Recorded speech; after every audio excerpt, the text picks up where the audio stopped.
Ladies and gentlemen, this is SINA Social Innovation Academy. SINA or Django is basically a place that helps you to unleash your potential and helps you to turn challenges into opportunity. If you are a Nigerian and you are planning to come to SINA, first thing is the facilitators are so nice. The only place where we have what we call the world-class change makers, where we transform challenges into opportunities.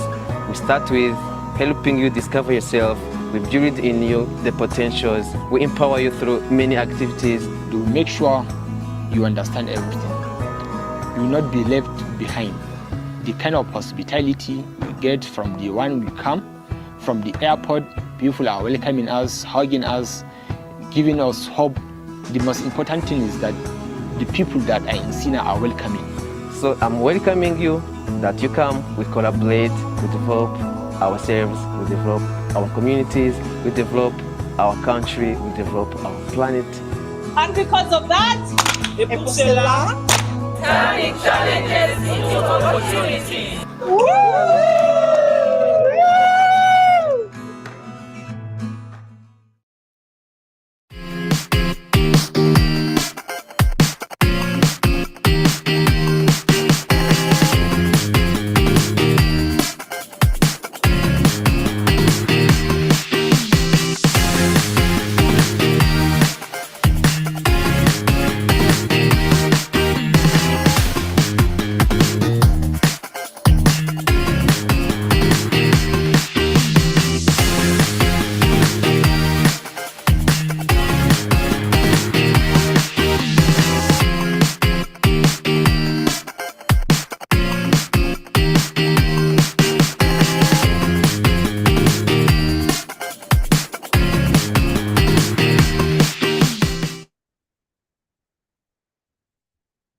Drum rolls and hello everyone. You are all very welcome and happy Giving Tuesday to each one of you who has taken time to join us. My name is Mary and I'm super excited for this moment of celebration and gratitude and being able to celebrate what we have been able to achieve since the beginning of the year up to this moment. So you are very welcome. We really appreciate you taking the time to join us today. And just before we can continue, just one fun fact. Today, I am co-hosting this event with one of my colleagues, but I'm hosting it in Zanzibar and not in Uganda, where I am normally based. And the reason why I am in Zanzibar this time is because we are having the very first SINA Acceleration Bootcamp, which is decentralized, happening in Zanzibar, and we are super excited about it. And Giving Tuesday for us is not just about donations, but rather community.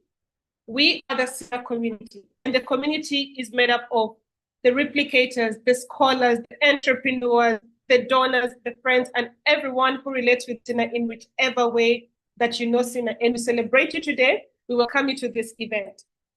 The thing that I need to take note of is that throughout the year, SINA has actually been able to grow in different areas. And one of them is we currently have up to 23 SINA communities, which are hosting over 1,000 scholars in the different communities. And we have over 120 enterprises which have been able to build through the transformation of each of the scholars who have walked into the spaces of the SINA communities. And today, we'll have a chance to be able to see some of those working in real time. And you can be able to see what the process looks like and what a typical SINA community also looks like.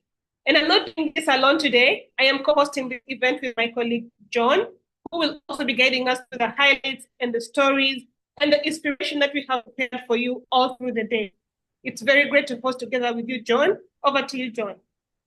Yeah, thank you so much, Mary. And hello, everyone. Yeah, it's such a pleasure to be here with all of you as we celebrate, the collective journey of our 2023 SINA communities and way over 1,000 scholars, who have taken the ownership of their transformation and, have created impact in some of the most unlikely places. So my name is John Sajiki, and as Mary shared, together with Mary, we'll be guiding you through parts of today's gathering or event, where we'll hear from change makers, explore communities across multiple countries, and we'll be reflecting together on what social innovation can look like when it's rooted in trust, purpose, and ownership. Yeah, and to help us all begin on the same page, we want to show a video that captures what SINA really is. And it's a wonderful, powerful, and clear 5-minute animation created by corporate rebels based on their visit to us in Uganda and a deeper engagement with our model. And before we actually share it, let me say how excited and grateful we are to the ongoing support from Corporate Rebels and the Corporate Rebels Foundation. And actually just last week, Tony Wamboga and Etienne Salbon, our SINA members, had the pleasure to attend and present SINA at the Corporate Rebels Summit in Barcelona. And this event brought together over 220 participants from some of the world's most progressive organizations. So the video you are about to watch actually also premiered in Barcelona just a few days ago. And we are also proud to now share it with all of you here. And for those who may not know them, so Corporate Rebels is a global movement. It's based in Netherlands, and it explores radically different ways of working. So they document organizations like SINA that challenge outdated, hierarchical corporate structures and highlight how people can work with more meaning, trust, and autonomy. So they have visited over 200 of these pioneers around the world, and they share practical insight with a huge global following. So with that content, let's watch our video courtesy of Corporate Rebels.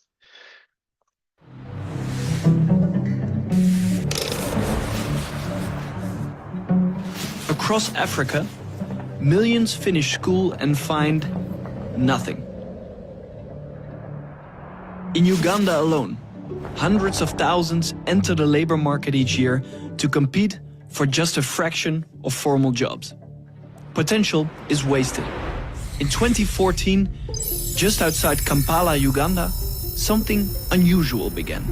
It's called SINA, the Social Innovation Academy. But unlike a school, there are no teachers. Unlike an NGO, there are no managers. And unlike a company, there is no functional hierarchy. Instead, a community of young people, many from refugee settlements and disadvantaged backgrounds, came together to run everything themselves. Here's how SINA works. When a new scholar arrives at SINA, they expect classrooms and lectures.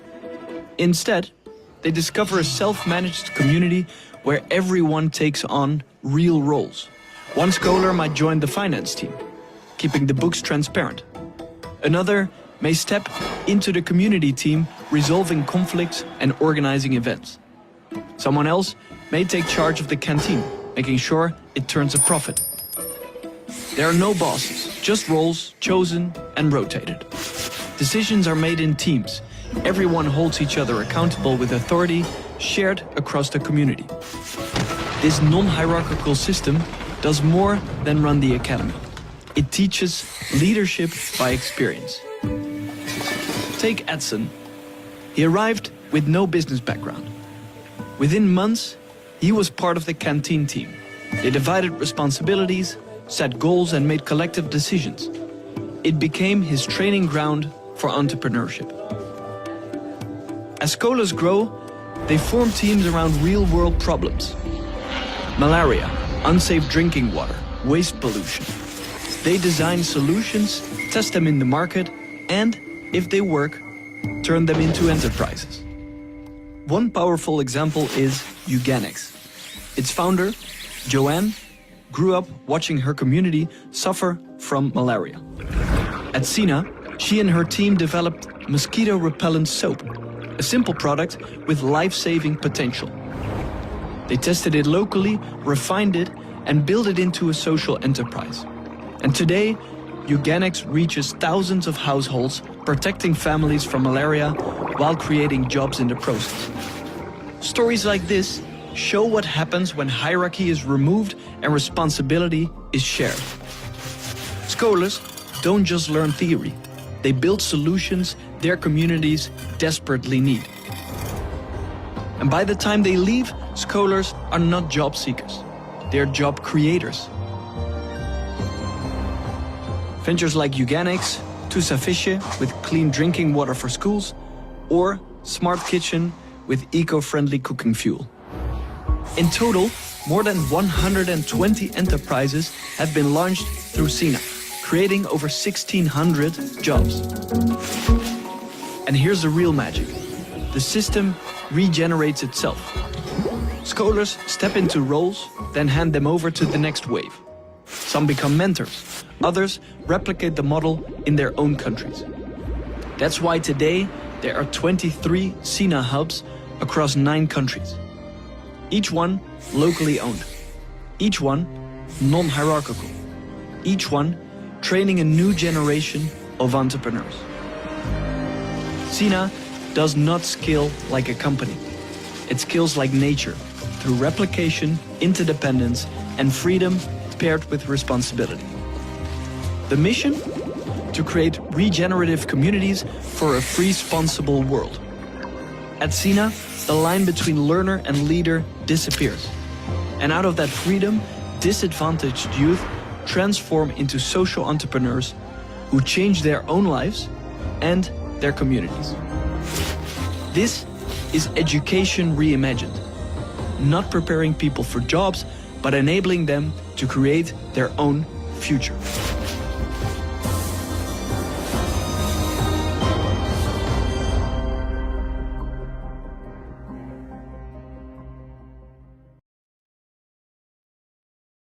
And this is exactly why we exist as SINA, to be able to create a responsible world where communities are able to not just thrive, but also the individuals, the young people, the youth who are in these kinds of space are creating enterprise, which is solving the real problems that communities are facing. But also there's a process to how that happens. It doesn't begin at the point of building the enterprise. It begins with creating and supporting entrepreneurs and young people like myself to build clarity, to demystify some of the limitations that they've had in the past, to question things that they have believed, and to demystify some beliefs that they have been taught for generations and generations. And so the SINA framework is designed and built in such a way that a scholar who joins goes through 5 phases. And I'll give an example of myself. When I joined SINA in 2018, I went through a process, first stage, which is mostly referred to as the confusion stage. And the word confusion, because many of us come from different spaces, different backgrounds, and we have so many things we have never unlearned. And so the confusion space helped us to unlearn and to be able to learn new things and to challenge the beliefs that we've had, which most of them might not even be true, and then develop ourselves personally. So confusion is also referred to as the applied stage, which is 3 months for most of the communities. And after I went through the applied stage, I went to the next phase, or the next stage that we refer to as the emerging stage. And in emerging stage, then life begins to happen. The challenges of taking up roles begin to happen in emerging stage. But also one unique thing that happens in emerging is that the youth are challenged to begin to look around them, to identify what are some of the problems that you see in your community, or what problems that you have experienced as an individual, and you know that some other people have experienced this kind of challenges. And they begin to draft their ideas of the problem. And they step out to test, does a problem actually exist? How do they know the problem exists? How many people are affected by the kind of problem that they think at that point is existent? And that phase lasts between 3 and 6 months, mostly with taking leadership roles, but also going out, conducting customer discoveries to be able to get clarity on, if I want to solve this kind of problem, is it existent, before they can begin to develop their ideas of the possible solutions.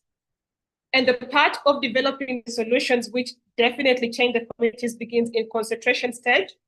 And the challenge in concentration stage is for the entrepreneurs to be able to test, is there a market for the product or the solution that they have developed? Are they willing to pay? And so one of the key tasks that scholars in concentration stage experience is to find their very first 10 paying customers. And by the end of the program, to generate a revenue of 150 USD. And that's as a combination of the willingness and ability to pay for their product, for their service, but also a confirmation that their solution actually works and there are people out there who are yearning for their solution. And after that, scholars move to the fourth phase, which is the leading stage. And at this point, they are ready for the market. They are positioning themselves to be able to make sales, building partnerships, relationships with people who are doing similar things to them. They're also challenging themselves to be able to begin to step out of the spaces they are operating from the community and to begin paying for their costs, including their rent and other expenses that they would need to be able to run their enterprises successfully. And then finally, they're able to join this acceleration program where the aim is to be able to help them to scale the impact of their enterprises, to be able to increase their revenues, and also to ensure that they are well positioned for investment and they are ready for growth.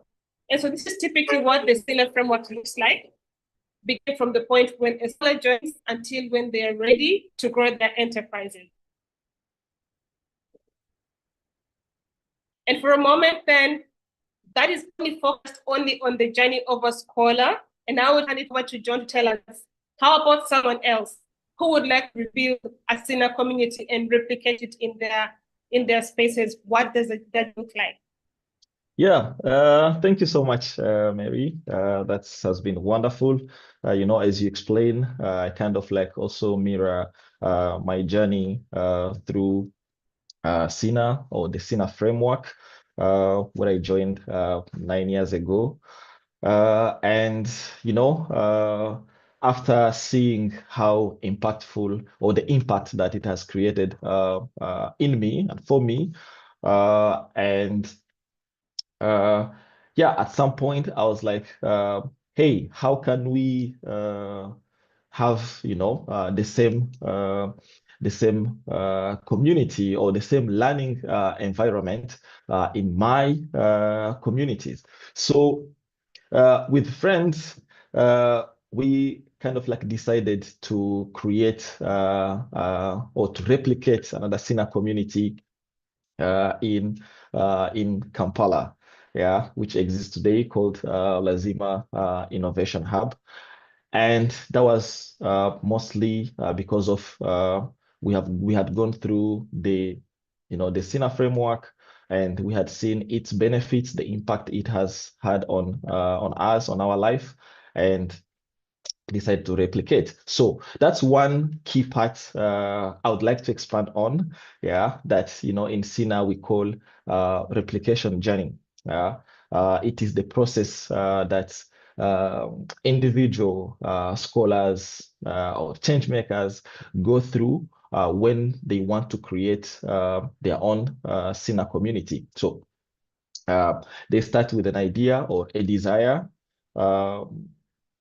like we did, often in a difficult context, and maybe they want to replicate in a refugee settlement or a remote area, or a place where youth simply lack opportunities.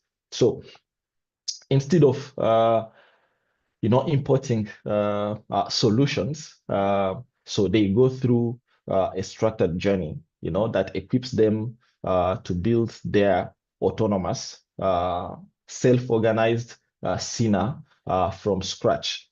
So this journey includes learning how to create and enabling structures, how to work or how to implement responsibility or how to support others in turning personal challenges into social enterprises. Yeah, and to support that replication journey, SINA, to support that replication journey, it mostly happens at our SINA community. It's called Django International, which is our first SINA community to exist. We like to call it the mother of SINAs. Yeah, so that's where all the replication happens, which is a safe, a trust-based, ecosystem for learning and support.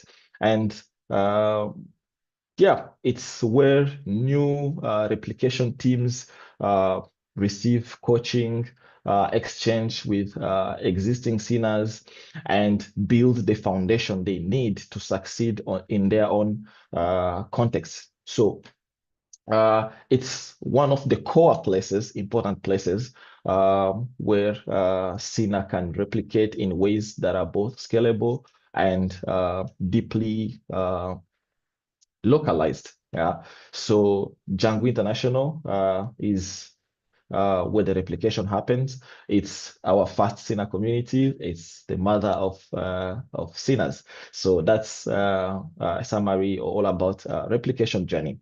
Now, throughout the day, we would also like to hear from you. If you have questions, we will be using Slido for reflections. If you have reflections, questions, and then after many of the presentations, we will also open breakout rooms where you can speak directly with the teams you will be hearing from. Yeah. After each presentations, you can slide in your question, and then the host will be, or the presenter will be able to respond to you either in the breakout room or in the main room. Yeah. So let's do a quick check to see that Slido is working for everyone. I'll ask a question like, where are you joining from today? Yeah, please take a moment to type your answer. You can enter it directly on your screen. There is a link shared in the chat. You can click on it and you can respond to us where you joining from. Yeah, today. Yes.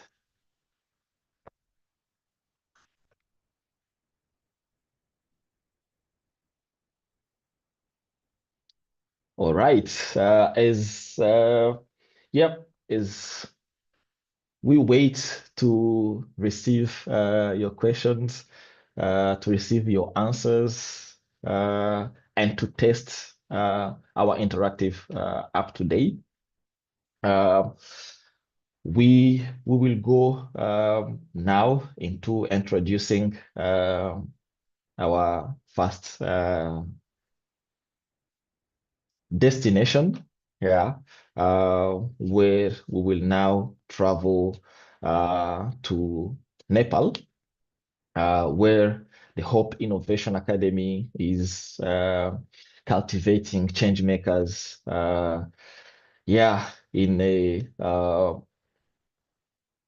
in a mountainous environment, if I can say that.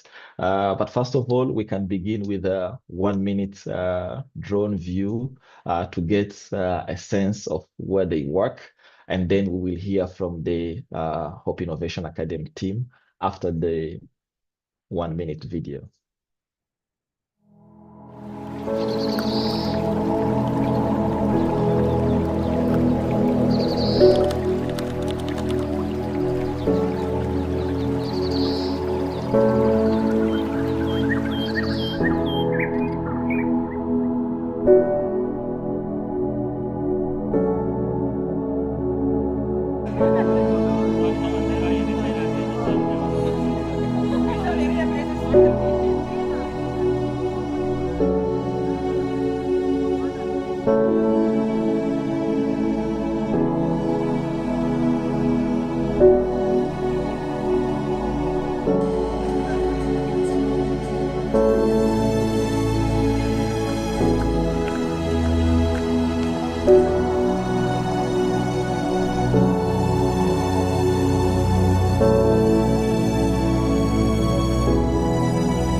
Yeah, and now please welcome the Hope Innovation Academy, yeah, to take us through Nepal.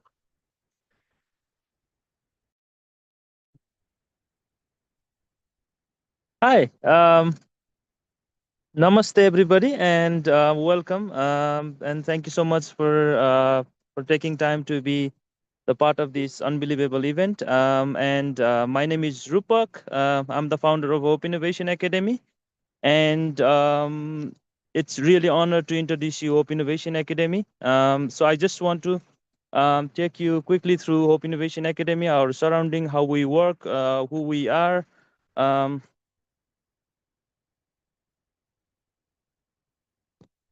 Yeah. So Hope Innovation Academy sits in the northern eastern part of the Kathmandu. Hope Innovation Academy was founded by myself, Rupak, and um, Hope Innovation Academy was, came as a pilot program after my journey to Uganda. I went to Uganda on 24th, on 2024 July. I was grown up as an orphan, and I always had this dream to do something for my country, for my people, and I always wanted that there has to be some kind of opportunity for my people, for my youth, so that they do not have to go to the Middle East or any other country and to work as a labor there. And this is the kind of situation that Nepal has been going through for a long period of time, more than the decade. And after going to the Uganda and spending there for like more than 6 months, along with at the Django environment, through the support of Moving Mountains EB and Social Innovation Academy, I come up with this unbelievable replication idea that this is the kind of idea that even Nepal is looking for. And I'm really happy to let all of you know that we are the first SINA community outside of the Africa, and in the Asia, we are the first SINA community. And today, I really feel glad that we are doing such an incredible job for the youth of this country. Now they have been able to find the purpose in their life. So I briefly want to speak on behalf of the youth of the Nepal, how they are going through, as we can also relate how Nepal is in the current situation through the recent revolution that went in the Nepal. That was the horrific moment for our youth.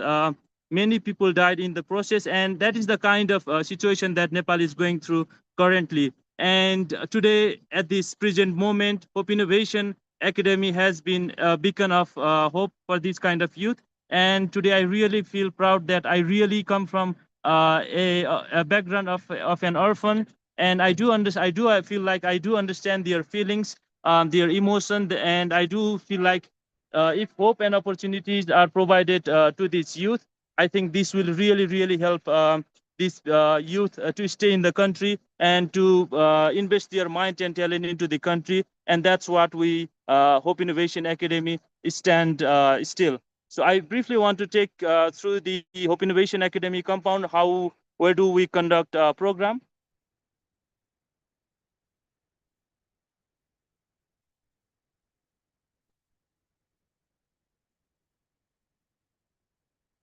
So we are operating in this unbelievable environment that has been supported by the Sankharapur municipality, Kathmandu. The one of the reason why we are so much confident in doing this program at this environment is because we have been unbelievably supported by the municipality and the Social Welfare Council.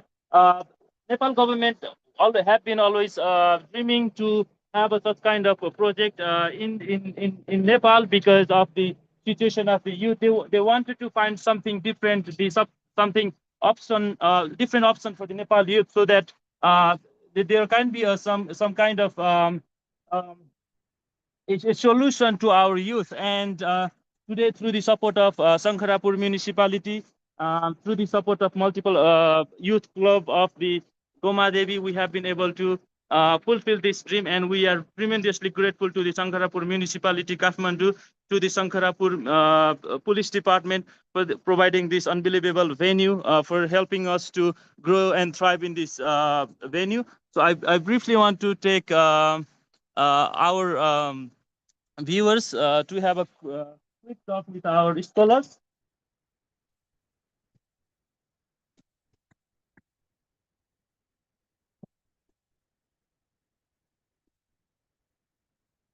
So I wanted, so we are in the northern eastern part of the Kathmandu, and we have scholars from Kathmandu particularly, and 50% of our scholars come from the Sankharapur municipality. That is mandatory, as we are operating in the Sankharapur municipality. So I would love to have one of our scholars share how they are going through, or what they are going, how their experiences has been throughout the program. Medika, would you like to? Yeah. Hi, myself Medika Thapa, and I'm from Biratnagar, and I have been a scholar since 6 months at HINA, and my experience at HINA has been truly valuable, as it has teaches me and found given me the experience to know how important it is to have a purpose in my life, that is mental health, and I'm working in that field too. So that's it. Thank you. I would also love to have one of my female colleague to speak about her experience, how she has been feeling, or how her journey, the 6-month journey, has been going. Would you like to speak something, Vidya? Hello, I'm Vidya Bhattrai. I am the personal development mentor at Hope Innovation Academy.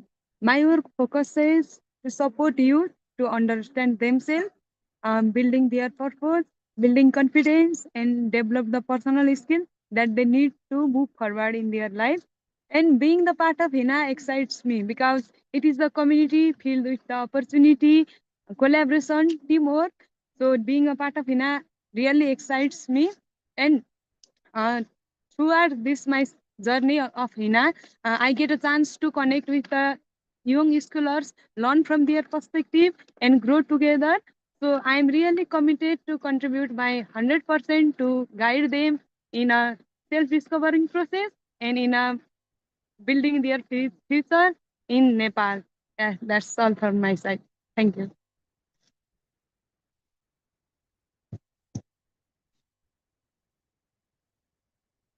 Thank you so much, Vidya, for giving her experiences.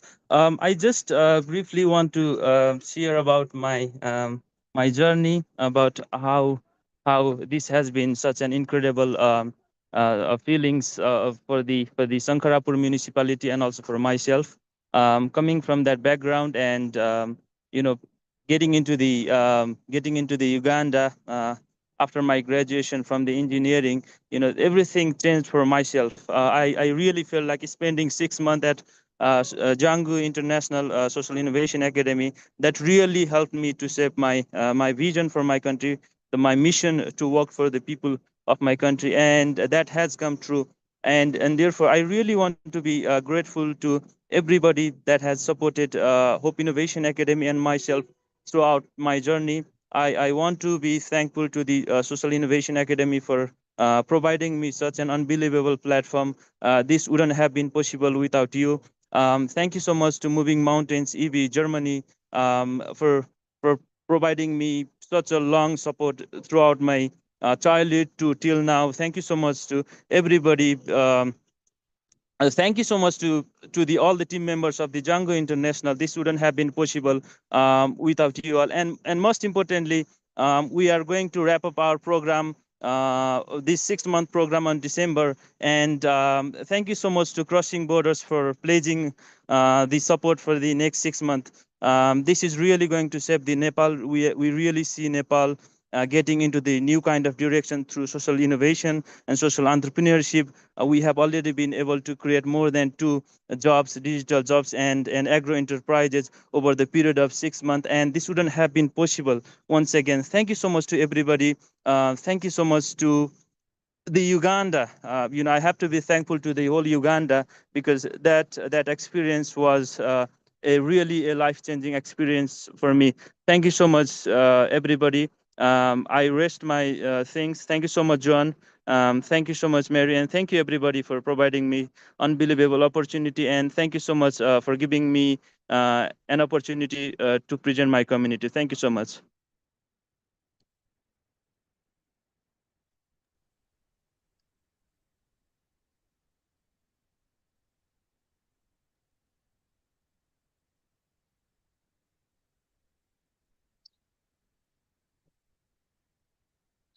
Yeah, well, that was really inspiring to see.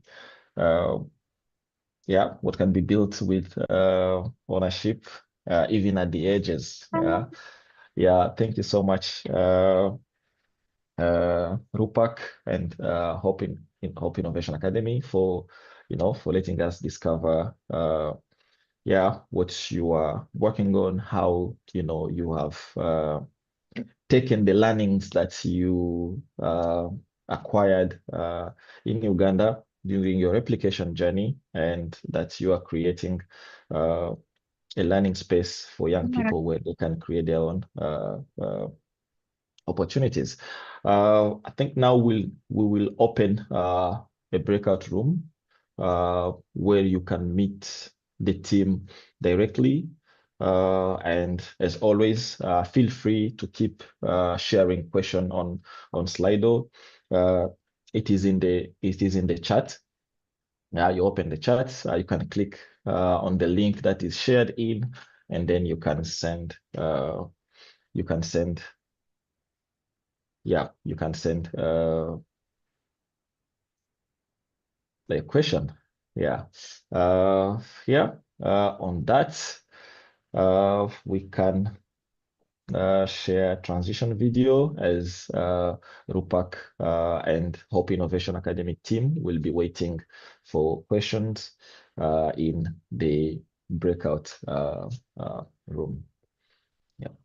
And also, John, just before we can dive into the videos, I noticed one or two of our participants have shared some questions, and maybe Rupak and the team, if you're available and ready to take them on, we could already present those questions that have been asked, and then we can shift into the breakout rooms. I hope you're ready, Rupak and the team. The questions that you probably will be excited about, and one of the questions that has been asked to you so far is that what is something different you need, what is something you need to do differently in Nepal than how it is done in Uganda? So maybe there's a couple of things that you have noticed that now you're doing differently in Nepal than what you had to do or how you had to do it in Uganda. If you can tell us what those are. And then the other question that we would be happy to hear you respond to is, what next for Hope Innovation Academy? How do you see it in 5 years to come? Also expressing the concerns that you raised about the uprising which happened. Where do you see here in the next 5 years? Over to you, Rupak and the team. Thank you for the question. And I always try to I always try to do something. We always try to do something very different compared, and we really try to enforce things that Nepal is looking for. Not, although I learned lots of things from the Uganda, but my always our always our main vision is to enforce the things that Nepal and Nepali youth is looking for. And at the moment, what we are really looking for is Nepal youth is more looking for into digital sectors. So we want to emphasize digital literacy in a bigger way. Most importantly, we really want to work together with the government. At the moment, we Sankharapur municipality has been part of the Hope Innovation Academy. Technically, they have been going through our curriculum also. So we want to enforce more of a digital literacy job. I think if we can support youth with the digital literacy job, that will really help our youth to have a future at Nepal. Although we we have been thoroughly following through the Social Innovation Academy framework, but we now are more eager that we could prioritize more digital jobs in the country as well as entrepreneurship. But we also want to prioritize jobs at the same time. Most importantly, the digital jobs, so that youth do not have to go outside. They can make the minimum wages or minimum fares at the country, so that they do not have to separate with their family members for years and years. I think that will really help our Nepal youth, and exactly that's what Sankharapur municipality is working on. That's exactly what Hope Innovation is also trying to work similarly. Our main priority will be first social entrepreneurship, innovation, and second we will prioritize digital jobs, and that's what Sankharapur municipality wants at the moment also. So yeah, that's my answer to the question. And so my next my answer to the next question, that is how Hope Innovation Academy sees itself, is we have been planning to have a financial sustainable ability by a couple of years. We were thinking of it to have by 1.5 years, but because of the revolution, the Generation Z revolution in Nepal, it ruined everything. And now our vision for a couple of years, our goal for a couple of years is to have a financial sustainability for the Hope Innovation Academy. And by 5 years, what we are really planning is to conduct a bigger pitching event in the Kathmandu, possibly in the Kathmandu Valley. That comprises of 3 districts: Bhaktapur district, Lalitpur district, and Kathmandu. So what we are really planning is to partner up with the NGO Federation of Nepal and conduct a yearly pitching event in the main city of the Kathmandu, so that lots of youth in the Kathmandu can really see a possibility that yes, if we do something out of the businesses in a social enterprises framework, I think that would really help them to get the investment. So that is the kind of mindset we want to enforce in our youth. And at the moment, we really see those things happening because things after the Gen Z revolution have changed a lot in Nepal, and we are really see ourselves doing that pitching event every year in a bigger prospective way, doing a bigger marketing, so that our youth feel like, okay, there is an opportunity in the Hope Innovation Academy. So we really want Hope Innovation Academy to be the life-changing a destination for the youth of the Kathmandu particularly. Yeah, that's my answer to the questions.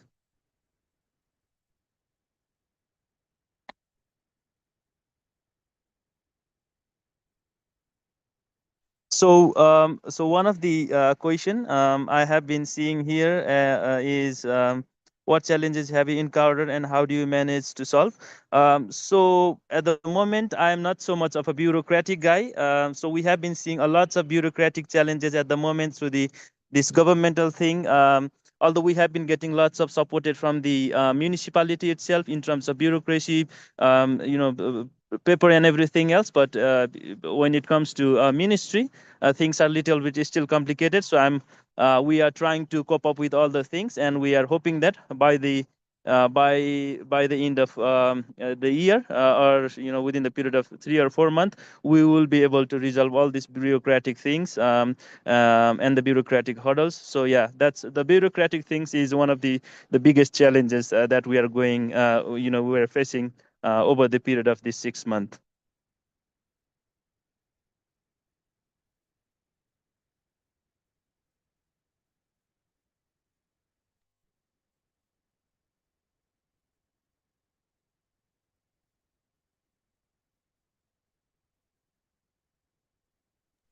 Yeah, we keep receiving the sessions, the questions. Just to remind you that, yeah, if you have any question, you can go to the chats. You click the link that is being shared, and then you can share your question on Slido. Yeah, and on the breakout room. Yeah, you can see on your screen there is a pop-up with 4 squares. You can click on that. You select the title of the breakout room, and then you will be able to, then you can click join the breakout room, where you can always ask questions. I don't know, Mary, if we still have questions coming up on Slido. Yes, and for a moment, I would still invite everyone else to join the breakout room, and you can ask Rupak as many questions as possible to get a further understanding of how they operate in Nepal.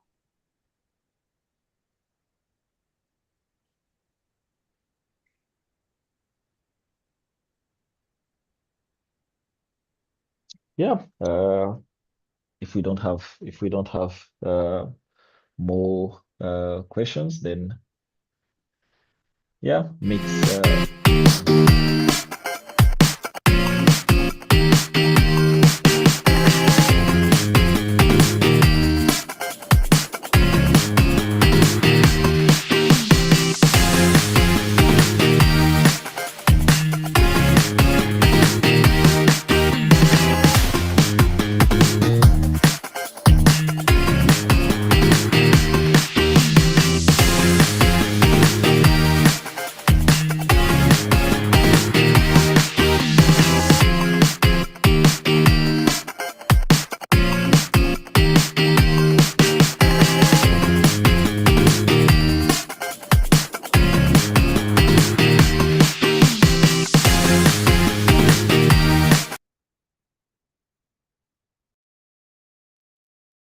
I had noticed one of you had raised the hand up.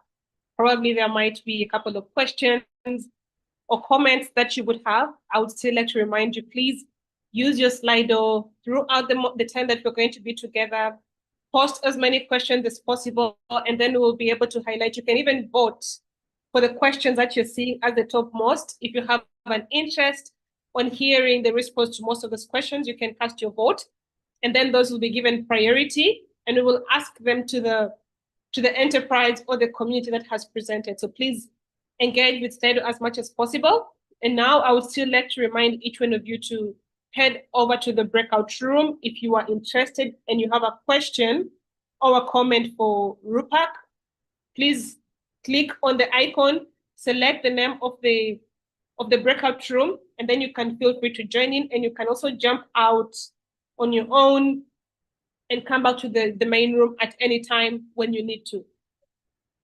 And at this moment, I would like us to take a step forward into the reason why SINA exists. And the main goal at the end of the day is that we have social enterprises which are created to be able to solve real problems in the communities.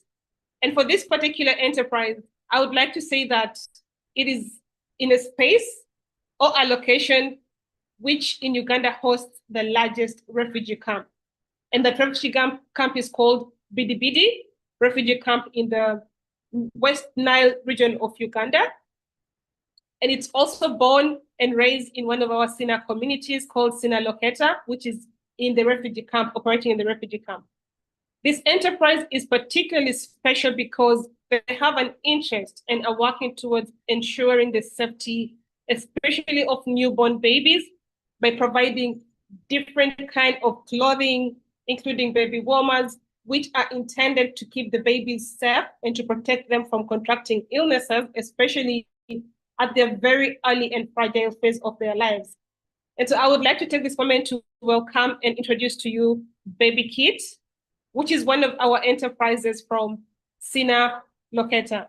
So BabyKit, we are ready. And I will not tell the story for you. I would be happy if you share your own experience and bring us to your live activities and what it looks like running your own enterprise in the refugee camp.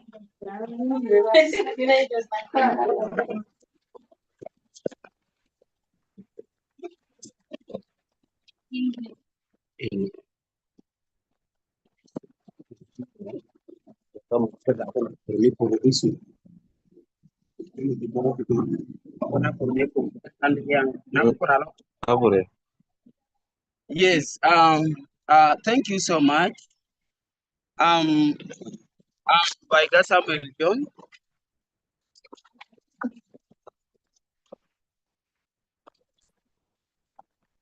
I'm by Gasam John, the director, BabyKit. BabyKit is located in Bidibidi, mainly in Zone 2. A child born out of SINA locator as one of the community for SINA. I want to say thank you so much for the time that I've been allowed to share with the team. As BabyKit, when the war broke off in South Sudan, then we ran to Uganda as refugees. We came without anything. No bed sheet, no mattress, no tarpaulins, no any other thing. You only take your life to a place where you'll be protected and be safe.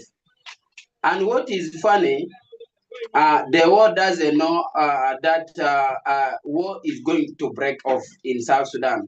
But I decided to come with my madam from South Sudan to Uganda when my madam was pregnant.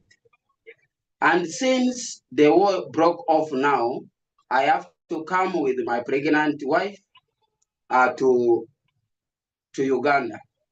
Finally, we found ourselves in Bidibidi, Zone 2. And what is funny in Bidibidi, Bidibidi is on highland, too much wind blow, and out of that, UNSAR managed to give us a mat for sleeping and a tent for constructing your own house. And then I constructed, that's where I put my pregnant wife in. The same to the health facilities were all constructed out of tarpaulins. When my madam gave birth, it's my personal story. My madam stayed for 1 week at the facility. After the day that she need to be discharged home, a heavy wind blow came and blown off the health facility. At the same time, the wind also has blown off my home. My baby was exposed to coldness. I end up losing the child because of exposed to coldness in early stage that have advanced now to pneumonia. I lost the child. Since that time, I've been thinking around, what can I do best? Because it has now made me to fear, to pregnant my wife again, thinking that my child will still die. I looked into what can I do to protect not only my wife, but other women that are giving birth in Bidibidi. That's why since that time, I've been thinking for a solution for me to protect newborn babies. And since that time, I've been thinking that my child would have helped me, would have grown big, but now I lost the child. So as in Bidibidi, we are in Yumbe district, Uganda, and as refugees in Bidibidi, this is the largest settlement in Africa, and most of the people that stays in Bidibidi, majority of them are women. Their husbands are not here. Some of the women, their husbands been killed of the war in South Sudan. That's why the bigger population is in Bidibidi are all women. Now, because of that, as BabyKit, we are able to develop.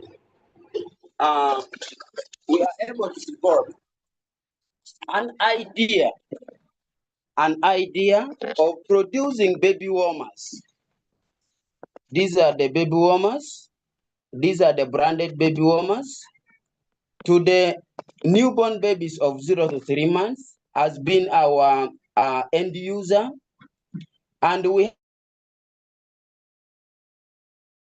have the pregnant mothers.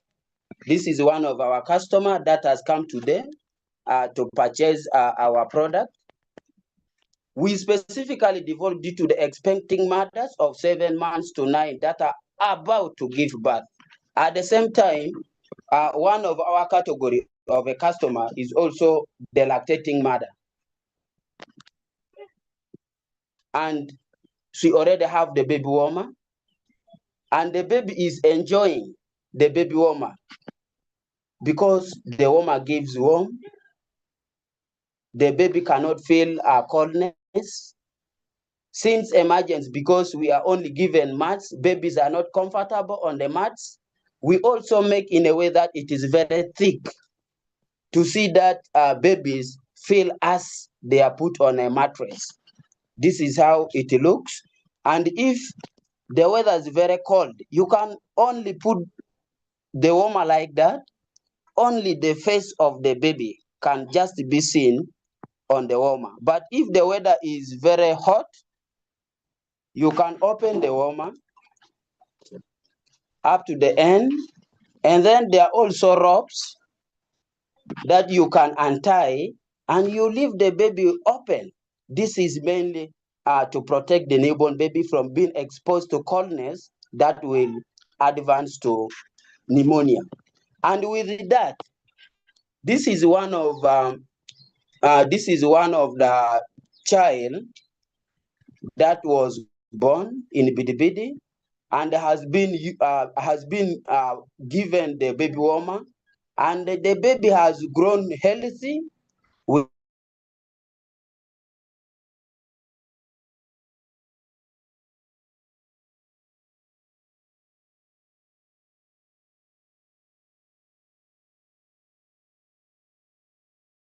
And within Bidibidi, we have a number of products that we have so far produced. These are the products that we have produced in Bidibidi.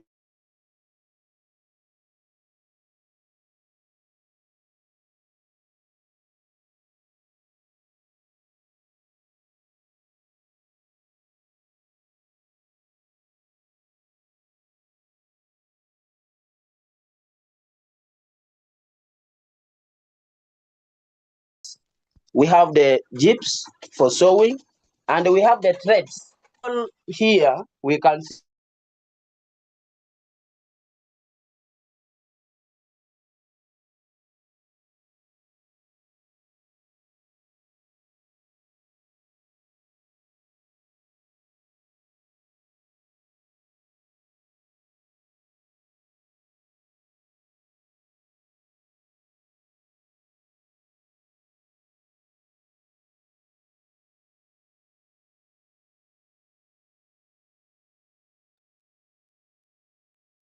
We seem to be having a technical glitch on the end of Samuel. But also at the moment, in case you just have any questions or you would want to present a comment, please use the link which has been sent in the chat for Slido, and you can present the questions there. We will also have an opportunity for you to be able to join the breakout room, and then you can directly ask Samuel questions, and you will be able to respond to them. In the meantime, we will be reaching out to them, see if we can reconnect with them. But so far, I hope that we are having an exciting experience so far with us, and hope that for all the questions that you might have today will be the moment that you'll be able to respond or get responses to all the questions that you have.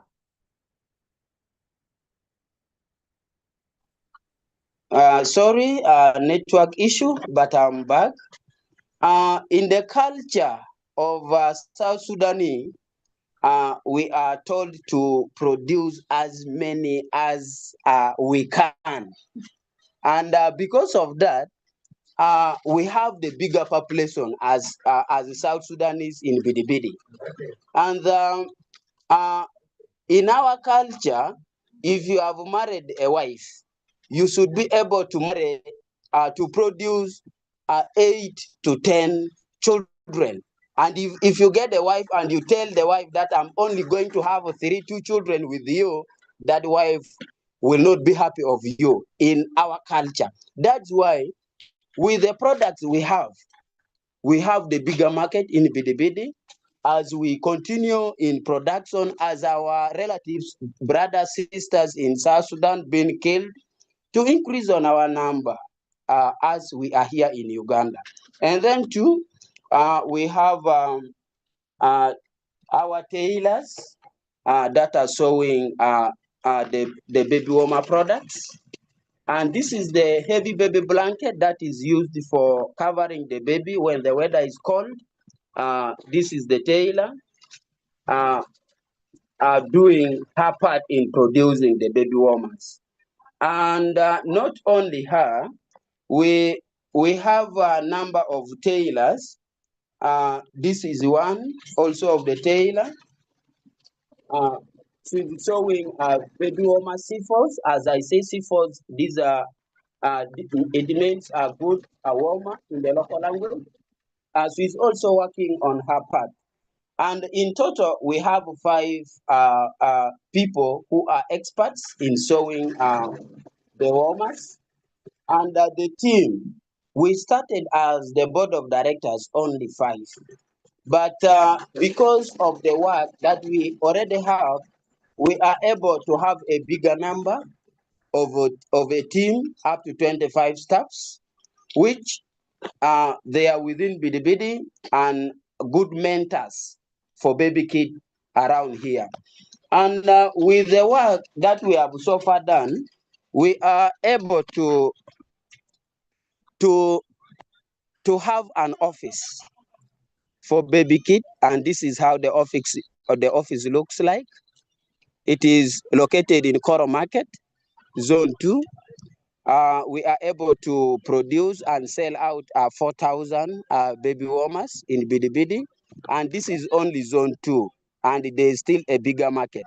With the profits that we have so far made, we are able to purchase a tricycle to support carrying the products from a facility to facility. This is Koro Market. And before we shift to this office here, we were in the market there. And we see into within the market, the space is small. And when we see into production, we can't produce more. That's why the space is small, and then we shifted opposite our health facility. As we see within the other trees planted,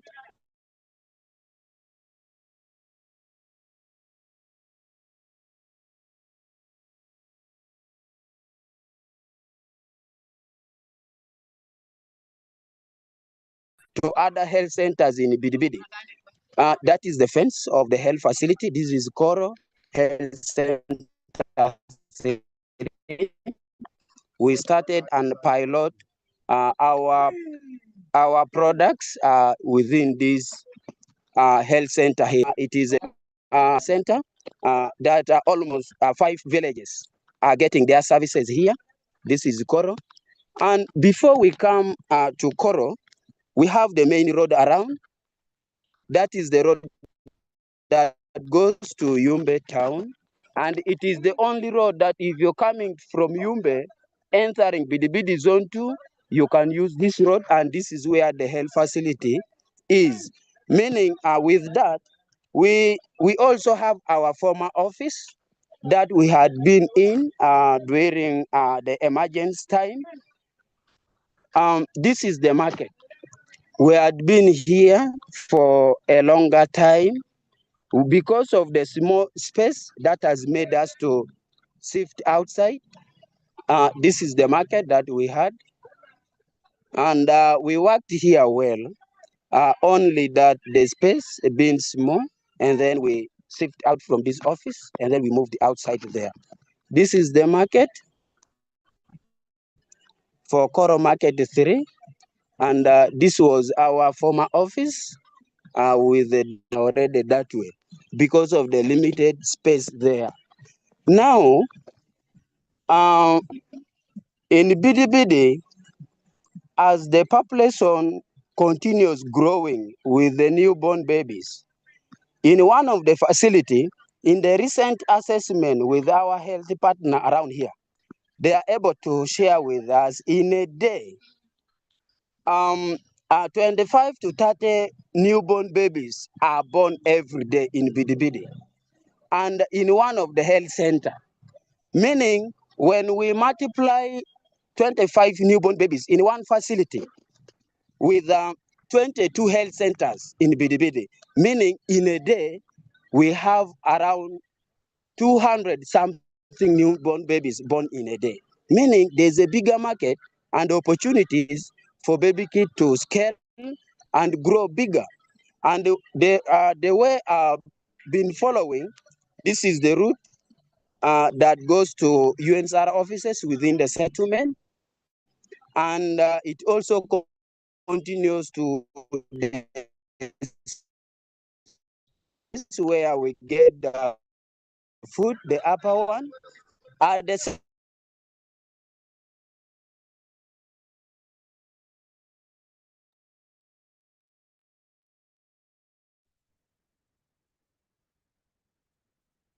We are now experiencing some glitches again from Samuel's end, and that's because he's walking and the network connection can get a little bit shaky. But he is taking us to the direction where we can still be able to experience the whole space and what the setup of the refugee camp where they operate from looks like. So Samuel, whenever it's possible for you, you can go ahead. Otherwise, I would still like to remind you that if so far you have any questions that you would like to present to the team of BabyKit, please go ahead and use the Slido. The link is in the chat room. You can just click on the link, put as many questions as you want. Even though you have comments, please go ahead and then we shall be able to present them to the team. And then later on as well, when he is done, we will invite you to join the breakout room. And you can join the breakout room by clicking on the tab or the name of the breakout room, because you will not be able to join if you don't click or select the particular breakout room that you'd like to join. And then when you join, you can also feel free to leave the room at any point in time when your questions have been responded to. Back to you, Samuel. Let's start to wrap it up with the questions. Over to you, Samuel.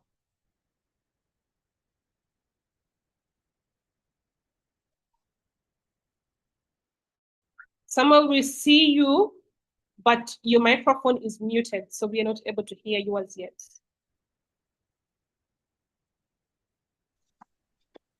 Okay, thank you so much. My network also went off, but we reached extent of selling out 4,000 baby warmers. With the warmers we sold, it has enabled us to support us scale to some of the health facilities within Bidibidi, which has been a good impact for us. And then too, with the impact that the stakeholders and other partners in Bidibidi have also seen us, it has also enabled us to access to new partners supporting us.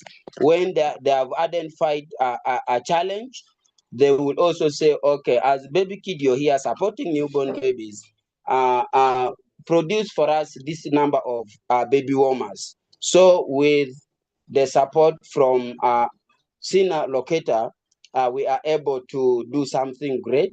And some of our team members, because of the team, the good work done, they are also able now to take positions of leadership in Bidibidi, which has been a great and meaning respect and dignity in the team. It's the order of the day. Now with that, it has also enabled the BabyKit to have a computer. This is mainly for keeping data for the workspace. And we already have a good office with the stationaries. We also have the files for keeping records, meaning BabyKit with the support from SINA locator, the mentors, Social Innovation Academy, in all the support from the accelerations, boot camps. So it has made us to be a great team. I want to appreciate and say thank you so much. I beg to stop here. Thank you. We can also feel free to use the reaction section and send emojis to celebrate the growth and the work that Samuel is doing. So Samuel, before you can go into the breakout room, one question that I would have for you, which I would imagine that a couple of people are curious about, is there is such a huge assumption that people in the refugee camp are not making as much revenue. So how would they be able to pay? Some people might be afraid and hearing that you have sold to over 4,000 customers. So what have you been able to do differently that has made it possible for you to actually make sales to these categories of customers and not giving them out as free items?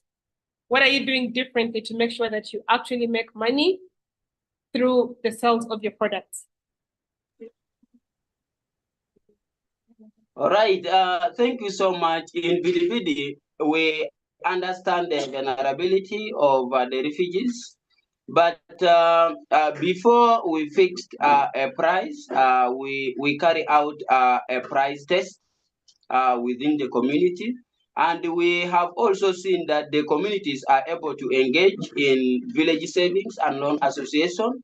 At the same time, in the monthly support of World Food Programs, cash given to the refugees, we intend now to introduce the installment payment method to the refugees in weekly basis and in monthly basis, depending on the World Food support to the refugees. That's how we do it, and it works. And until now, we have not registered any mother that have maybe defaulted in paying. They are doing great. Thank you. All right. Thank you so much, Samuel. So it's basically the payment model that you're using to make it possible for them to access the product that they need, regardless of their income generating processes. Thank you so much for sharing that with us. I will still invite you to go straight into the breakout room.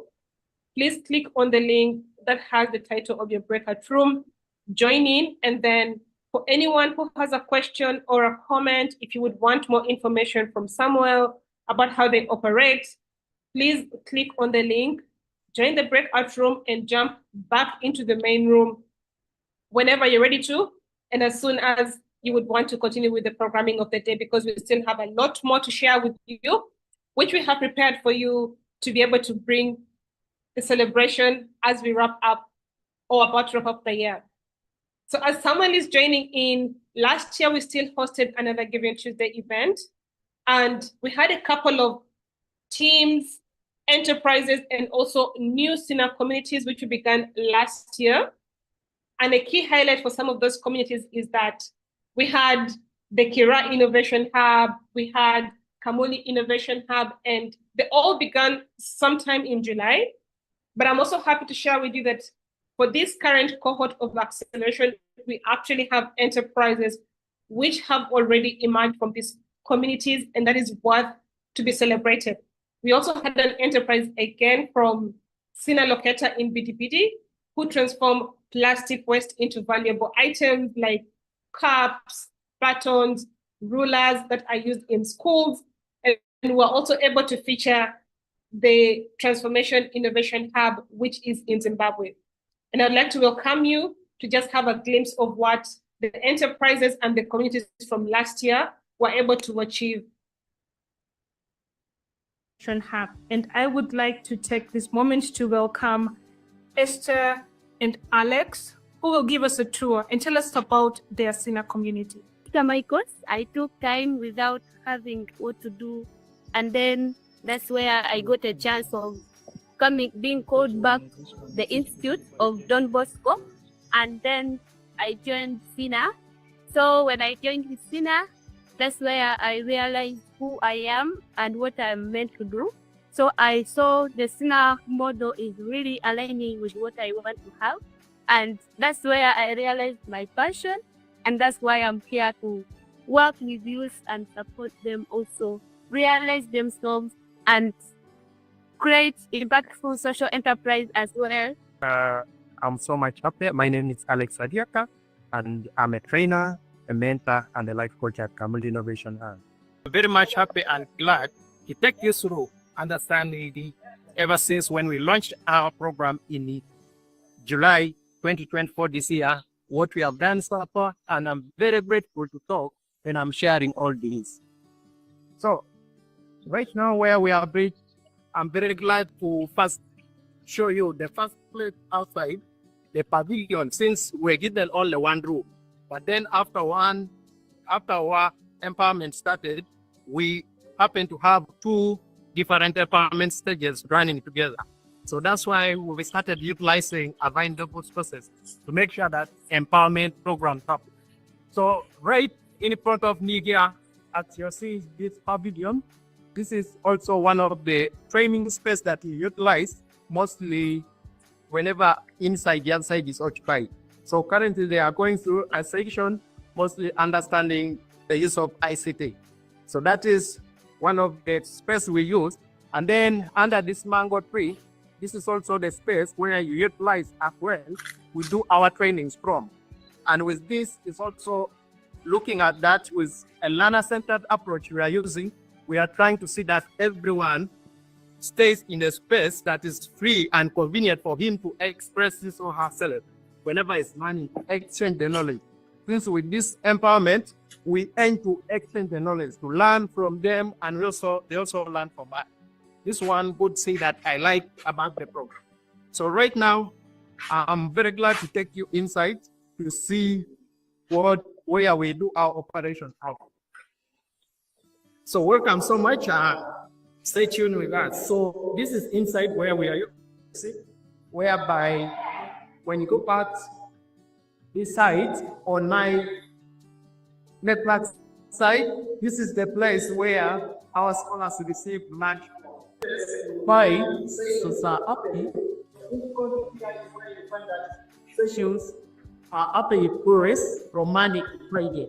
And on my left-hand side, this is the space where our scholars at the trainers see and do their training from.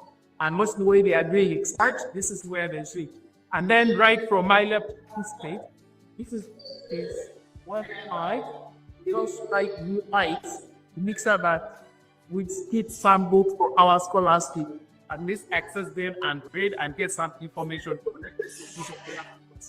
So with all this, it was something that we eat out resources, but then utilizing what is around you because something like for you to achieve your refugee settlement in Bidibidi. I am the CEO of Refugee enterprise that's called Decentralized Africa. At Decentralized Africa, we turn the disposed plastic waste into high reusable products. How do we do this? We do this through engaging the youth from our communities to collect this plastic waste, and then we recycle them to make valuable products like school rulers, cups, start buttons, and pegs. As you can see here, we have some of our products that are already available with us. The cup, as you can see, it's very nice, durable, and sustainable. We have the clips. These are the clips. You hang your cloth with it. And in just a short while, we're going to be having a glimpse of another SINA community in a refugee camp in Zimbabwe. Hello everyone, welcome to Transformation Innovation Hub, where we envision a society with purposeful youth trying to build their future as we empower refugees, local disadvantaged, and marginalized youth to become self-sustained and economic access. Rebecca from Patapia. Patapia is the balm for refugees, and we ensure that refugees are self-sustainable through business startup and access to financials, digital microloans. Then they are able to start their own businesses and become self-sustainable. So this is where it is our main office where we do our trainings from. So when women come to us, we first train them on how to start business, how to run the business, and after there, here, this is one of our offices here where we are in central Kampala. So it is we have different offices, different down there. That's we are the main road. We're on the main road, so it is easier people just to see us. We shall show you from outside. Our word there, Pata Pia Microfinance is there. So everyone who passes can be able to know that there is here microfinance. And with this area, it has so many refugees, and so many refugees stays around here. So with here, it is easy for them to access our services. From the time we started in 2020, up to date, we have supported over 1,500 women, both in Kampala and refugee camps, Ramwaja and Chaka refugee camp. I would like to take us back into Jungle International, where we have one of the social enterprises which was built or has been built to support women and school-going girls to manage the menstrual cramps that they experience every month while menstruating. So in just a bit, we will be seeing what She Deserves does, an enterprise to solve the problem of menstrual cramps faced by young girls. Ladies and gentlemen, my name is Virungi Japmini, co-founder She Deserves, a social enterprise with a vision to create a world where girls have safe, happy, and pain-free periods to reach their full potential. As She Deserves, we use the aromatherapy approach to provide an effective cramp relief dropper that is easy to carry, easy to use, with no side effects. My name is Henry. I am a member of the SINA Community, and I found it sufficient to install water purification systems for large communities. We work in schools and in refugee camps. So right now I am in a kitchen, and I wanted to start this from a kitchen for a good reason. So this is the school kitchen, and to prepare food, they're supposed to use that stove, or they use firewood to prepare food and also to boil water. Now, this particular school is called Mpanga Secondary School, and it has a population of 3,300 students. So that would mean if each student needed 1 liter of safe drinking water in a day, the school needs to boil 3,300 liters every day. You can imagine how much firewood or charcoal they would need to do that, and the effect that one has on our environment.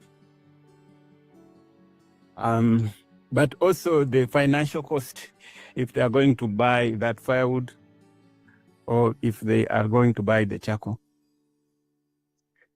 I was at Social Innovation Academy in 2015, and we started to surface in 2017 at the Social Innovation Academy to deal with a problem like that I just described. Let's spotlight one of the incredible SINA communities. Yeah. I want to remind you that each SINA community is a powerhouse of transformation where youth, we come and control our destiny. Yeah, we create change in our communities, and these places we breathe change and innovation. Yes, hello everyone, and welcome to Kira Innovation Academy in Nyenga. These are our premises of Kira Nyenga Innovation Academy.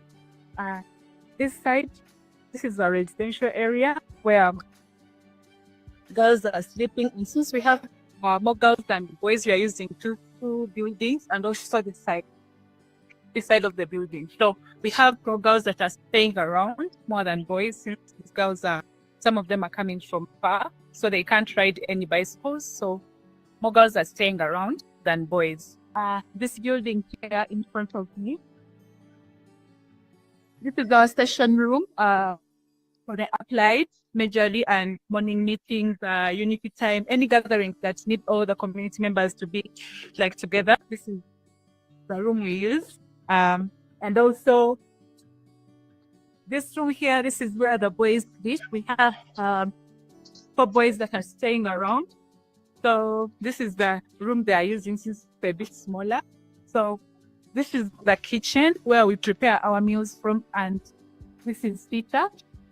It's a guide that helps us to prepare our meals for Kiranyenga Innovation Academy. So it's preparing us. All right. Thank you so much, Chris. My name is Akelo Masi. I'm Katiriwa Issa. And we are the co-founders of ShiaFest. We have so far spent over 6 months in this academy.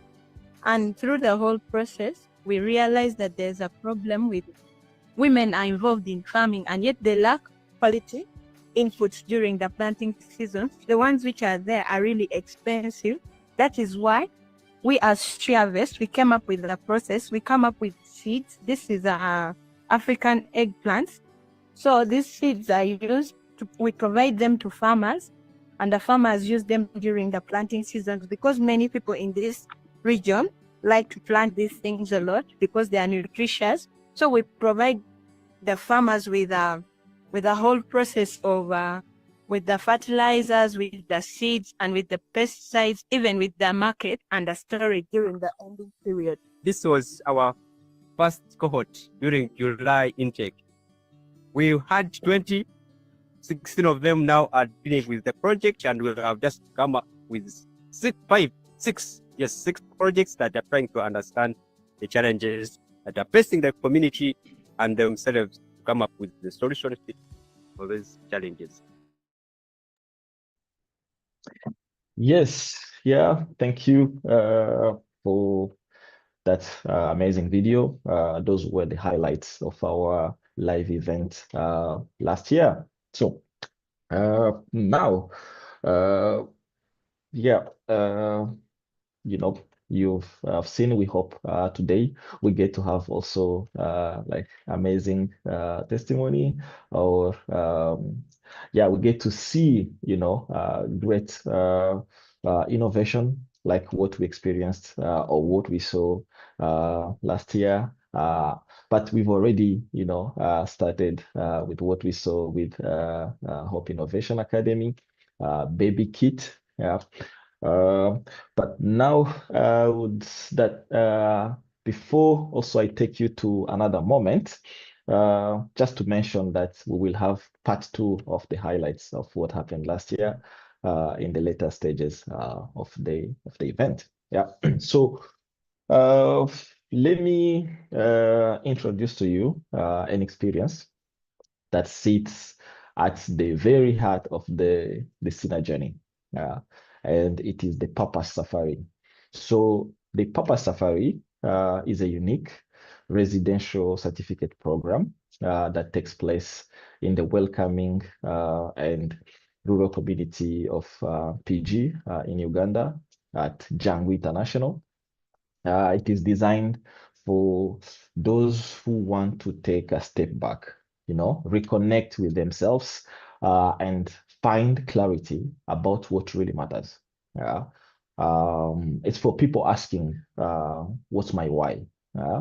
What do I want to contribute? And how do I begin?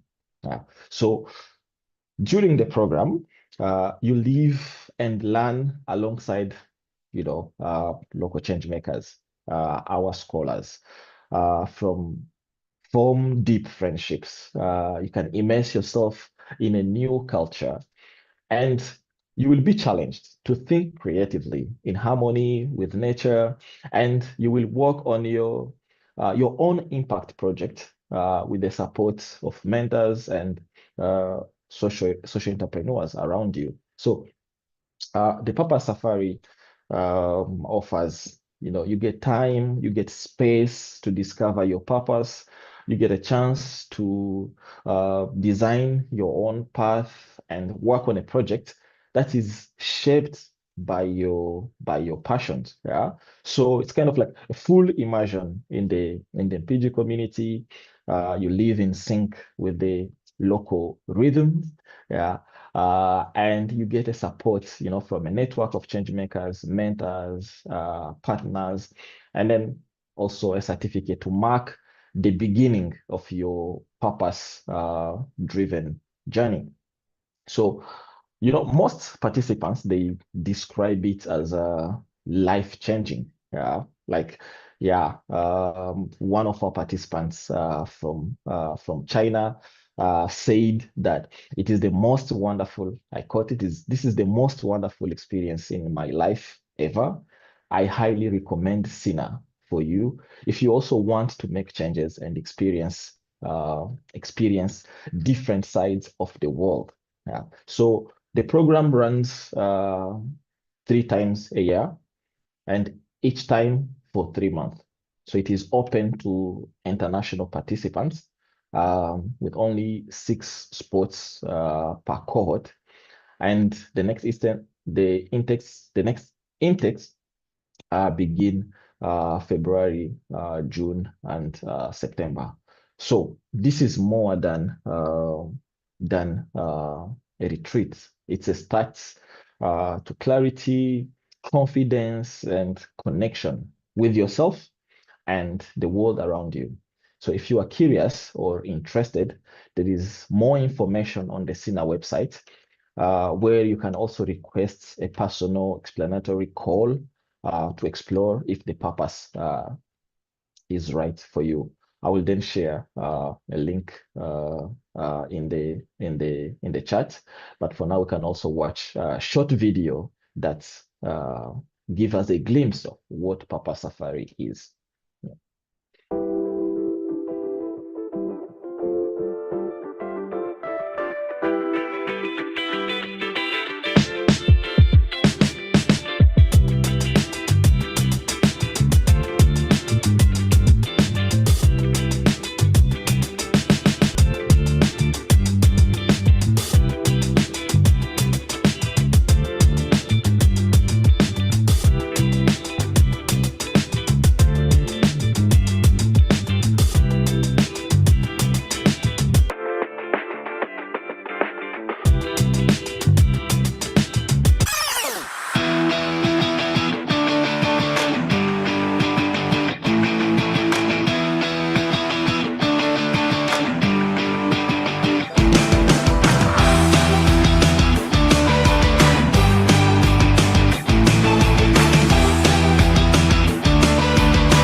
Yep, that's all about the Papa Safari. I've shared the link in the chat, and the Papa Safari is for international participants. Yeah, also to get a chance to experience the SINA framework in a special kind of ways. So now we are going to visit Mityana in Uganda, where we are going to hear or to see from one of our SINA communities that is located there, and that is Kiroto Innovation Academy. To mention, this is one of our new replication, and they have also documented their journey in a 6-minute video that we are about to watch. And then after that, the team, Kiroto Innovation Academy, will take the stage to take us through Kiroto Innovation Academy and the surroundings. Thank you. Enjoy. Hey everyone, I'm Netalo Haula Nakatude, coming from Team Up Recreating SINA in Mityana. I'm Ronald Mayambala from Team Up Replicating SINA to Mityana. I'm Latifa Nakifumbe from Team Up Mityana, Replicating SINA to Mityana. Hello everyone, this is Mwesuga Peter from Team Up Replicating SINA in Mityana. I personally have found Jangu International and I've now started calling it a home to me. A home of peace, a home of love. People are hospitable, people are welcoming, and people do collaborate. I found Jangu as an organization that helps people to grow their personal development and able to learn and become good entrepreneurs in the world in a way of giving them knowledge on how to create employment or to create their own jobs in a way of helping others and earn for themselves, man.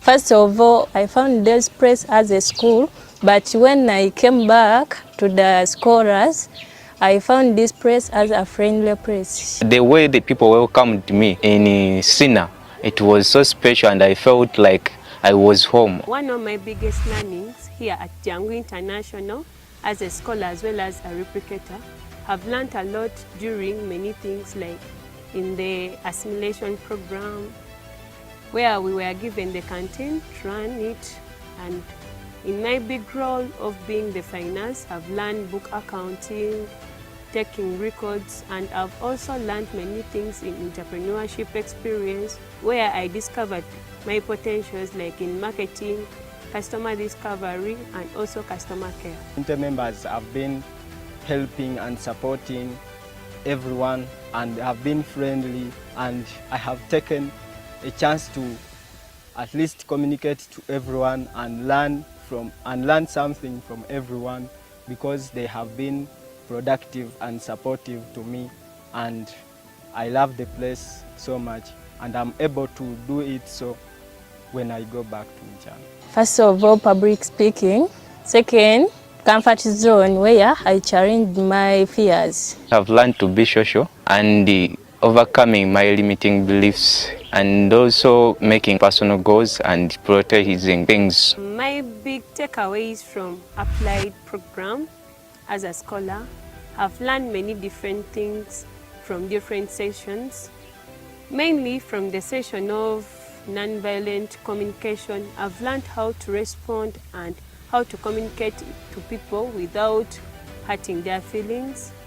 And have learned also goal setting, how to manage my goals and how to set for my future. I've learned a lot of things in decision making, how to decide on what's right and what's wrong. And I've also learned how to resolve conflicts. I used to be in my comfort zone, like doing things of the ones that I expect are better for me. Applied has helped me to come out of comfort zone and do other things that may help me besides how I have been to become another person. And I've learned some sessions of mindset where you've been in a fixed mindset, feeling yourself that you cannot do something else which you are not proud of, and yet you feel you can do it, you can achieve it. So in that session, I have learned how to grow my mindset, or to come out of my fixed to turn to growth mindset in doing things that I think I may not succeed in them, to at least try them and achieve something from them. My major learning in applied, first of all, it's NVC, where I talk with people peaceful. Second is comfort zone, where I challenge my fears. Third is canteen operation, where they gave us money to start a business for canteen. The key sessions I have taken from applied, it is majorly limiting beliefs, where I was like limited by only beliefs that I cannot make it in life, I cannot do it, and I challenge them by trying it out, doing my level best so that I can exploit my goals to maximum. And also it was comfort zone challenge, where I challenged myself, the comfort zone of myself, so that I can do something better of my version. How I'm going to apply this knowledge I've acquired from here at Django. First of all, I would like to apply the nonviolent communication to the people I'm going to associate with in my community, using the language which doesn't affect anyone. I think it is important because some people may need an opportunity like this, but because of some circumstances, let me say, if someone wants to learn something but is not able to reach where that service is, so if it is like near to those people, it can be better for them to at least reach and get that opportunity when it is closer to them. I think it's important to replicate this SINA to Mityana, to help other peoples to start their own businesses. For me, I think it is important to replicate this SINA in Mityana because there are a lot of youth in Mityana which are like me before, who want to start up their own business, who withdrawn from the school and they don't have capital to start up their own business. So I think it is better to replicate SINA in Mityana so that they can get jobs to earn a living. Yeah, that video was, by the way, taken 3 months after, during their replication journey. Yeah, curious to look forward on how now the knowledge being applied on the ground. Yes, Team Kiroto Innovation Academy, you're welcome.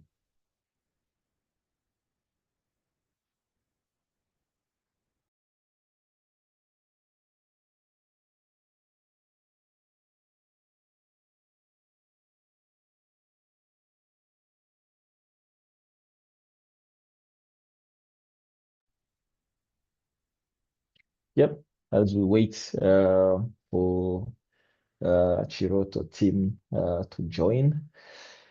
Yeah, we see different scholars, partners from different SINAs, all over where SINA is. Thank you so much for joining. Yeah.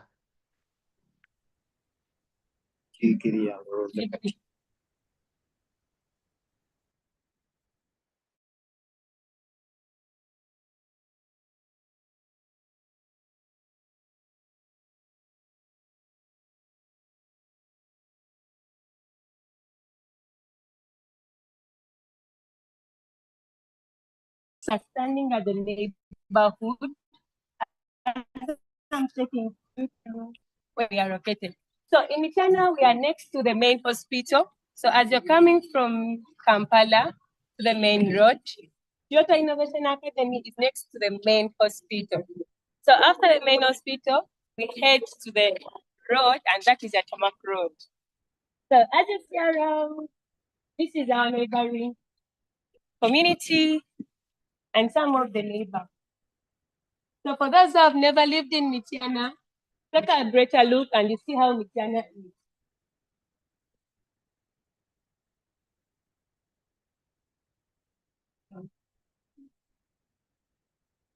So here we are taking you through where Kiroto Innovation Academy is located, but starting from the neighborhood.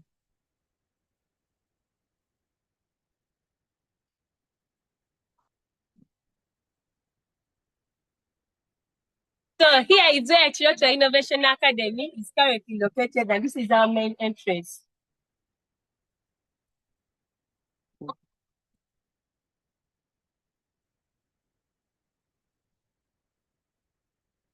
So for some of you who doesn't know what really Kiroto Innovation Academy is, Kiroto Innovation Academy is one of the new existing SINAs that have been created this year, and it's currently solving a problem of unemployment among school dropouts and people from marginalized backgrounds. So I'll take back where did Kiroto start from. So Kiroto is a word that is in Luganda that means a dream. I personally, as a girl who was raised from a single mother, I had a dream of becoming a millionaire or a business lady. But due to the low income earning of my mother, I couldn't make up that dream to go to a high level of education, even to university. So I was a senior 3 dropout. I couldn't go beyond that because of our income. So I dropped out of school. So I was still at home wondering, what am I going to do? And one day I met Susan, one of the members of Team Up, who linked me to Team Up, and Team Up is an organization that is currently supporting youths in our district. And Team Up is the organization that supported us to also join SINA. So I've been a scholar at SINA in 2024. And we have been at SINA as scholars. I started in the applied stage, I went through the emerging stage. I went through all different stages in SINA, and after I managed to replicate. So in our replication journey, we studied a lot of stuff. We studied mentorship, coaching, life coaching, and also we went for internship. So when I was still at Jangu, I went for internship and I went to SINA locator in Nyumba district, Bidibidi refugee camp. So in our internship, I managed to learn different things on how different SINAs operate in different areas. So currently, when we came back, we were able to start our own SINA. So Kiroto, at this time, we are operating on a small scale of land, but also trying to figure out all our programs. So currently, we have only one main building, as you can see around. So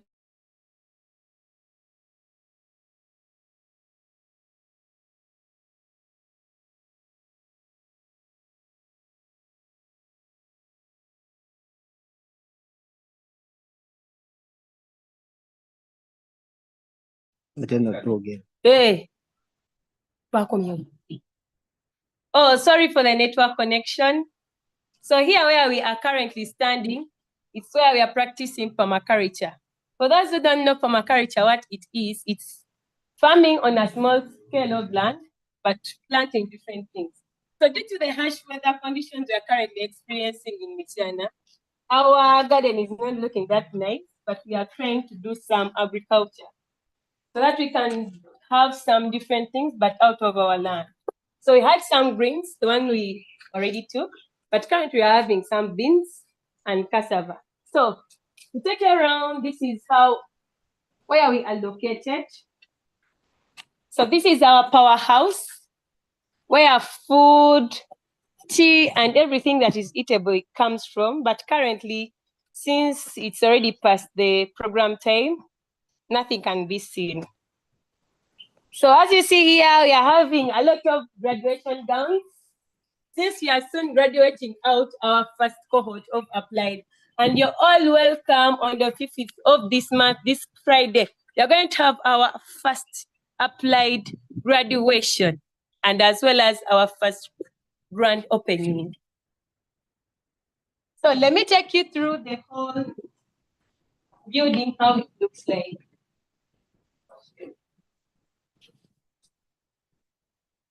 So where I'm standing right now is our entrance point, and this is the reception. So for our reception is where our visitors are received and all the administrative work is done.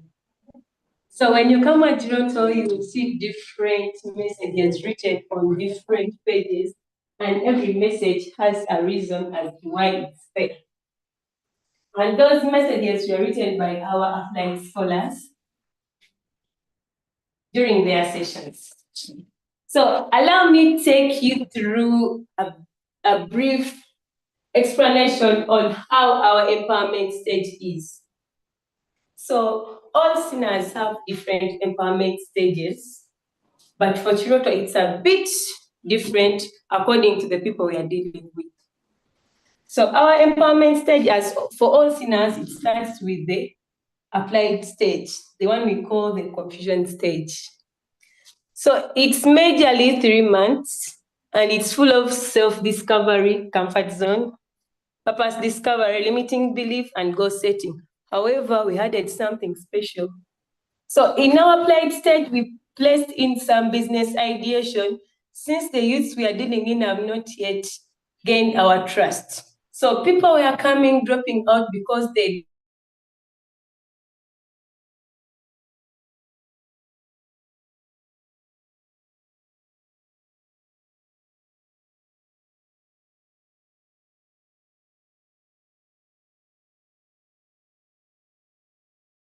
So we added in some business ideation where parents are able to see that their own scholars or their own students are coming up with different products. So for this, it has helped us to minimize the ratio of dropping out. People were really dropping out. At the beginning, we started with 16 scholars, and we had 7 boys and 8 girls. But right now, we are currently having only 3 boys due to the dropping out. So we have tried to put in business in applied in order to capture people's attention. So we proceed, we have the emerging stage where we have purpose alignment. learning by doing, business ideation, taking up roles, mentorship, and also leadership development. So this is the next stage. After graduating our scholars in the applied stage, they're going to proceed to this next stage, and that is probably in early Feb after the elections. So we also have the next step after someone ideating, identifying problems in their community. So we come here in creating a solution. We come in prototyping, business model creation, and so on. So after this stage, and in concentration, someone is required to make sales of at least 1M. And in this linking stage that proceeds, here it's taken to be a 1 year where we don't expect a scholar to be on ground, but in the field, making sales, registering their businesses, making partnerships, and also other investments.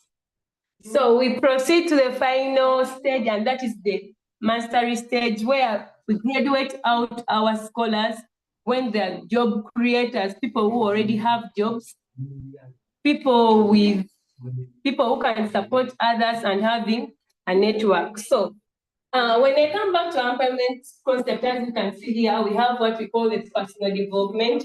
So the higher the personal development, you see here we have free responsibility. So here, it's a space where people are free to do anything they feel like, as long as they're responsible for their work, for their actions. So we are also working under holocracy, where scholars are expected to take up roles so that they can also exercise their power in their circles. So let me take you through something here. So throughout the sessions we had in our applied stage, our scholars were able to come up with different things in their different sessions. So as I talked about that, we engaged business earlier in our applied in order to have more scholars in applied so that people, they don't drop out. So one of our scholars came up with a detergent powder that is used to clean stains and also other stuff. So we also have other businesses. We have already an existing project in the 3 months we have operated. We have a project called Nutritional Organics, and these people are trying to help people with calcium deficiency, and mainly the elderly people. So we have different things, and this is our library. Currently, this is the only library I have, and it's located in this bookshelf. So allow me to take you through this truth. So as I talked that today it has been a bit late, most of our scholars are already out of the session. This is one of our session rooms, as well as our museum. So our scholars have come up with different ideas. Since we had people who had some skills, we got scholars that had some skills in tailoring. So we had a session about resourcefulness, where scholars were able to eliminate plastics and also pollutants from their community, and ended up with some products like this product you're seeing. It's made out of kavera and sacks.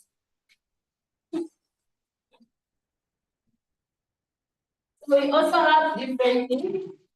We have a dustbin made out of bottle lids, and many, many, many projects. So allow me to take you through our ICT hub. So here at Kiroto, in the morning hours, we use them for sessions, but after lunch hours are for ICT, since we are going in a digital world. Hi, everyone. So here where I'm standing is our ICT lab, and currently our scholars are working on ICT. People are learning different skills like AI, research, digital marketing, as you can see. So I'm going to take this chance and talk to one of our scholars who has benefited from this program, and they give their testimony. Hi, everyone. I'm Bamboo Jane, a scholar of Kiroto Innovation Academy. I'm a founder of Eco-Wear Creation, where I mend children clothes at a low price through different materials. And what I've experienced in this Kiroto, I have experienced a lot. First of all, public speaking, being confident in the audience of people. And before joining, I never had any idea, but because of the sessions which were taught to me, they helped me to have a future goal with an idea of mending children clothes at a low price in order my vision to be fulfilled. Thank you very much. So at this moment in time, allow me welcome another scholar and one of our gents at Kiroto Innovation Academy. Good afternoon, ladies and gentlemen. This is Mukama Christophe Aron, a scholar from Kiroto Innovation Academy, and I am the founder of Replication Uganda. Yeah, as said, Uganda, we are committed to produce quality, durable, and environmentally friendly interlocking blocks. As we are seeing, this is one of the bricks we are making as Uganda. They are made from cement, sand, and water. So, it's my experience from Kiroto Innovation Academy. During the sessions in these few months I have been at Kiroto Innovation Academy, I managed to learn more so from the national attitude, how to react in different situations, and how to take myself during the feedbacks. So thank you very much. May God bless you.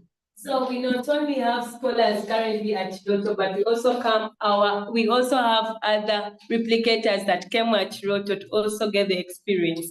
So we have the replicating team from Zambia. So maybe they can say something. Yes, hi. So my name is Jacqueline Chileshe. I'm from Zambia, a replicator. Currently in Kiroto for internships. And so far, as I've been here, I've found Kiroto to be very creative and unique from different SINAs, as the scholars have products in applied, and it's not something you see in every SINA. So the guys are very unique, and it's something that I'm learning because we're also thinking something similar to this. So thank you for bringing us here. We are connecting with the guys, yes. So allow me at this point in time to take you through our future plans, things that we are planning for the future. So as Kiroto, we have visions, and for the future, we are planning to do more community awareness. As I mentioned earlier, that in the program, we have more ladies than gents. So we are trying to do more community awareness where people can really understand who really we are, because I think we are still lacking some confidence from the community. So, and also in our future plans, we are trying to fight hard to see how best can we have the residential program, because most of the scholars that are dropping out, their main challenge is about the distances, the long distances they travel from their homes to and from Kiroto that are really troubling them on a daily basis, since currently we don't have any bicycle, and we are not in a position of providing transport daily to them. So also in our way forward, we are trying to also see how best can we put English lessons into our program, since we get people who are interested, but when they're of a very low education background and they are troubled with the work with English. So we have faced different challenges. You know, in every journey it can't go without challenges. And one of the main challenges we are currently facing is the dropping out. So as I said earlier, we started with 16 scholars and currently we are only having 9. So this is making a worry to us that we might end up losing all the scholars. So we are trying to see how best can we minimize the absenteeism and dropping out. So I really take my sincere thanks to the people of Django International, our mother SINA. I take all my sincere thanks to the Django EV and also people of Team Up, not forgetting people of Cement and all our mentors and all the world wishers. Thank you very much. Thank you, everyone. So I take this chance to also give my teammates to say something small. Yeah. Good evening, good afternoon to everyone. This is Mr. Peter, a co-founder of Kiroto Innovation Academy. I'm excited to say hi to you. Yeah, thank you. So at this point in time, let me introduce to you our applied coordinator. So maybe she has something to say to you. All right, hi everyone. I'm Susan, Mrs. Evergrow as usual. I'm happy for today's video because I didn't expect that my scholars would share something online because they never experienced it. But I'm happy and I believe that now they can pitch online because so far during our applied, we have also managed to train them how to present their projects, even though they are still in applied. But I appreciate SINA as well as Django International. Thank you. So at this moment in time, I'm here to introduce you the man in finances. Hello everyone, I'm Ronald Mayambala, co-founder of Kiroto Innovation Academy. Yeah, I'm also glad that we have shared everything, experiences, challenges to you guys, and we hope to have a better future at Kiroto. Thank you everyone, thank you so much. So we welcome questions.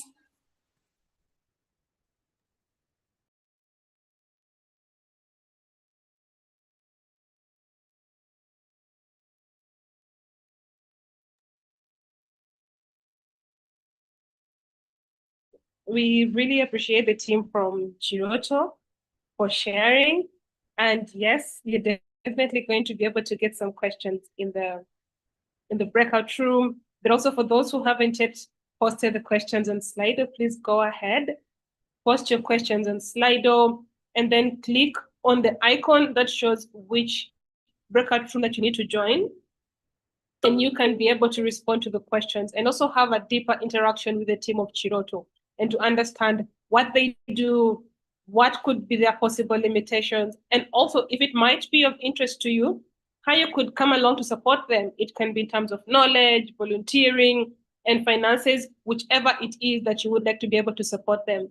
Over to you, John.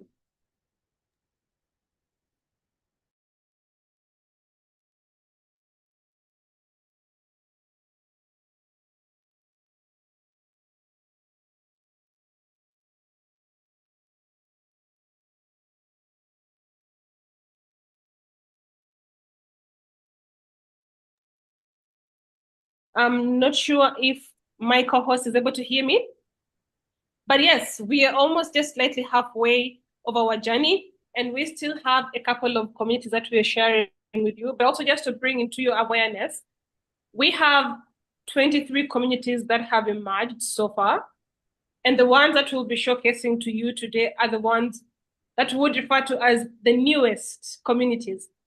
And alongside the newest communities, we are also sharing with you some of the enterprises that have been operating and running in the past years. So you can get a glimpse and an awareness of what do they do, where have they come from, what has their journey of growth looked like from the very beginning until where they are at now. Also to be able to share with you their experiences. What has it looked like being an entrepreneur in their kind of setting? What are the things that have made it possible for them to thrive? What are the limitations which are holding them back from growing even a step further from where they were in the previous years or when they started in their communities?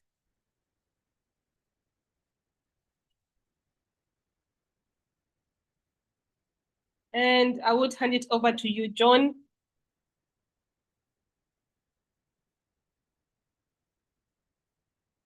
All right, we seem to be able to hear John, and I will just proceed.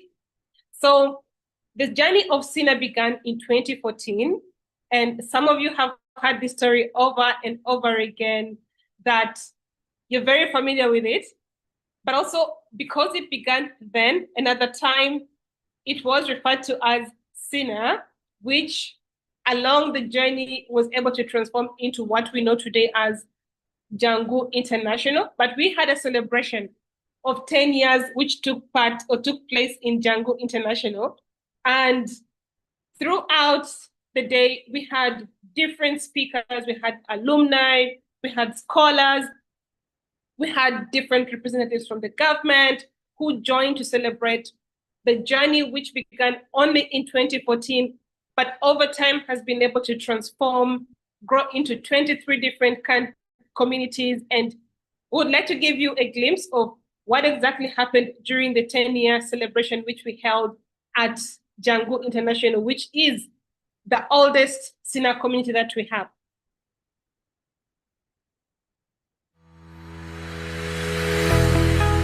The answer is the SINA model.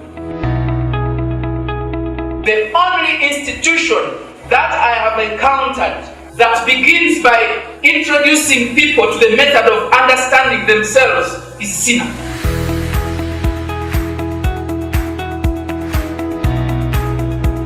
This place will change you in a good way. We built a framework, a way how the young people unleash their potentials and become change makers and entrepreneurs and job creators. SINA approach, I think it could be Uganda's system.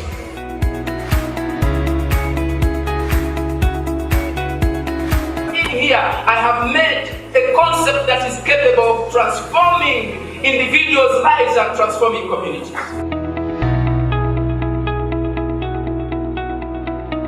It is a clear indication that SINA is a medicine of younger people to transform Africa and the world at large. The answer is SINA model.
Ambrose Chibukamuchi is my name. I am passionate about education. I'm an educationist. And my encounter with SINA comes right from the official start of SINA in 2014. And the reason why I have carried this book with me here is because it was the connector. It was the connector between me and Etienne. On one afternoon, Sunday 2014, I received a phone call from Mr. Etienne, and he was a stranger to me. He had wanted to see me, and he told me that my book had been recommended to him by a young lady, a Dutch lady called Marit Black, and so he asked to meet me. When I met him, he had a copy of my book with him in his hand. That was the second edition of this book. The first edition I wrote in 2003, the second edition in 2008, and this is the third edition now, which you have, I'm very sure, you have within SINA library. You have a couple of copies there. And so in the interest of time, I'm not going to address myself to the SINA community, especially those who are here in SINA. All I would have loved to say to you, you can find in this book. I know you have copies. I think they bought about 10 copies. They are there in the library. So if you want to know what I would have told you, the SINA people, go to the library, pick this book and read it.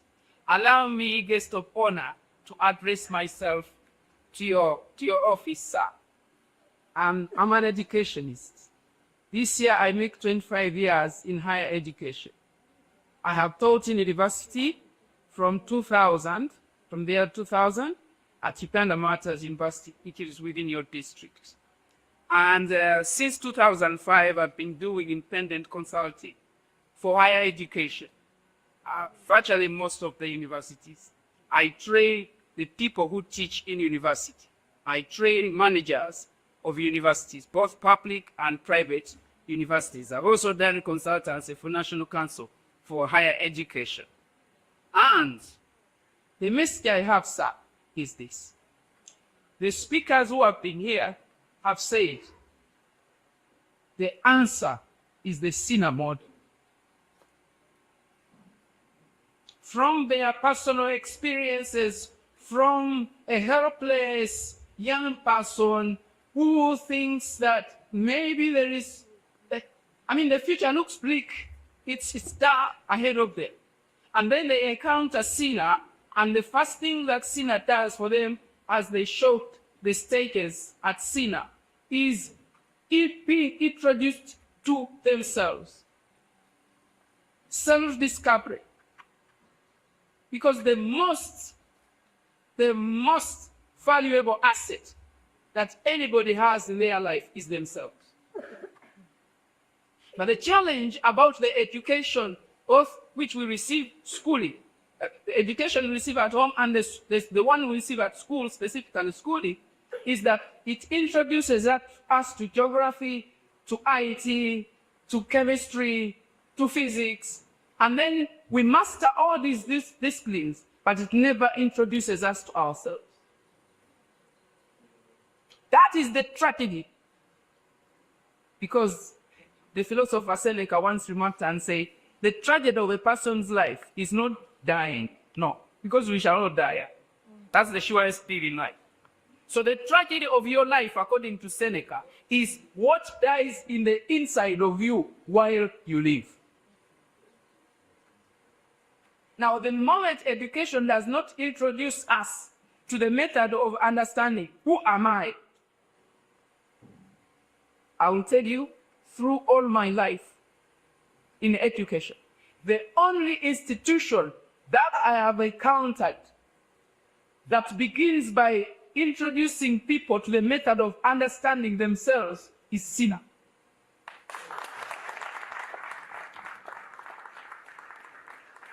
Only SINA. So the testimonies here, I know some of them, where they started, where they are at. And my message to the government of Uganda, can it pick interest to understand this SINA model? It might offer us a great answer to many of the puzzles. This SINA model. SINA model won an award last year, a global award last year in China. Global award. This SINA model here.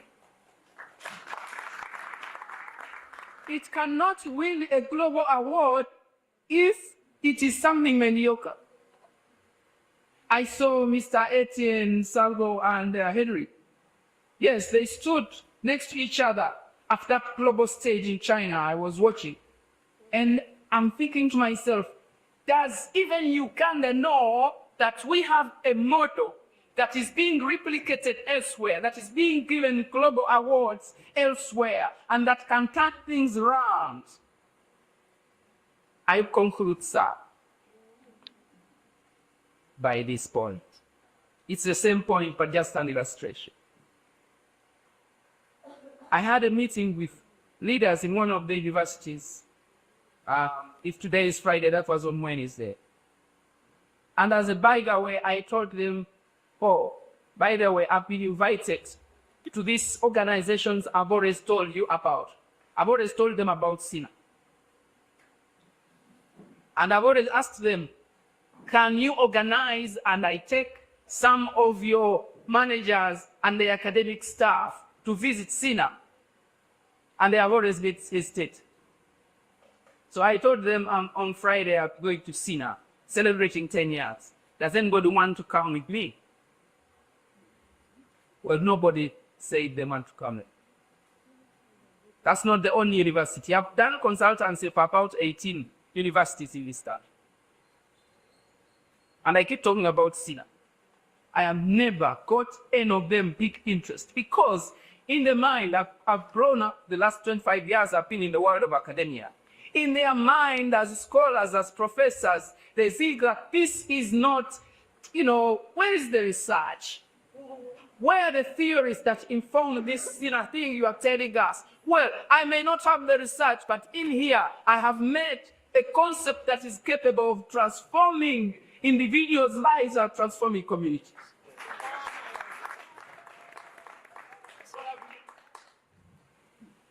So, Your Excellency, because in here, you are the representative of the president. That's my appeal.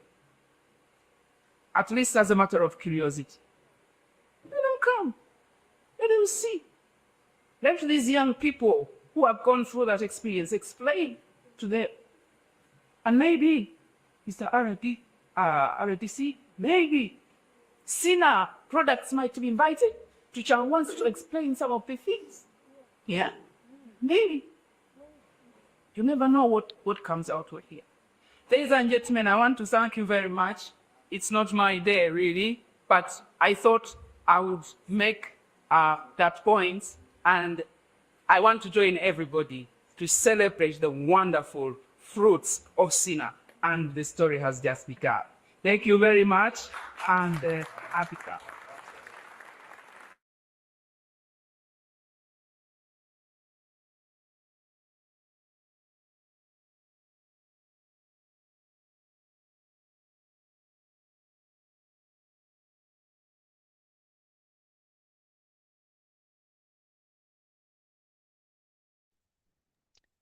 Yes, thank you so much for the video. Yeah, that was Ambrose as he presented himself, yeah, extensively in the video, sharing what is SINA about. Yeah, and yeah, I like how he finishes. Yeah, saying that the journey has just begun. Yeah, and yeah, it's just the beginning.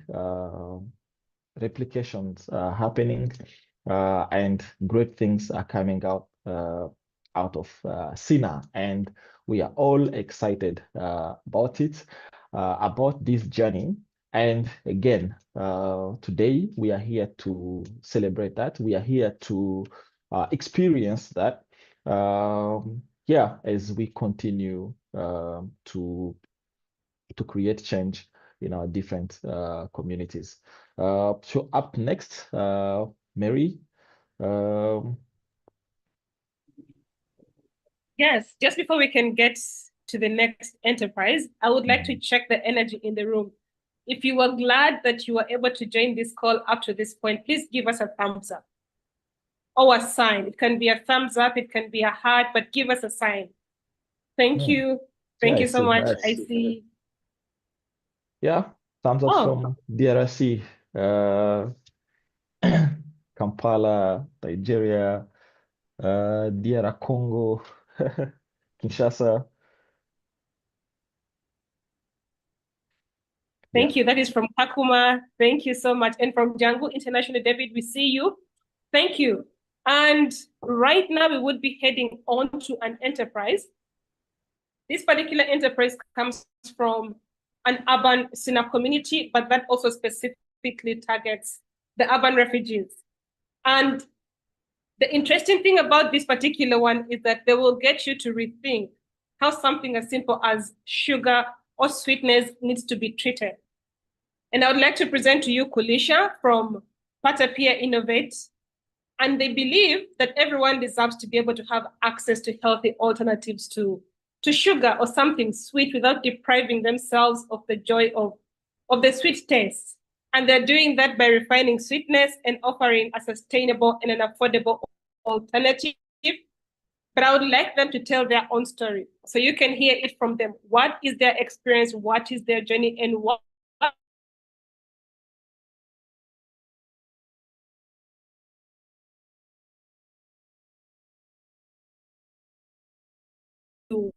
do you provide, and how are you making sure that you're keeping people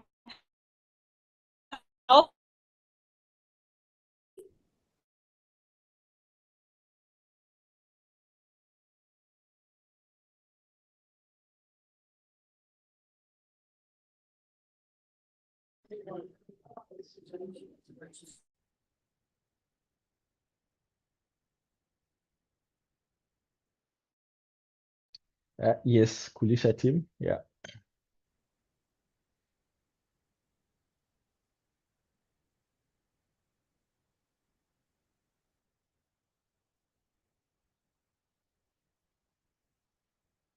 You that through the day you have an opportunity to prepare your questions, and one trick that could help is don't wait until the end. Do not wait until they have finished presenting. You can keep throwing the questions and the comments in using the Slido link, and then at the end we can also be able to ask them, and then you can join the breakout room to ask them questions and hear from them directly. Over to you, Sharina and the team.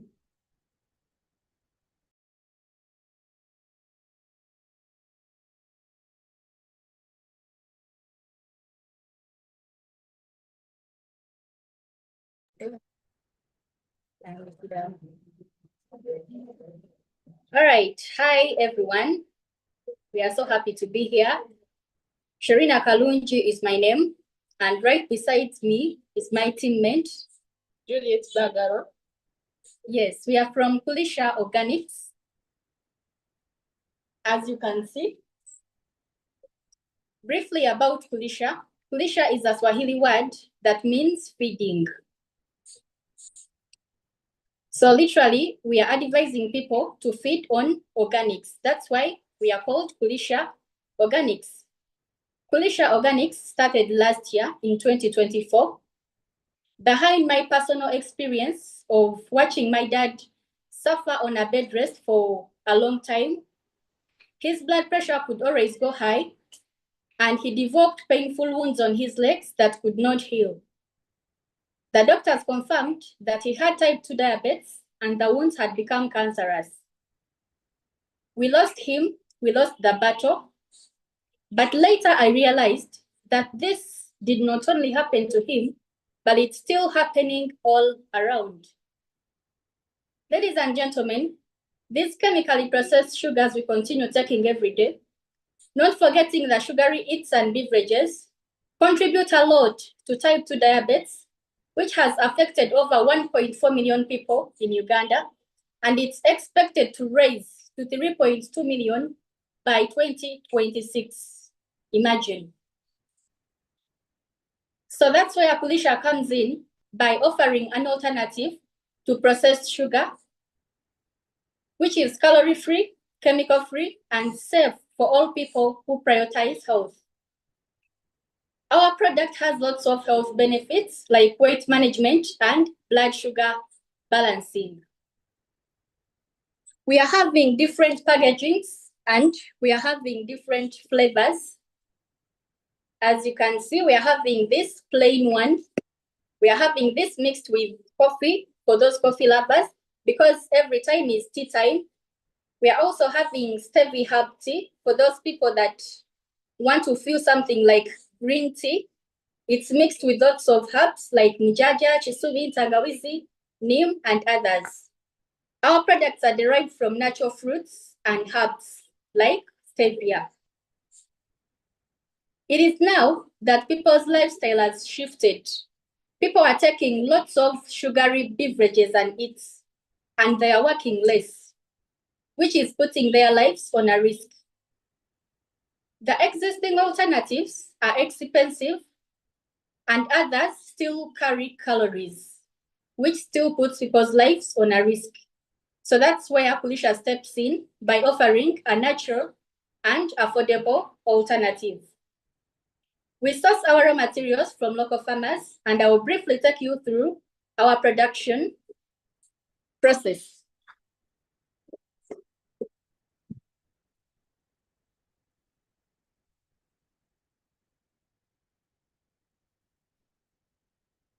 So this is where we do our production from. And these are some of the equipments that we are using for now. I don't know if you're able to see some.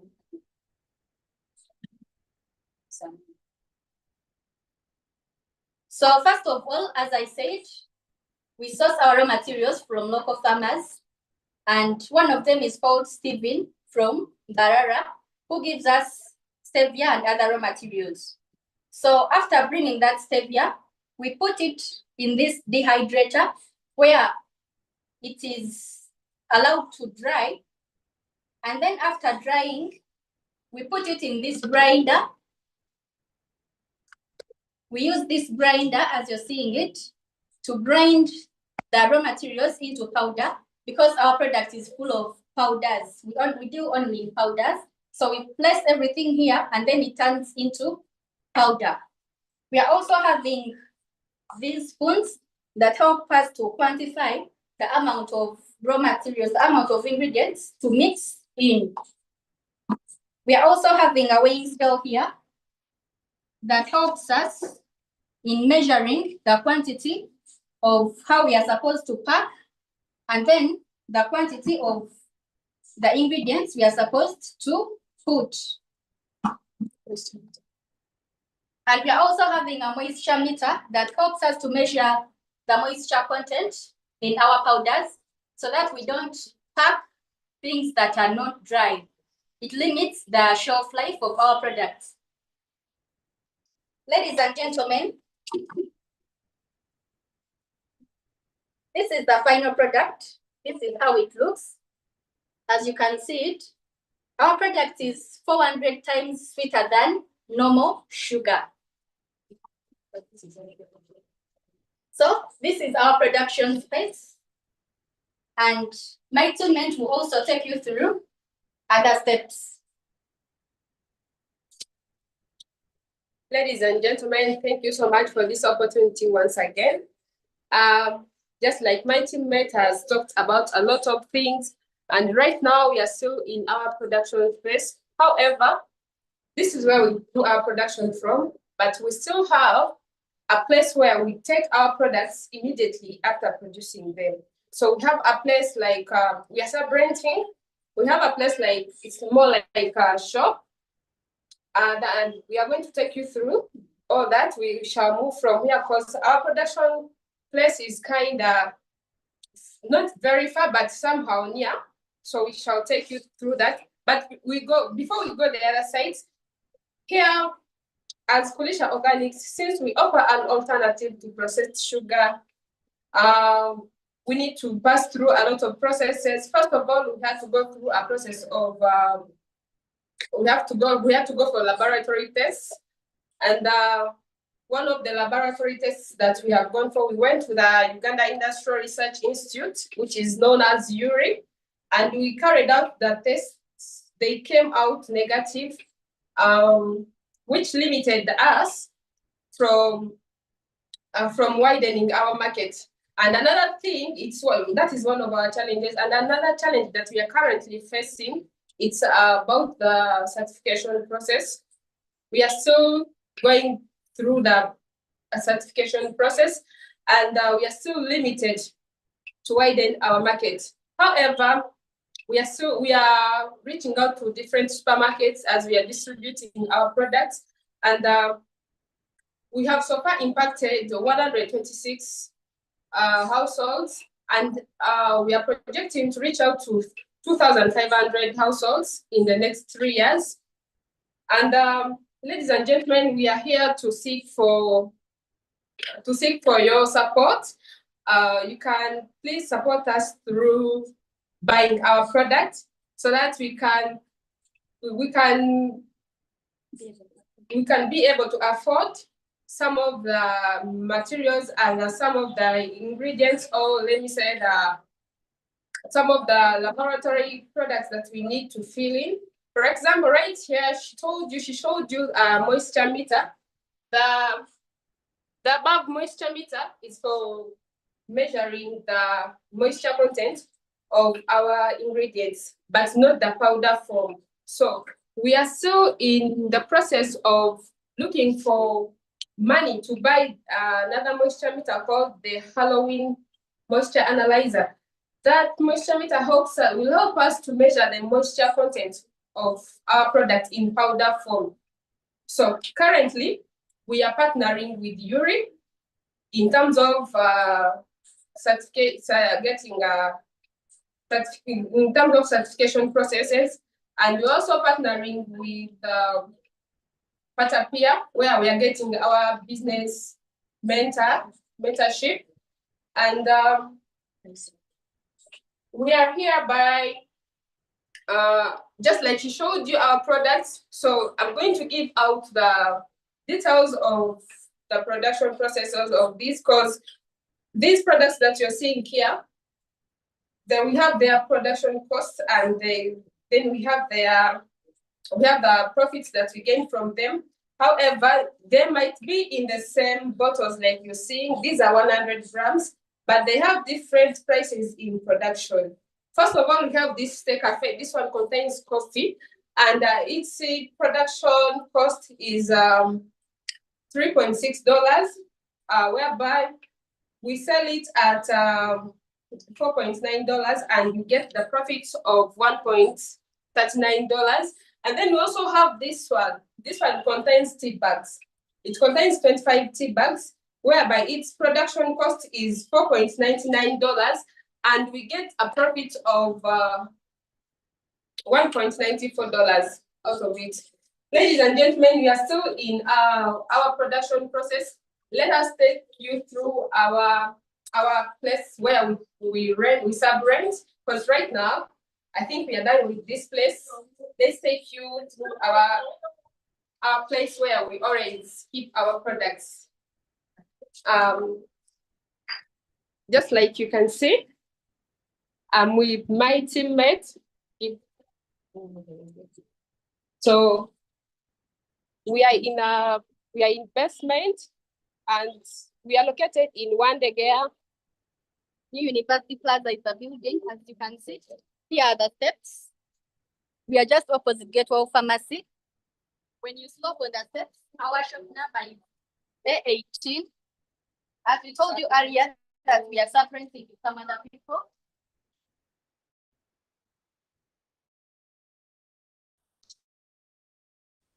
And yeah, this is, and it's where our customers find us in case they want to buy things physically. First of all, we put our products in supermarkets. We also sell online, like GG, where customers find us. And we are also physically here, where customers come and buy our products. Someone might ask why we are having different packagings. Ladies and gentlemen, we are shifting from such packagings that are not environmental friendly to this that is environmental friendly, since we love our environment. And someone might ask why we are having this containing tea bags. Most people, when they're taking such sweeteners like ours, they find a problem of not being able to measure the quantity of what they're supposed to put in tea. So they find themselves having that bitter taste, or some be like, no, it is so sweet, it's not sweet. So we hope those that don't know how to measure by putting for them this option of tea bags. So you just have to pick one tea bag, put in a cup of hot water, and then you're good to go. Yes, as you can see, this is it. And we are also having someone that helps us in case we've gone in field, or in case we've gone in boot camps. She helps us to work on our customers. We are also having other workmates that are now in the field. So let's take you back to the production space. Yes, I guess we are taking you through. This is our location. Just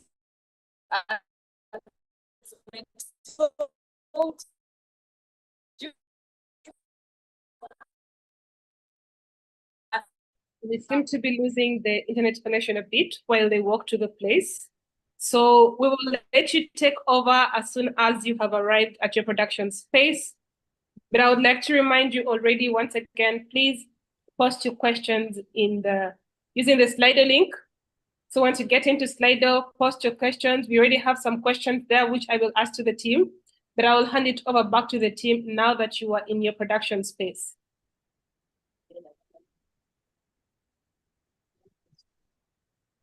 Pardon. Yes, Mary, please pardon. I beg your pardon.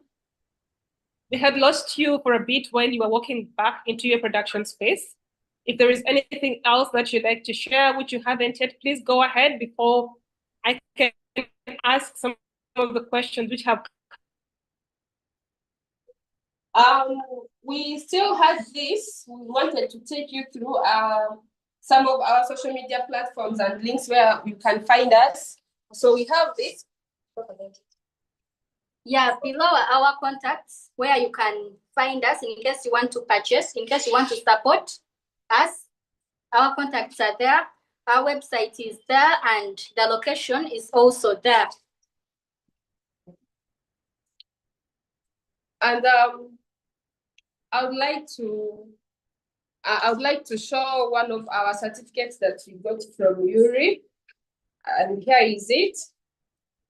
And so before I hand over to my teammates, first of all, I joined Patapia in 2024, and I came with a lot of challenges and with a lot of dreams. But I'm so grateful that one of my dreams came true, because this is what I dreamt of before. And I'm from a SINA community called Patapia. Yes, I think I forgot to say about one more thing. I'm a Congolese, and my teammate here, she will talk about herself. Yes.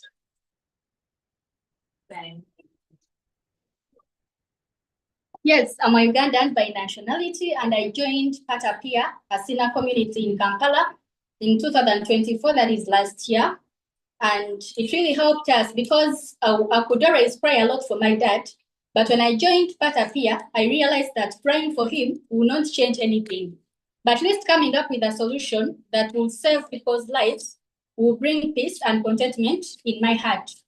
So that's where Kulisha came from. And that is what pushes me most. We appreciate our mentors, Geoffrey Omodin, our coaches, Mary, Rebecca, Mema, Stella, and everyone. We appreciate the SINA and Jambo International. May God bless you. You've done a lot for us. Thank you. Thank you.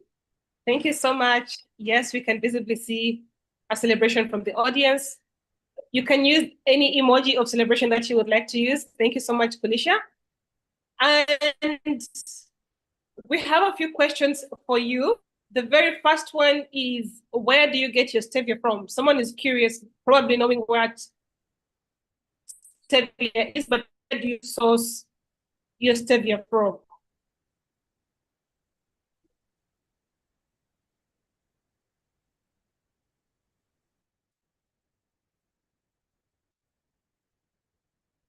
Are we supposed to answer right now, or we first wait for all the questions?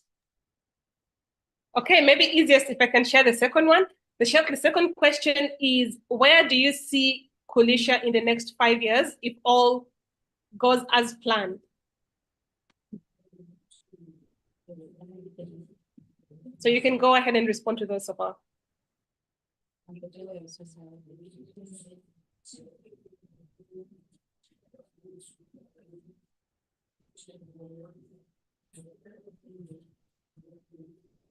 All right, thank you so much for these questions. So we source our stevia from Barara, a farmer called Isaac Mwesige.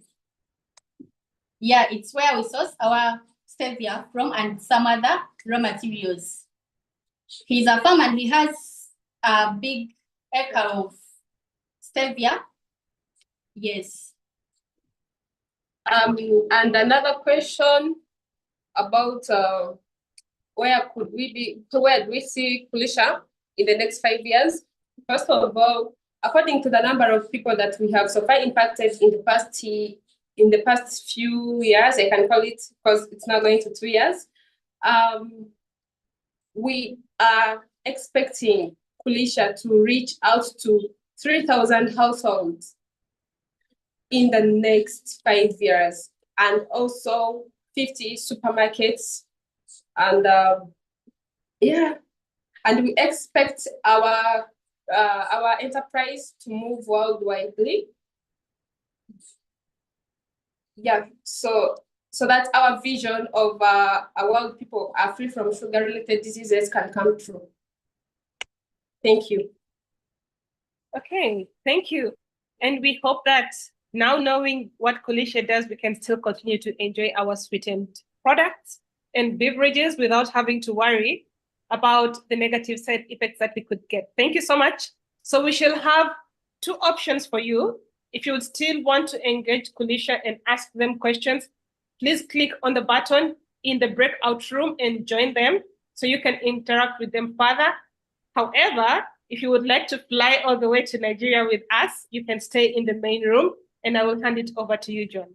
Yeah, Mary, thank you so much. And thank you so much, Team Kulisha. Before we fly to Nigeria, would like to show like a short video where the government of Katsina visited Uganda, to learn directly from SINA, to understand the SINA model, and then after that, the team in Nigeria, the floor will be yours.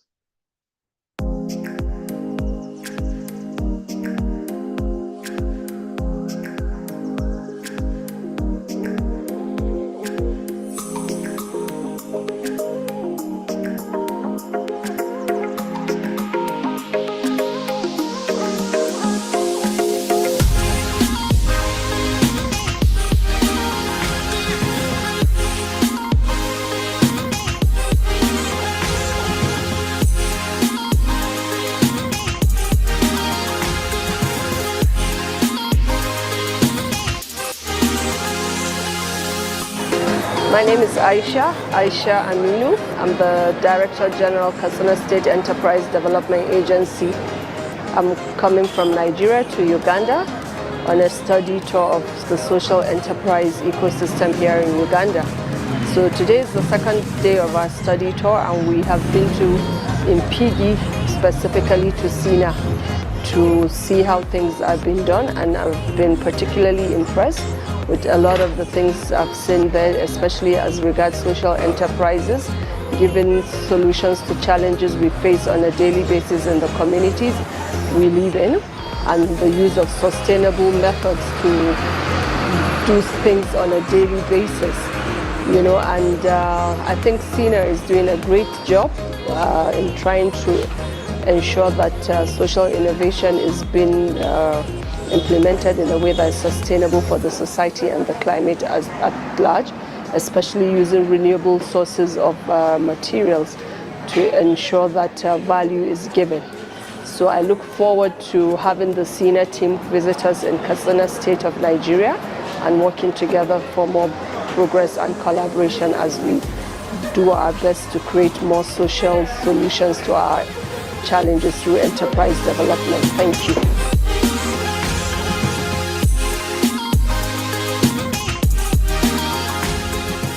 My name is Shehu Abdul Kadir, and this is my first visit to Uganda, and I'm very excited. I've visited so many places. I'm here at the equator, seeing the center of the world, and the people of Uganda are very lovely, very polite, very friendly, and I had a really wonderful experience in SINA, seeing the renewable energy, sustainable projects, and lots more. I'm looking forward to greater partnership with SINA Uganda towards replicating SINA initiative in Nigeria and other parts of the world.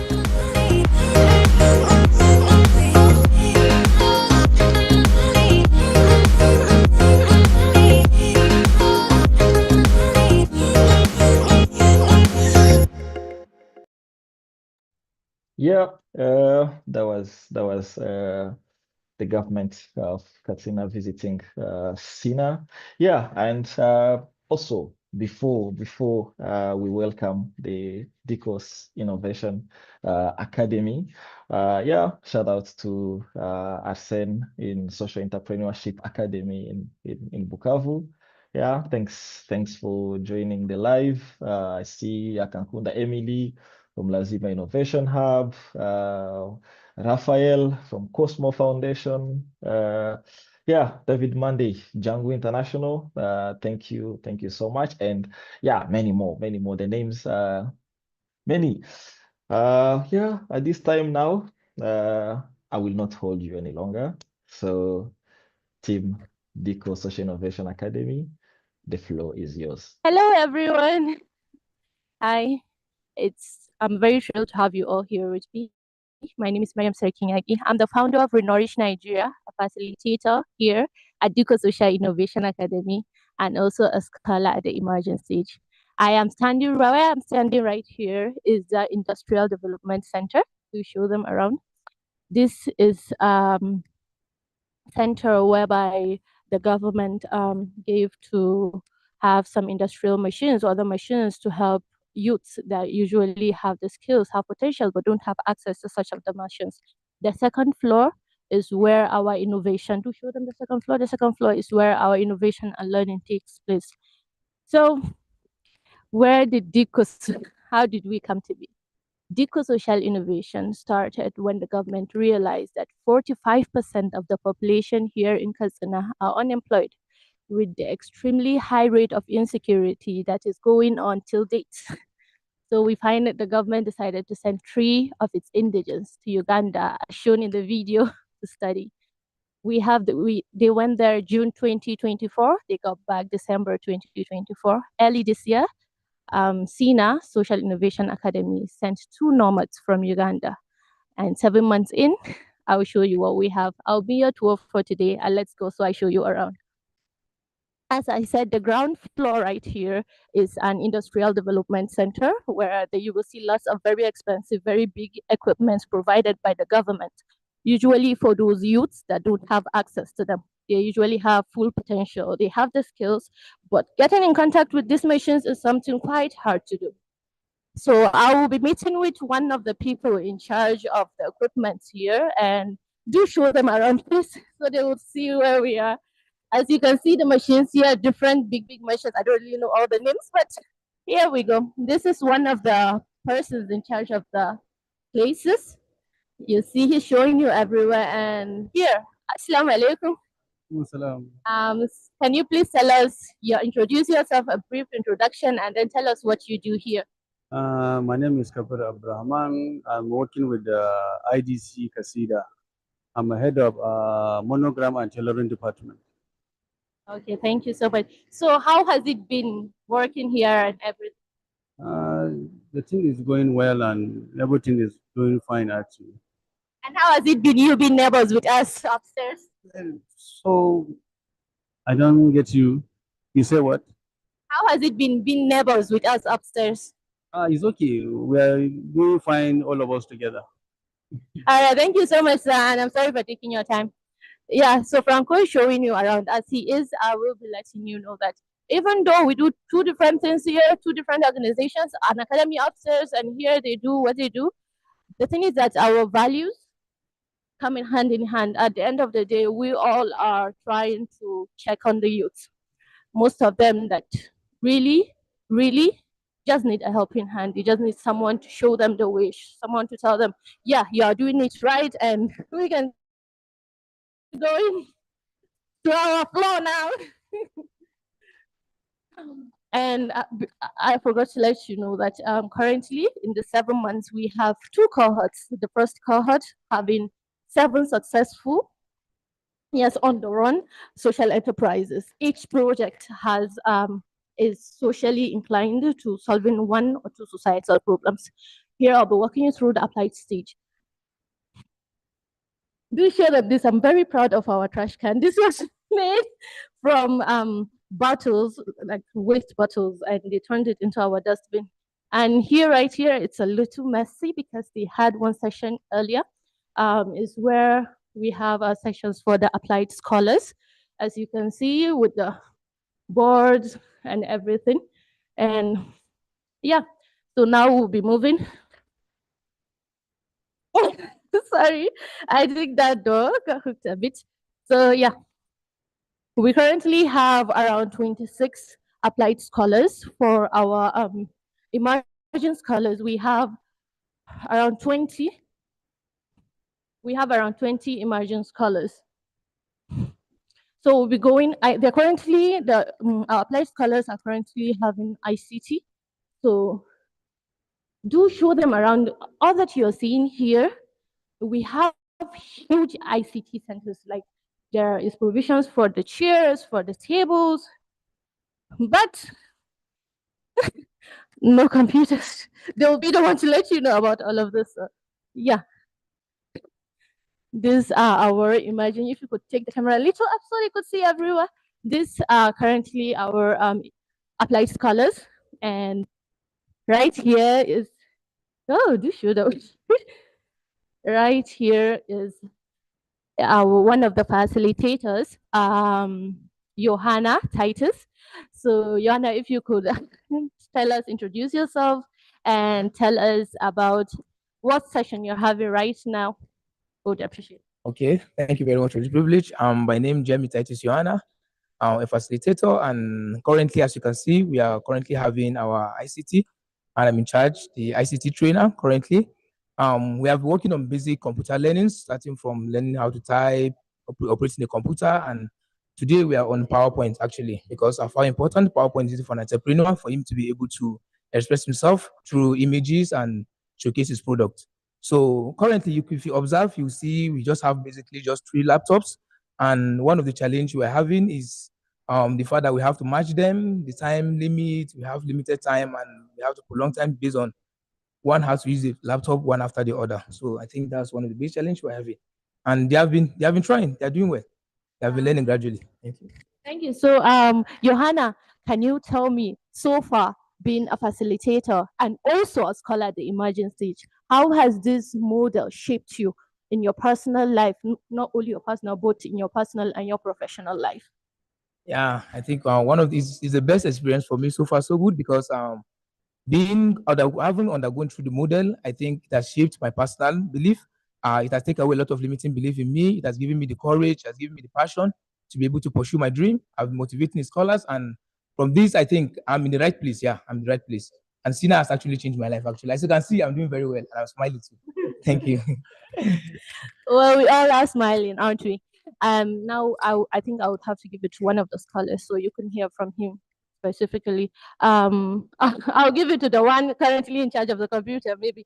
So Kofa, Abdul, can you tell us how are you doing? Introduce yourself and tell us what is currently going on in this session. Actually, my name is Abraham Bello. I'm a scholar from the second cohort. We are learning computer now, and because of the lack of a lot of computers we don't have, so we are using one computer per 5 people here. So I think that's all. And we are learning. At the applied stage, I'm sorry, so far it has been 2-3 months. Can you tell us how far along, like how has this been in Dikko Social Innovation Academy, this applied stage? How has it shaped you in your personal life?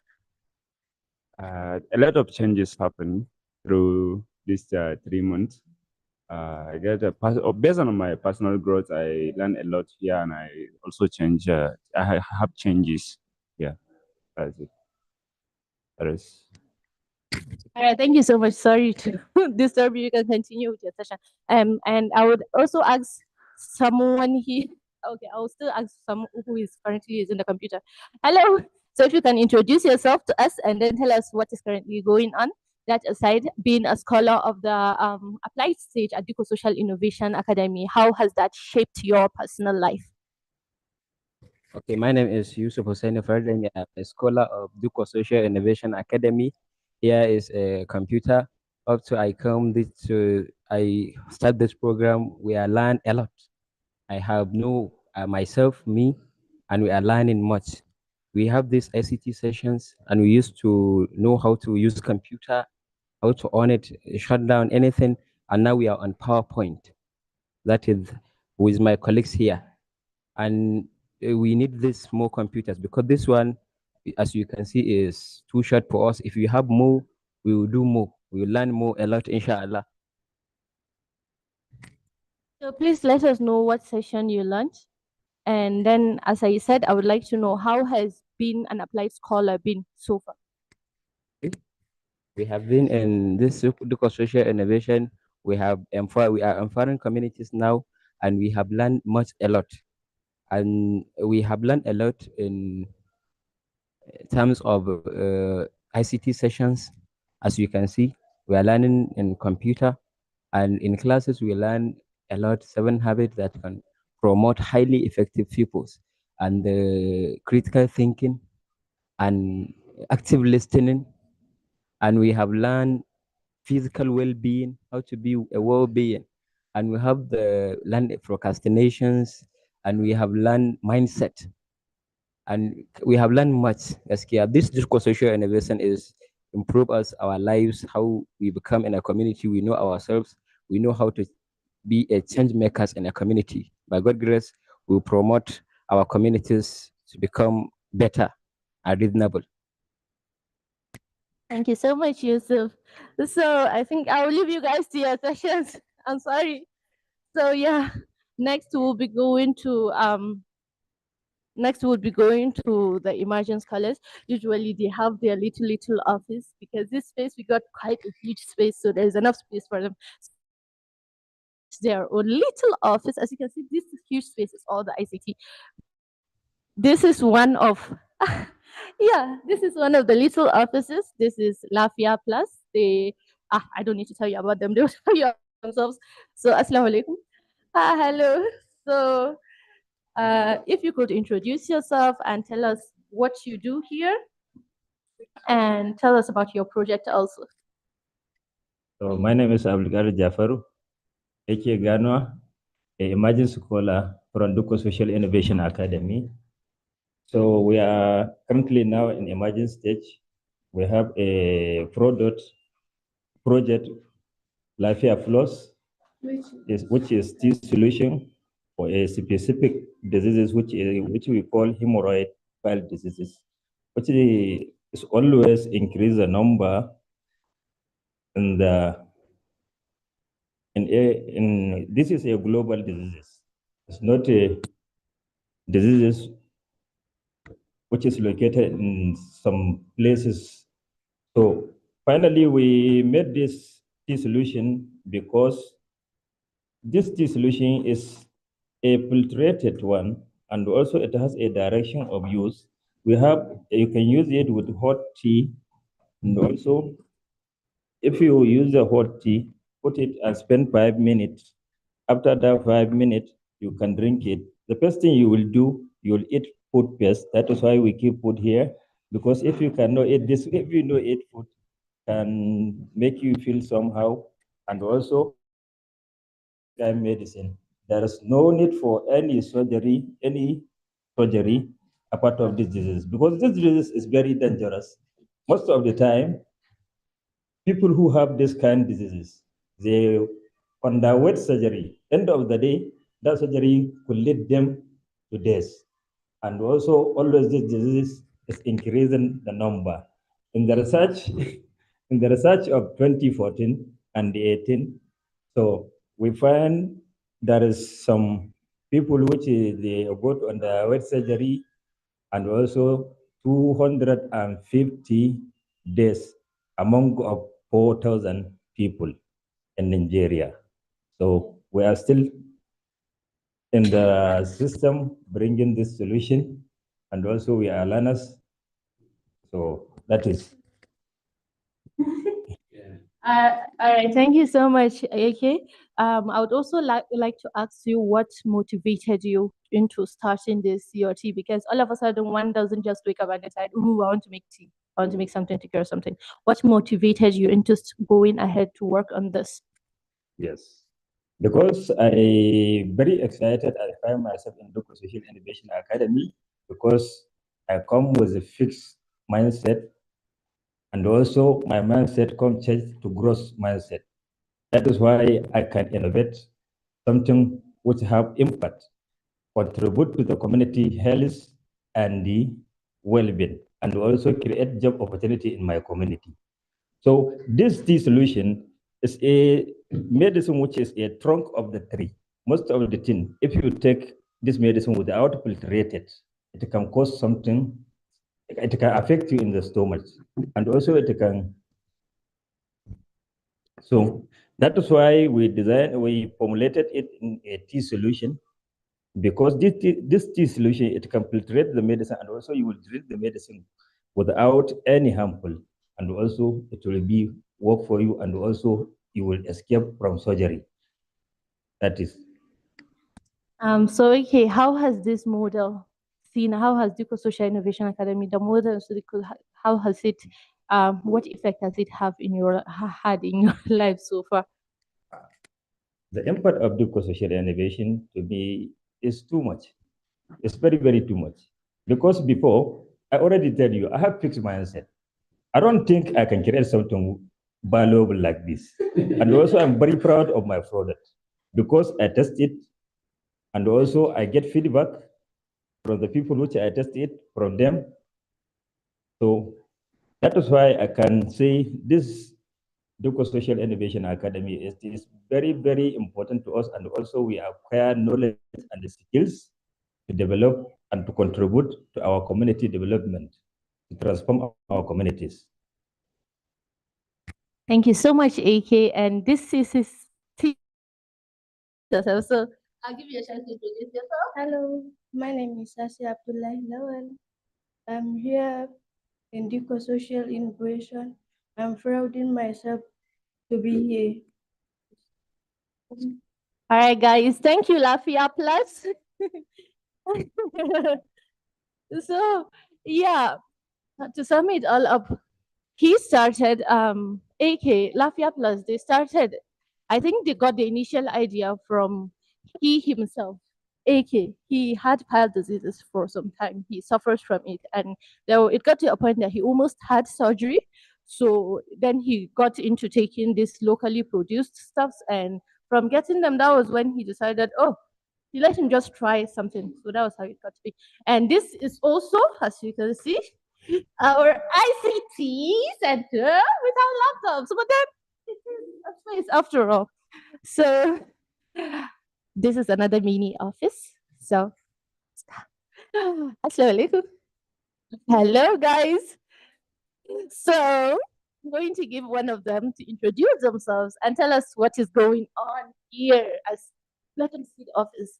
As you can see, let's see what's going on. So here you go. Hello, everyone. My name is Fadila. I'm with my friend Aisha. And yeah, we are in touch here. It means trust. And our vision is cultivating nutrition healthy, that is accessible, affordable, and stigma-free, while empowering girls to thrive in school and beyond. And we try to providing this because our girls in school, they are facing challenges during the menstruation period when they are using racks that they make them unhygienic during the menstruation period. That's why we try to provide menstruation pad with wings, without wings, that is reusable sanitary pad. And here is our raw materials that we are using when providing that product. And we are trying to make it to be hygienic to them. So now we are muna ƙoƙarin samar da abin da zai tabbatar da tsaftace ruwan, like something like that machine that is sanitizing machine that can help them to be hygienic. Yes. Thank you. And then I would like to ask you another question. What impact has this model made in your life currently? And it's very important to girls that they will help them.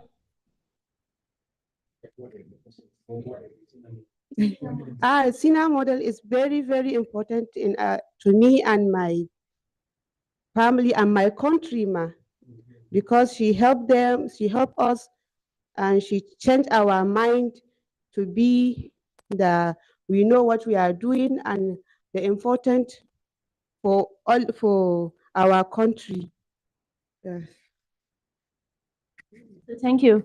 Fadila was trying to talk about how they are trying to get something to sanitize their sanitary pads to make sure they are safe for use for the for the ladies. This here is Aisha. She's also a team member of them.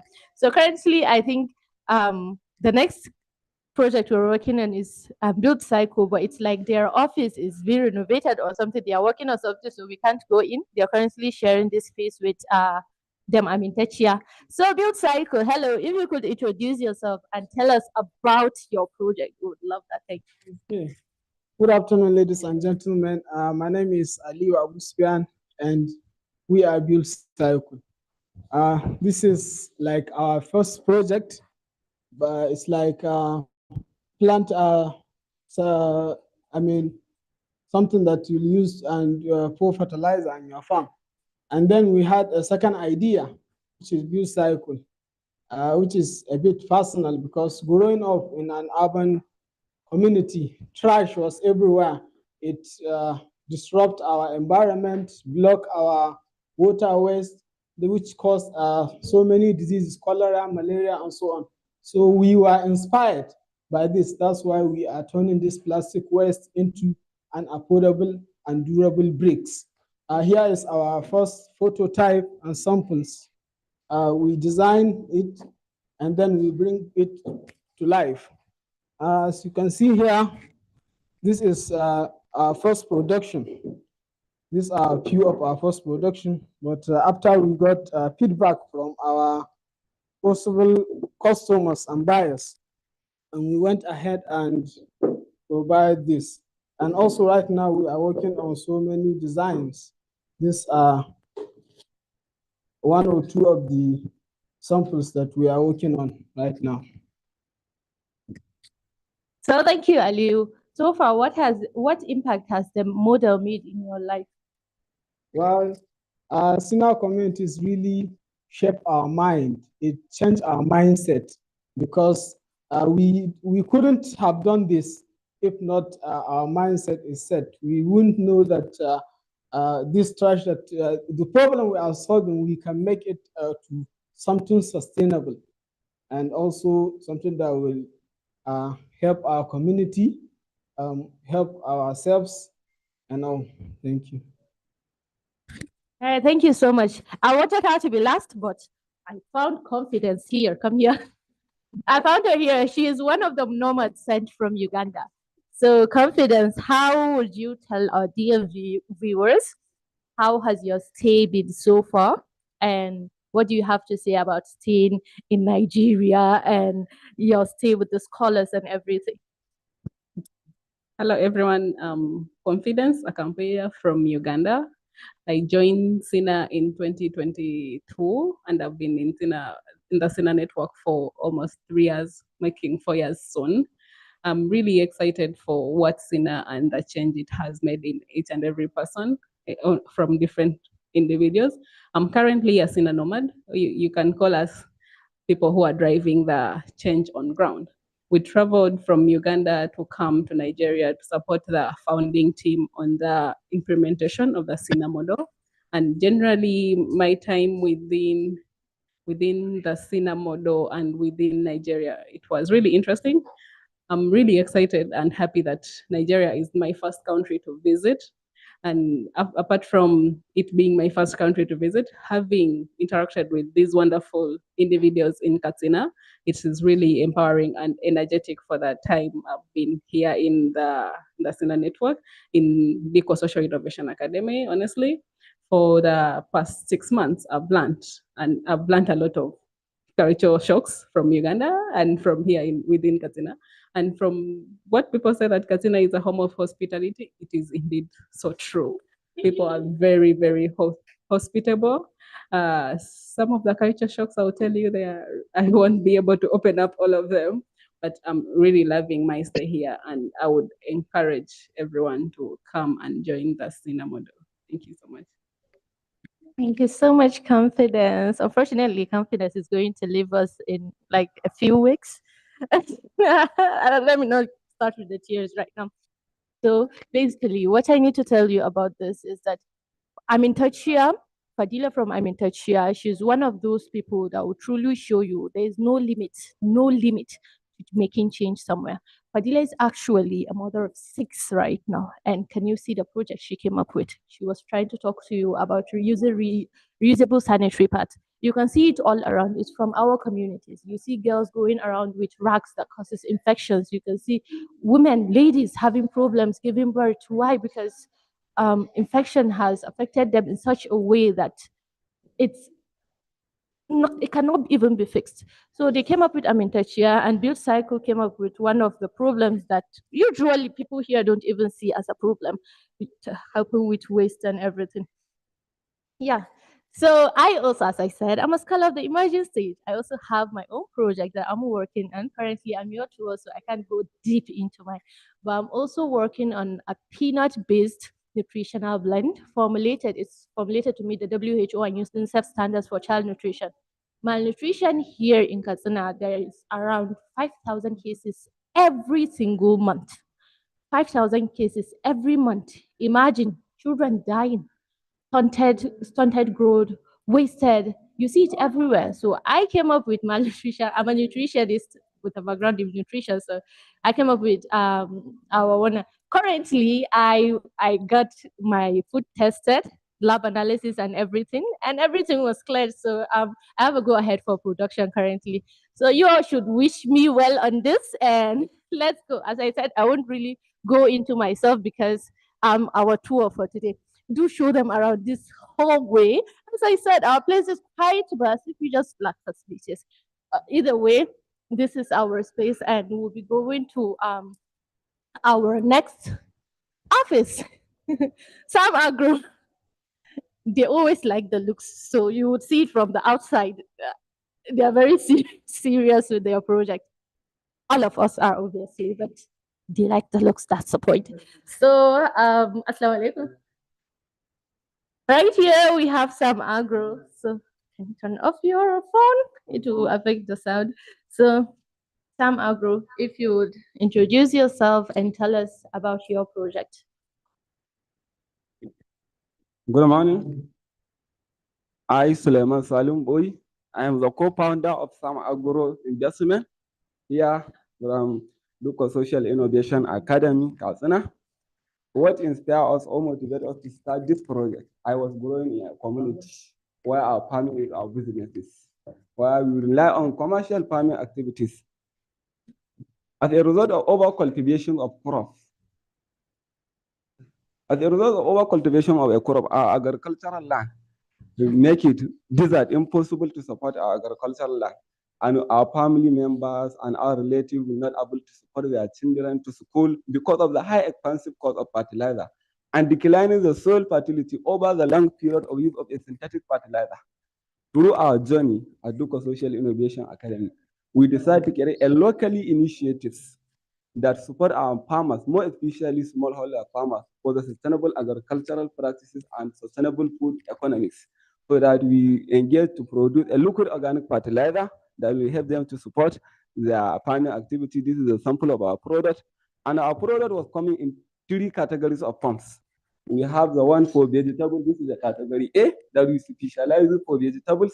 And this is the category B for granite and beans. And this is the category C that can be used generally for all kinds of crops that help you to support your farming activities. Okay. And this is currently undergoing our third production. We have done our first one as a prototype. The second one, this is our third production. Yeah, this is under fermentation process over the temperatures and all other microbial activities. And I think that is all for brief now. And we have our demonstration pump that was not currently here, that will be able to show you that how our product is being demonstrated in our pump. From the first step, we use the demonstration pump and indicate that there was a level of changes out of a 3 crop plan that we planted for the first one, plan A, plan B, plan C. While this one, we use a 1 milliliter of our product. This one, we use a 5 milliliter of our product, and the other one, we are not using the product, and we see how they grow rapid application of it. Thank you so much, Sam Agro. So what can you say? What impact has the model been in your personal life, in your life in general? A word of mouth cannot describe how Dikko Social Innovation Academy impacted our lives, so that we have been changed our mind to a growth mindset that even before here, we are not being able to think to produce something that can benefit our community and benefit our environment. But through Dikko Social Innovation Academy, we are not only working in the project at the academy, even in our communities, we have gathered people, youth like our age, to create something that benefits us, our younger ones, and our family members, that we support them. Like Almajiris, we help them to carry out some at least exercise, burden their health. I think this will help to support them in their day-to-day life activities. I think that out as well for now. Thank you so much, Sam Agro. This is the rest of the team. Hi, my name is Abdul Basit Salhu. I'm the co-founder of SINA Agro. And I am Muhammad Adam Boy, and I'm actually a co-founder of SINA Agro Industry. I'm a role in investing after product production and selling, marketing, and the others. All right, Sam Agro, thank you. So yeah.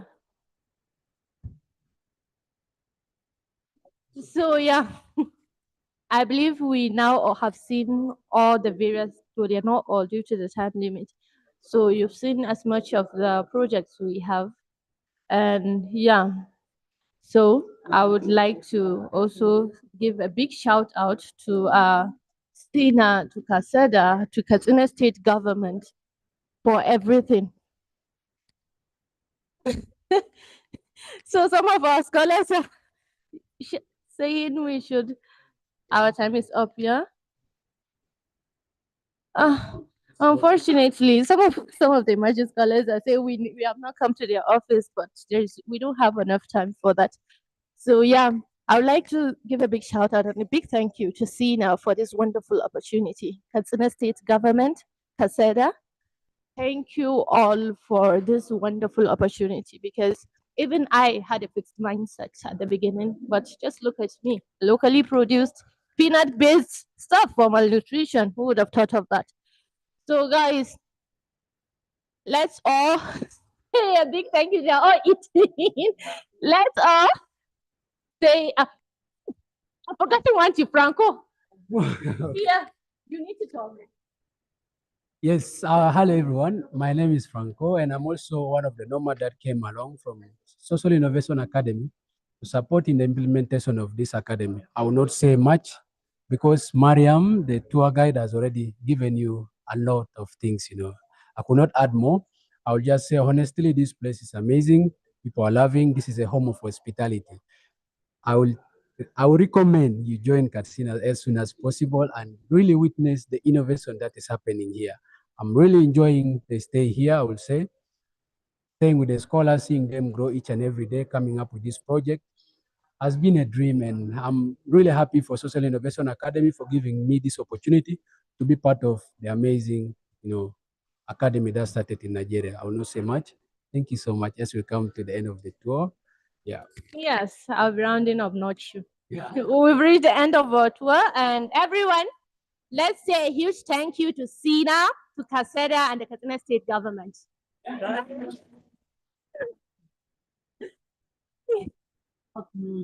Thank you. Yeah, thank you so much to Team Dikko Social Innovation Academy. Yeah, that was the tour of the home of hospitality. And wow, amazing. Yeah, without taking long, if you have questions, you can join the breakout room, and also we'll ask the Dikko Social Innovation Academy team to join the breakout room. And if people have questions, they can join them in there and ask different questions. We've gotten a lot of information. Yeah, thank you so much. Now up to Mary. Are you up? Yes, someone had already asked a question. So Okay. for the one who asked, please be sure to head out to the breakout room and then your question will be responded to. We haven't ignored it. Just head into the room, and then the Dikko team will respond to your question. And thank you so much for sharing with us all the amazing work that is happening in Dikko. It hasn't been so long, and there is a lot of amazing things which you guys are already doing in that place. And again, like John mentioned earlier, that we have another segment of the highlight videos. So we had so many hours, and we broke this into segments just to bring a highlight to you, so you can be able to see what are some of the exciting things that we did last year. And then we can make the comparison between what happened last year and where we are at this year.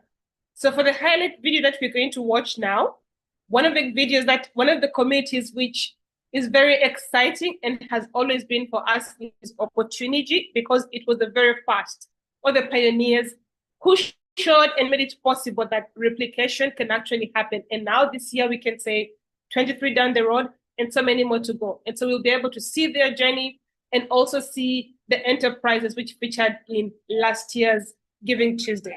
Let's dive into their stories. That's about Tunaweza. Yes, I'm a co-founder at Tunaweza Innovation Hub, and I'm very passionate about transforming the lives of youth in this disadvantaged or marginalized community. Come with us, because many of you are asking, why does Tunaweza Innovation Hub exist in us, in institute called the University Corporation Institute? Yeah, we are a team of 3, and all we shall be taking you through the journey of how Tunaweza came to exist in the University Corporation Institute. Here with me is time. Yes. Hello, everyone. My name is Simon Leonard, and it's a good evening here in Uganda. When you take use to go to Tunaweza, Tunaweza means we can. It's a Travian word, and we try to modify it. So when you look at the statistics of Uganda, there are around 32 youth who come out of school or who graduate. 32,000 youth who graduate every year. And out of those 32,000, there are only around 2,000 who are given jobs. Wonder, where are the 30,000 going? When we don't create jobs for them, who's going to create jobs for them? And that's exactly what we want, to create jobs, not to seek for jobs. Then our dad says, we sponsor you, we are going to support you. And we are currently coming up with, we have projects here, and I would hand over Morris to take you the tour or where we operate from. Welcome, Morris. Thank you very much, Simon, for all what you have liked. Yeah, I'm going to take you throughout where we do our session from right now, because due to that, the institute also is doing examination for the end of the year, so we had to relocate our position. So I will be taking you guys to where we are doing our session. So this is the administration block of the official PD session.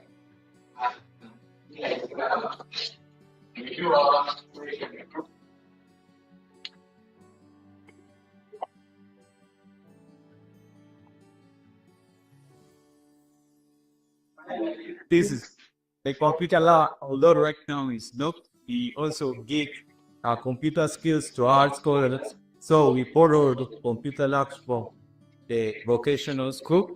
Also, the artists sometimes use it for our scholars. And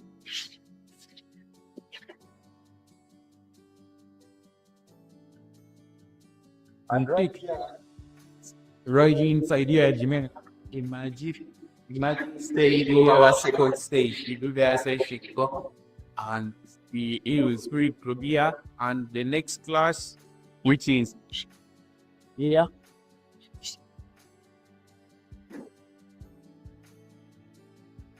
Yeah, so right here is where I first state here apply the build-up essentially here. As you see, we always in 6. So we always conduct our session, and we have also to use the veranda. As you see the veranda, and we have a basketball court here where sometimes if we have outdoor activity, we can also use the very free shelves. And as we move as we move down, see other places where we also conduct our session from all the original space where we were given that we should be using for our sessions. We can slow down for now. Yeah. Hello, good evening, everyone. This is Nakanag Angel from Tunaweza Innovation Hub at Don Bosco Army 2020-2022, and I pursued a certificate in plumbing. However, when I completed my course, I went outside hoping to get a job. Unfortunately, it wasn't easy for me. I was living a miserable life. However, through connections, I was referred to Tunaweza Innovation Hub, where I am living happy because I have received many sessions, especially design thinking. In design thinking, I have managed to come up with a project under which I'm working on unsafe water, especially in rural primary schools, by providing affordable, sustainable, and effective organic water systems. And I'm calling upon organizations, people aligning with the same purpose of mine, to come and make it true or unreal. Thank you. Okay, thank you very much. And that is happening in Tunaweza here. And currently, as you have seen through the tour, and you see we are operating under someone's guidance. So that's why we call for people who align with our purpose to help us in supporting us in providing us with a space where our scholars can stay in. That is when the organization comes in. Now, we then start the journey with the survivor, which is in terms of psychosocial support, working.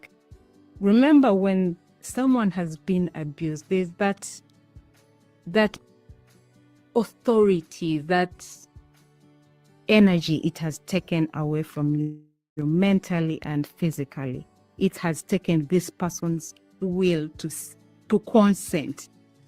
So because of this, Totia comes in to give that person the free space where they are able to speak out, speak through that moment that they went. It was a life and death moment that they went through. Now that they have survived it, how are they moving on with their life after this abuse? Up and down, and she's back inside. It's hey. Start on my life, but to go home. I travel night, you'll be sure only time.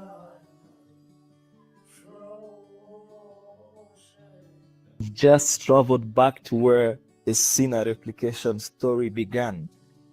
This is the very first SINA community to emerge from our amazing empowerment model. Located in Naki Valley Refugee Settlement in Uganda, in 2016, young refugees from different neighboring countries decided to take the SINA model to replicate it in the Naki Valley Refugee Settlement. And that's becoming the pioneers of our replication journey. And they set the stage for the creation of more than 17 other SINA communities across Africa, and soon beyond the continent. Join me in welcoming Opportunity, the pioneers of the SINA's replication journey. Yeah, my name is Jimmy. I'm a trainer at Opportunity. Yes, I'm going to share more about what we are doing and what we are building. Naki Valley Refugee Settlement is a refugee camp that was established in 1958. Is one of the Africa's oldest and largest refugee settlement located in Shingiro district, that is the south western part of Uganda just recently, October in 2024. Yeah, it's now approximately reaching 171,000 refugees from countries including the DR Congo, Burundi, Somali, Eritrea, Ethiopia, Rwanda, South Sudan, and so on. Yes, of course, there is a lot that we have been doing on ground, and yeah, nonetheless, it's entrepreneurship. So the number of refugees keeps on going, and it has created a lot of challenges. Unemployment has taken a big number of, it has taken a big percentage, limited to job opportunities in and around Nakivale refugee settlement. That's when we came in with the philosophy of not encouraging the job seeking, to shift it to the job creation, and to reach that, we always train youth around entrepreneurship, and we normally take youth who are between 18 and 30 years. Recently, as we rejoined again the SINA Framework, we trained three cohorts in applied, and I think two in emerging, and Hello, the thank you third so one much. is about to start. And also, we have just a few more hours left. there And is, for everyone who has been with us from the very beginning, Adrian, I see you. You can give us an emoji. I see you, Arthur Kenya, from one of our newest communities. And Ubin, hello. I see you, and you're all very welcome. It's good to see each and every one of you who is joining us today.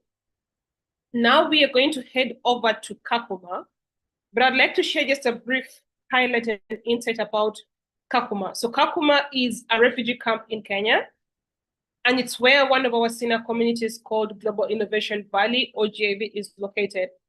It's in a place or a region called Turkana, and one of the key characteristics of this area is it's quite arid with very few trees, lots of sand and clay. But also, if you have ever visited a refugee camp, one thing that you would notice for sure is that the main source of cooking fuels are firewood and charcoal, but also both of them are either scarce, especially because there are few trees, and also harmful. And that is where Green at Mine, our enterprise, comes in.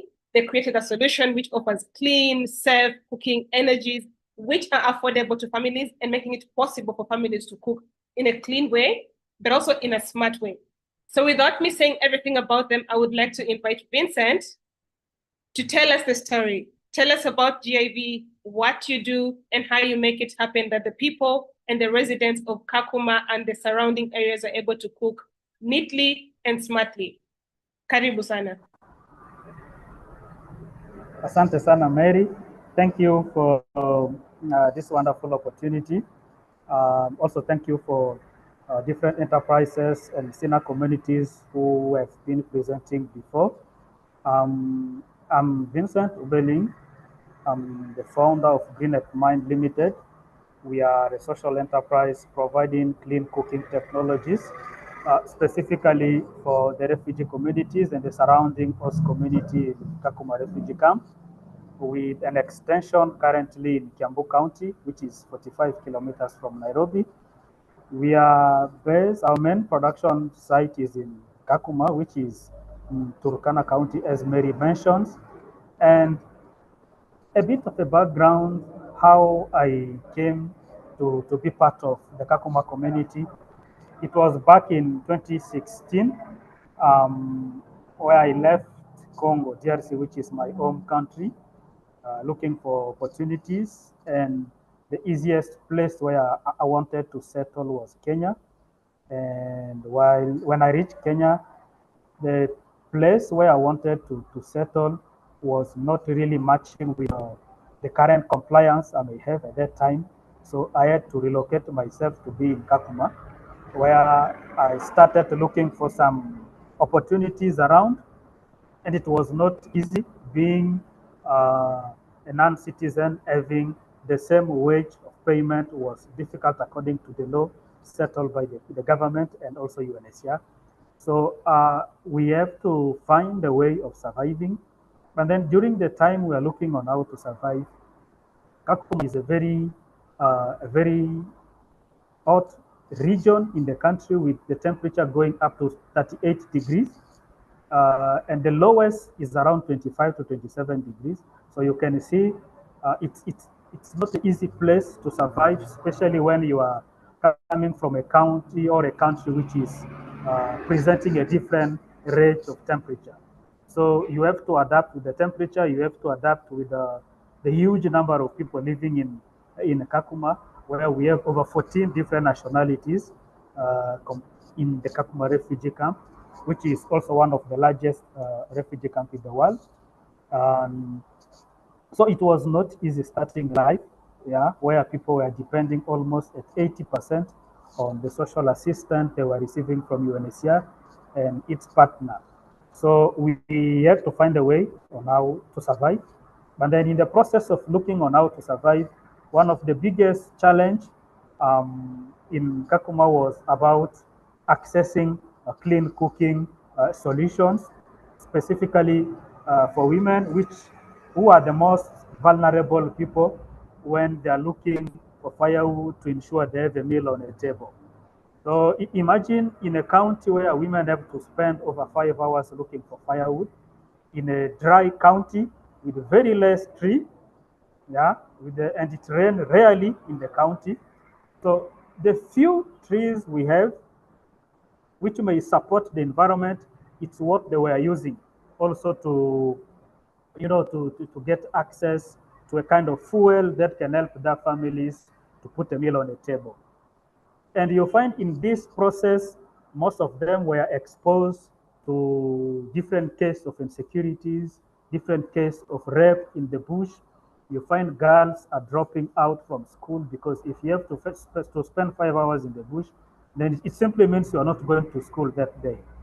And when you come back, you need to use a traditional 3-stone to cook in an open way with a lot of winds, which was also provoking a lot of respiratory illness. So I realized something had to be done, but then I didn't have any background, in social entrepreneurship or even in business in general. And this is how I have to join JV. JV is Global Innovation Valley, one of the first SINA community in Kenya. I think it's also the only SINA community we have currently in Kenya, which is performing well because I was in the second cohort, and from that cohort, it's where we came up with an idea of creating Green at Mind, which was purely a product of JV from the mentorship we received. And to understand better, I have to go back to JV as a volunteer to train the next cohort and support, the team to see how we can help the company grow, the organization grow, and support young people shaping their initiatives to become a bit something visible, which can create job opportunities and support life, and also bringing change within the community. So from JV, we came up with Green at Mind, and I'm so happy that today we managed to grow from where we started up to the current data we have today for the organization. So why do I decided to focus on clean cooking? I decided to focus on clean cooking because it was one of the key challenge in the community, one of the most critical problem women were facing. Imagine we are living in a world where 2.3 billion of people have no access to clean cooking appliance. And in Kenya alone, we have around 8.1 million. This is roughly 64% of the national population, which have no access to clean cooking technologies. And based on the recent report, it was presented by the government that we have over 21,000 Kenyans who die every year just by being exposed to household air pollution, which is coming from their exposure to a lot of smoke by using firewood.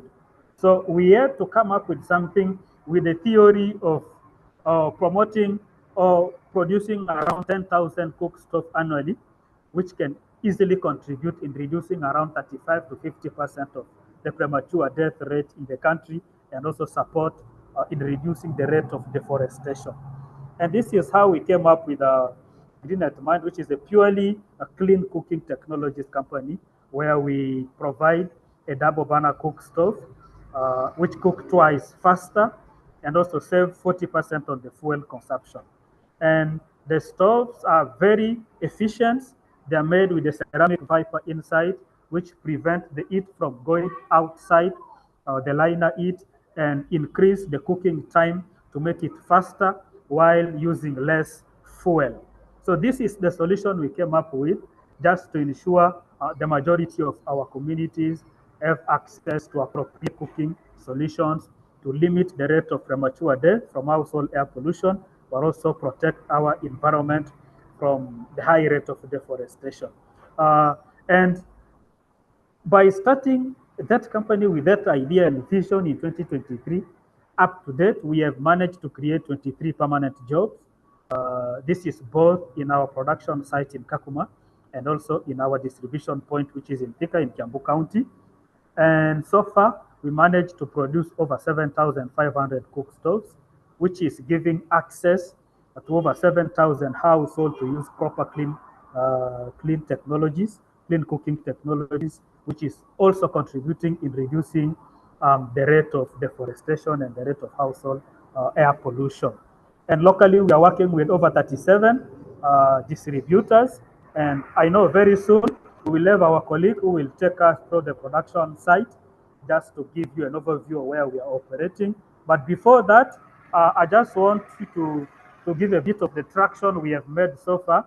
From 2023 to date, we managed to generate over 10,000 USD in 2023 in terms of revenue, and in 2024 we generate over 33,800 in terms of revenue, and this year alone we are close to 61,000 USD in terms of revenue, and this is based on our sales and also some of the partnership we managed to develop during our time of operations.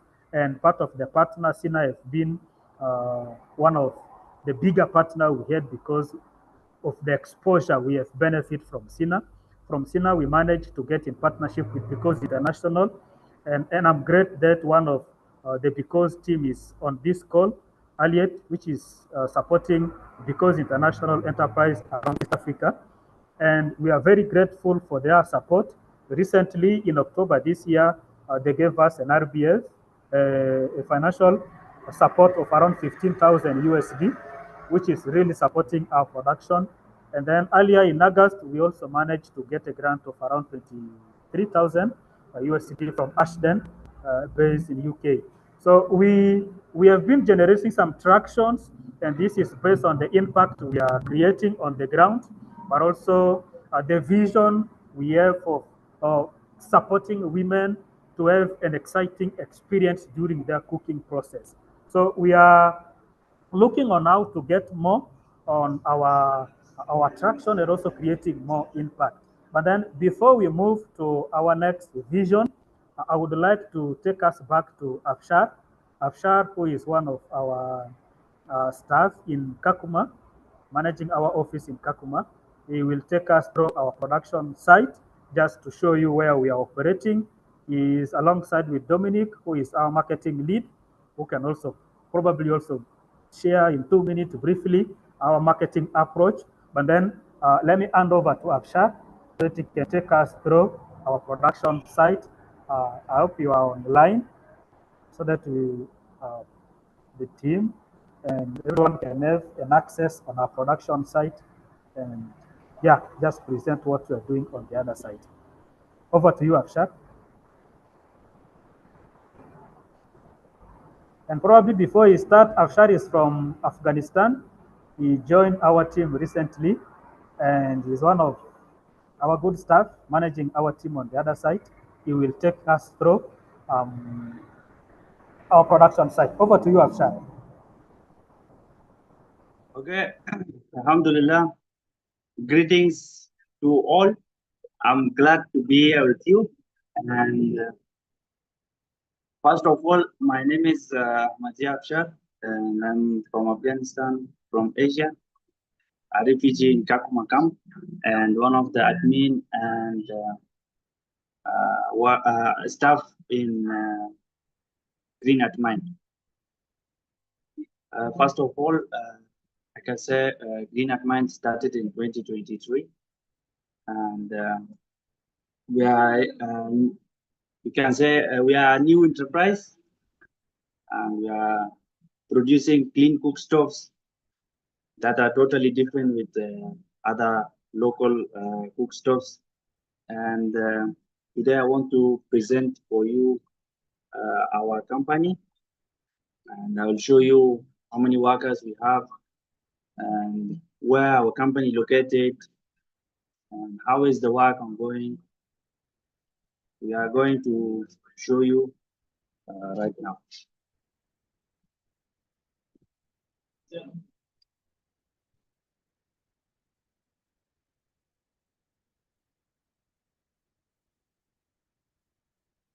First of all, this is Kalobey settlement, village 3. We are located in Kalobey, village 3, in Kakuma refugee camp, in Turkana, Kenya. As you see, this is the road of Kalobey, and this side, as you are looking, this side is going for village 2 and village 1. The Kalobey camp, the Kalobey settlement started from village 1, then village 2, and continue to village 3. And also, this is village 3. As you see, the main market is here. We are located in village 3. And this is our company. This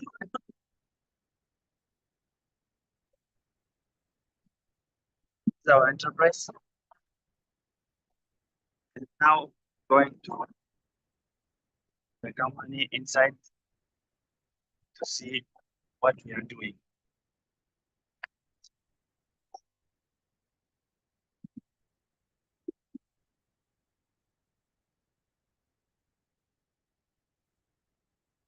This is our store.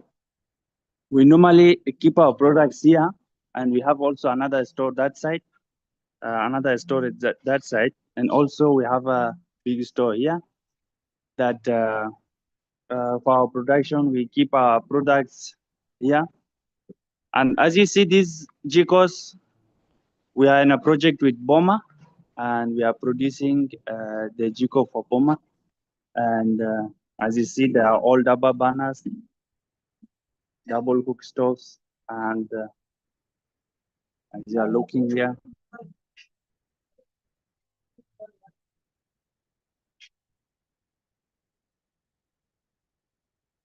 now we are going for next step. The first step of production, our main production is we are not using clays. As you see, clays are here. For our products, we not use clays. Our products are clean cook stoves. And for this one is a project that we have done. And I will present for you our own product. In our company, we are almost 23 workers, and we are here like a family. We are all working together. And we have 3 staff in the office that we are controlling the office operations.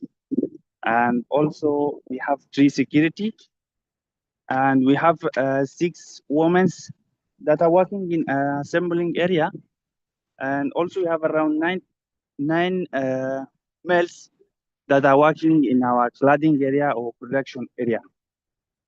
First of all, we started from assembling. As you can see, the women are working in assembling area.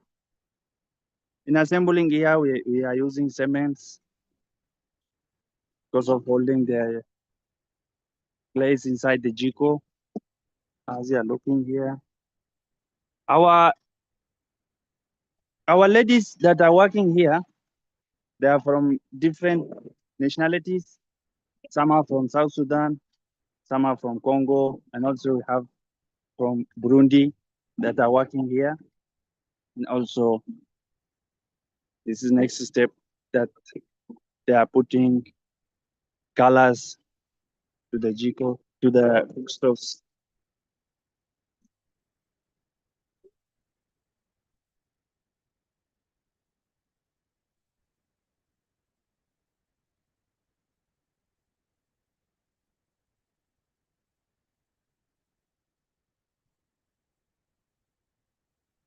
They are working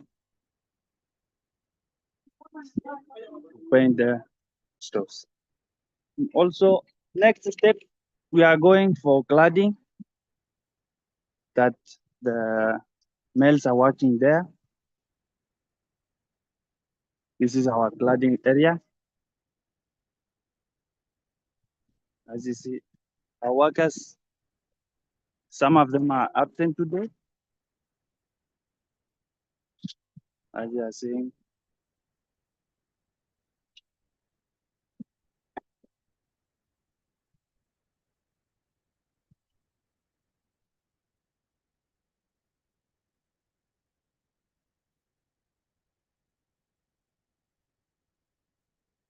and also in our cladding area, we have different nationalities that are working in cladding area. They are from South Sudan, and some of them are from Congo. And also we have two welding men that usually weld our Dikkos, our own product, and they are from Burundi. We are working with different types of nationalities.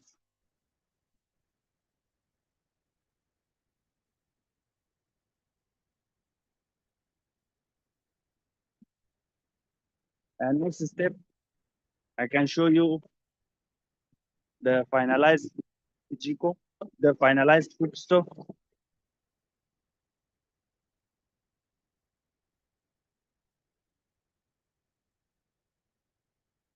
The cookie stove that you are looking, this is the finalized one that I've done already and ready for distribution. And also, let me give chance to my colleague to present you more about our agents, ourselves. Present. Don't have time. Now we continue with our stuff. Okay, good evening. This is Tela Dominic. And it was introduced mostly by Research. I'm leading marketing team, and just wanted to brief you more about what we are doing in marketing. And here I have a sample of some products. This is the type of the product we are issuing out. This is the smallest product. We call it sulfur standard. We have the clean product now. This is our clean lift double supported by Ashton. And we have the lift double product. This is this is from contract we received from Boma. We are finalizing it, and maybe to show you some of the strategies we are using, and for our sales structure, we are using B2B model, and the other one is B2C model. And how you can find us? You can find us one. Maybe to show you our USSD code. This is one of the access. You can access us through USSD code here, and also we have you can access us through our agents. Back in the field, we have around 5 agents in the field distributed along Kakuma, Kenya, And also you can find us through our distributors. Our product you can find through our distributors and also our vendors. Yeah, that is much I can say. Thank you.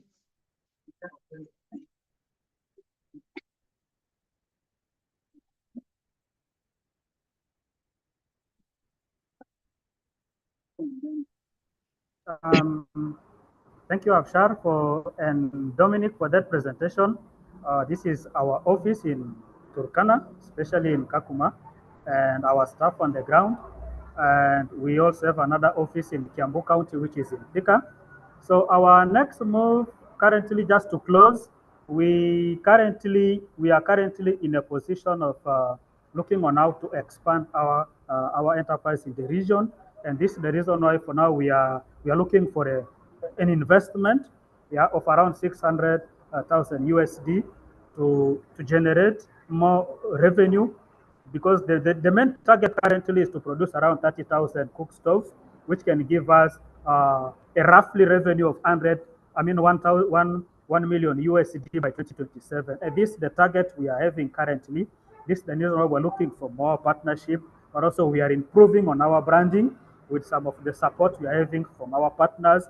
And we manage also to partner with one of the biggest insurance company in the country, where from this year, by this December, each product sold is going to be sold with a macro insurance for the end user. So we are going to be part of the first companies to provide insurance for the end users, though it's still a macro insurance, but it is a big move we have created in our business model, just to ensure we are not just stopping with ourselves, but we are going beyond ourselves in a proper relationship with our customers. So we give a big thanks to SINA for giving us this opportunity, and also Mary for supporting us through the accelerator program with the team. It was great, opening our eyes and also giving us a lot of exposure to the world and helping us to grow.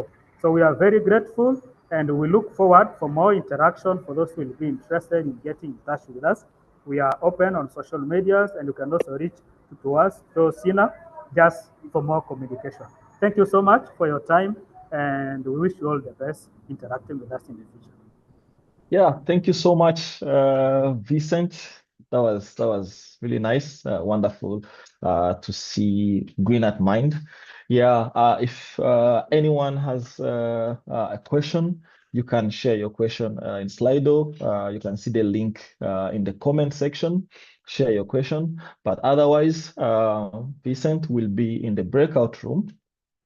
You can join the breakout room, and then you will find Vincent there, and then you can ask him all the questions if you want to understand more about Green at Mind. Yeah. Okay. So, moving to another part of today. Are you a teacher, or lecturer, or an NGO leader, or a trainer, who want to do things differently? So at SINA's, we have a training of trainers where you won't just learn methods, but you will experience a new way of unlocking potential.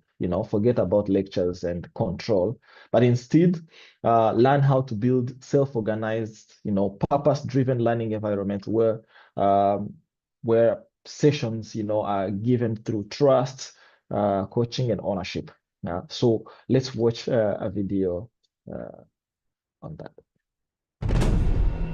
We're living in a fast-changing world. The world is changing at the speed of light. But unfortunately, our systems of education and teaching are still stuck in the past.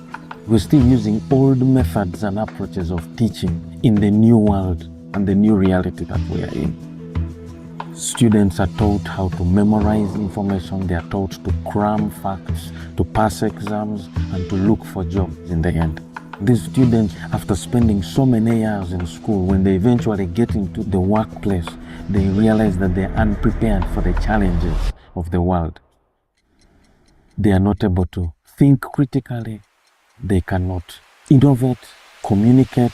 They cannot lead with confidence. At SINA, we believe the goal of education is not to pass information, but rather to unlock human potential. And we believe that the teacher plays a key role in this, as the teacher changes the way they think and their mindset away from a traditional teacher-centered approach to teaching and more toward the collaborative, creative, learner-centered approach of teaching. Then the student and the scholar is free and liberated to become all that they are meant to be within the classroom.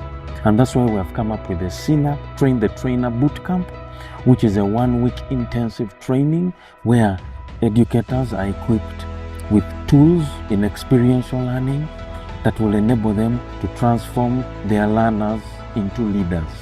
Whether you're a teacher in a primary school, in a secondary school, or if you're a facilitator in a youth empowerment program, in an NGO setting, or entrepreneurial training setting, this training is specifically for you. And so the SINA Train the Trainer Bootcamp equips educators with tools in experiential learning. So tools like World Cafe, Jigsaw learning, the question formulation technique, and many other innovative tools will be provided with the teachers to be able to unlock the leadership potential of their students. So trainings are made more interactive, are made more engaging, and more authentic. And so I want to invite you to join this training bootcamp. It's important for you, and equip yourself to be able to prepare your learners, not just for exams, but for life. And so join us today, change the way you teach, and change the future.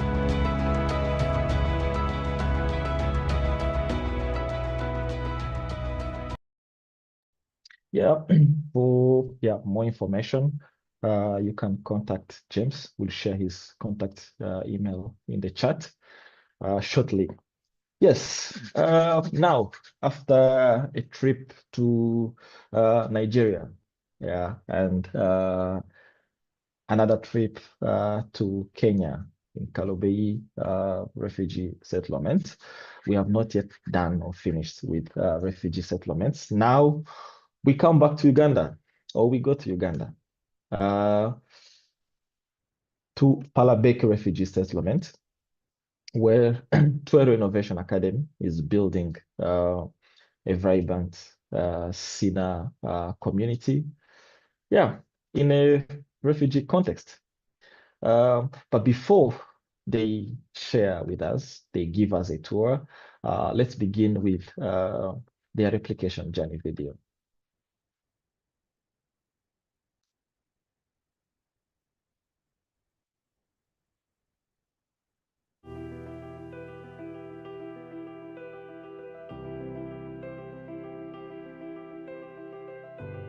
Hello everyone, I'm Owajio Emmanuel, a replicator from Don Bosco, Palabek. Hisayo Stella and Syria. I'm from Don Bosco, Palabek, replicating SINA. I'm called Isaac Innocent Omara from Palabek.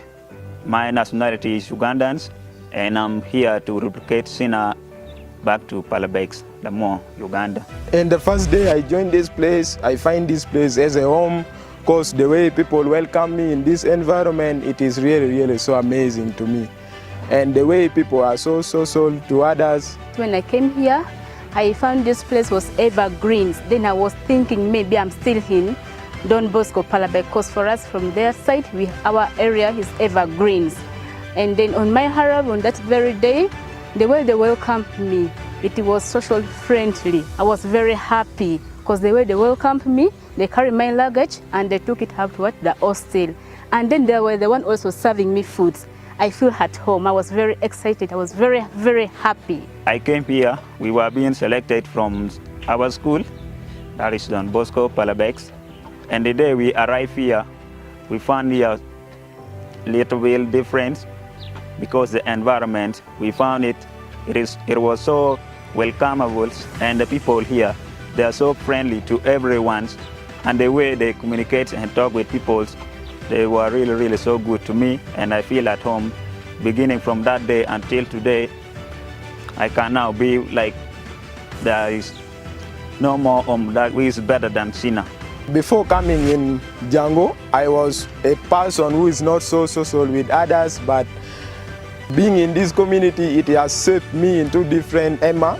Not the one from Palabek. Now I can be social with people, I can speak. I've improved on my English also a bit.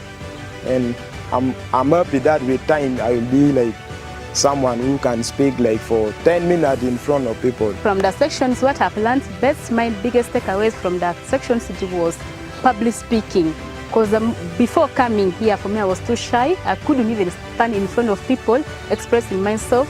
But right now, I've learned from the public speaking that when I'm speaking, at least I can also use body language, eye contact, whereby now I'm self-confident. When I'm speaking in front of people, I don't fear anything. What I learned more from SINA Django here, I learned how to communicate with people, because before I was not so good in communications.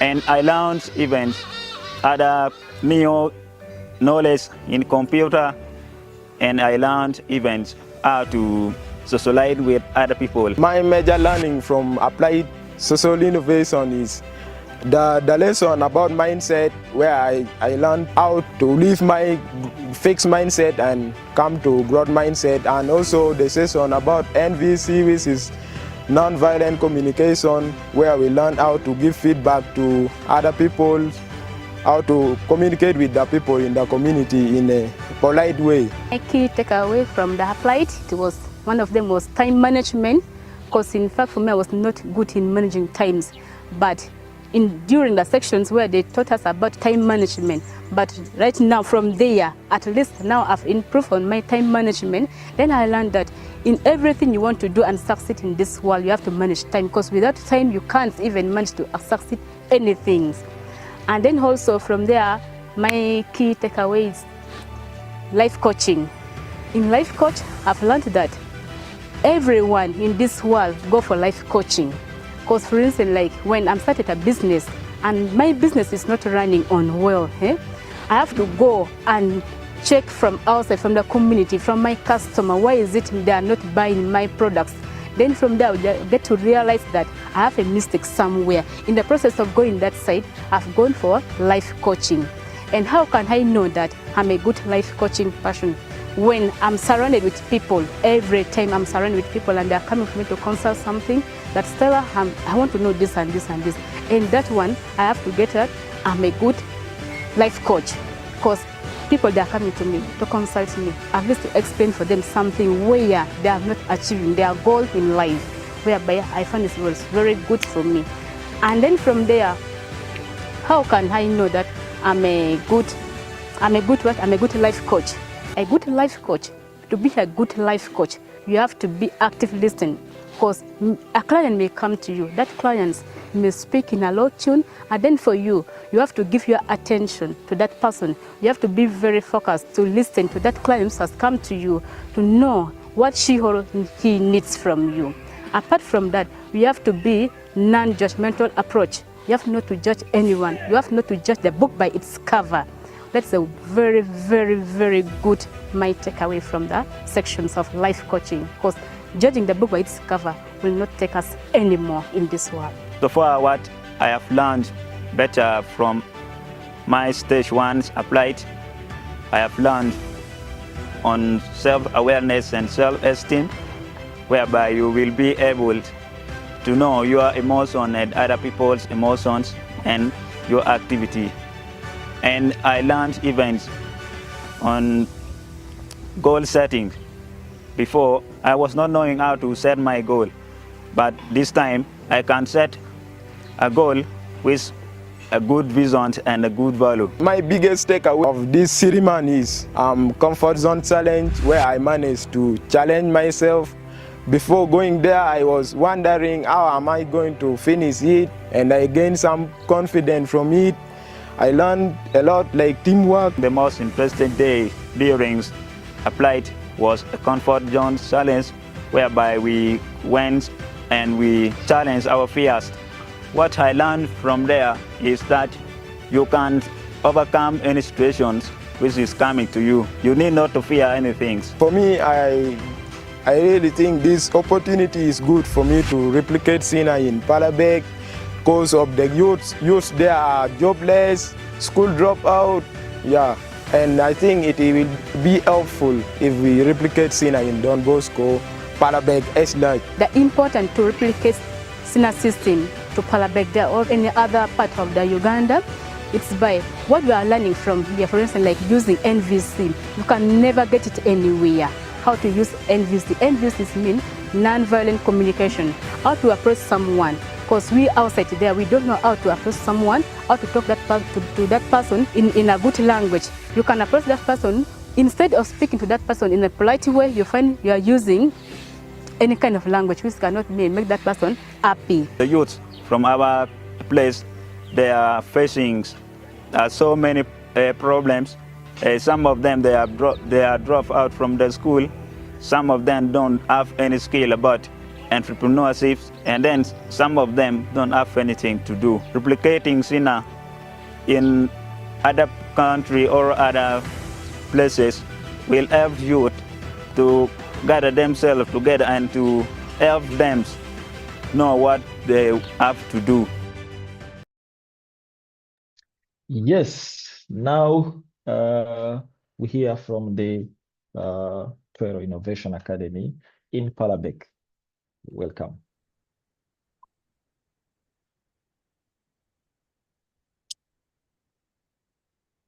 Hello, everyone.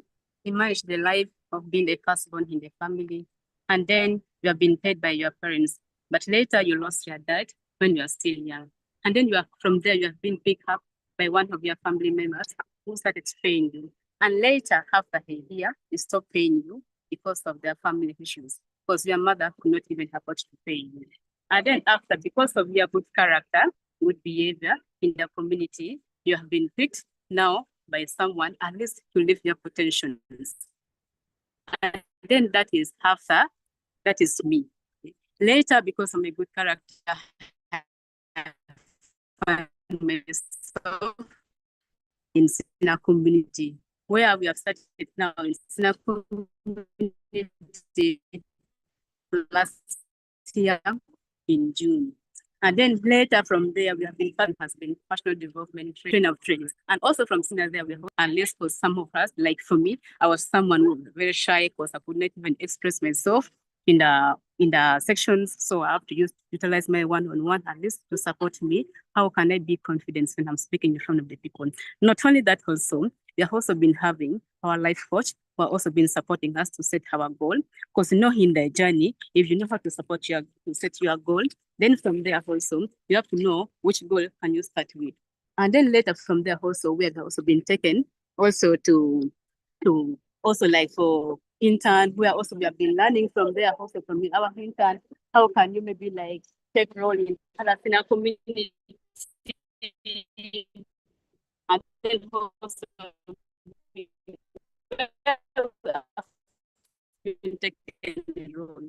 even also from Django community, we have also been thinking, how can someone be managed? Because some of us also been having like more than 5 roles from the SINA community in Django there. And then also later from there, the knowledge we have got from there, we learned to know, we get to know like our purpose. Like for me, also I get to know my purpose, that the reason why I'm in this world, I have to use my knowledge at least also to support some ladies from the community. Because before joining the SINA model, I was someone who like, we have been having groups of ladies, like we have been having 6 ladies where from the school, we used to discuss that, what do you want to be in your future? And then also from there, me, I said, I want to be someone good in the future. Then later, when I came back from the SINA network, in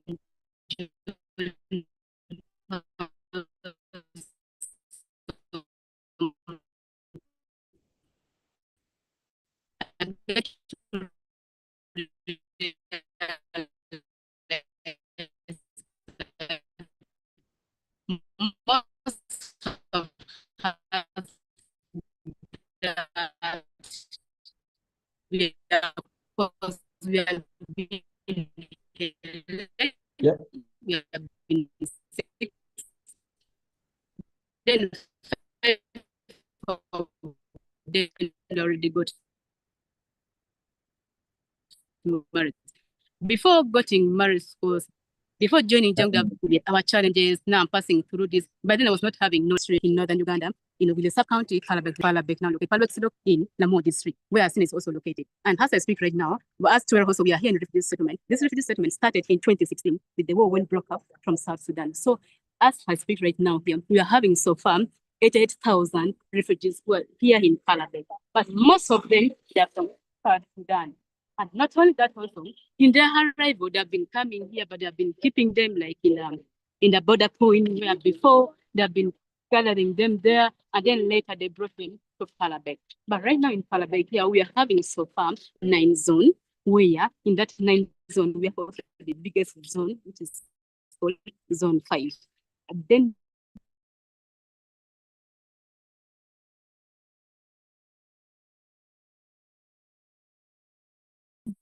that zone has been divided into 2 zones. That is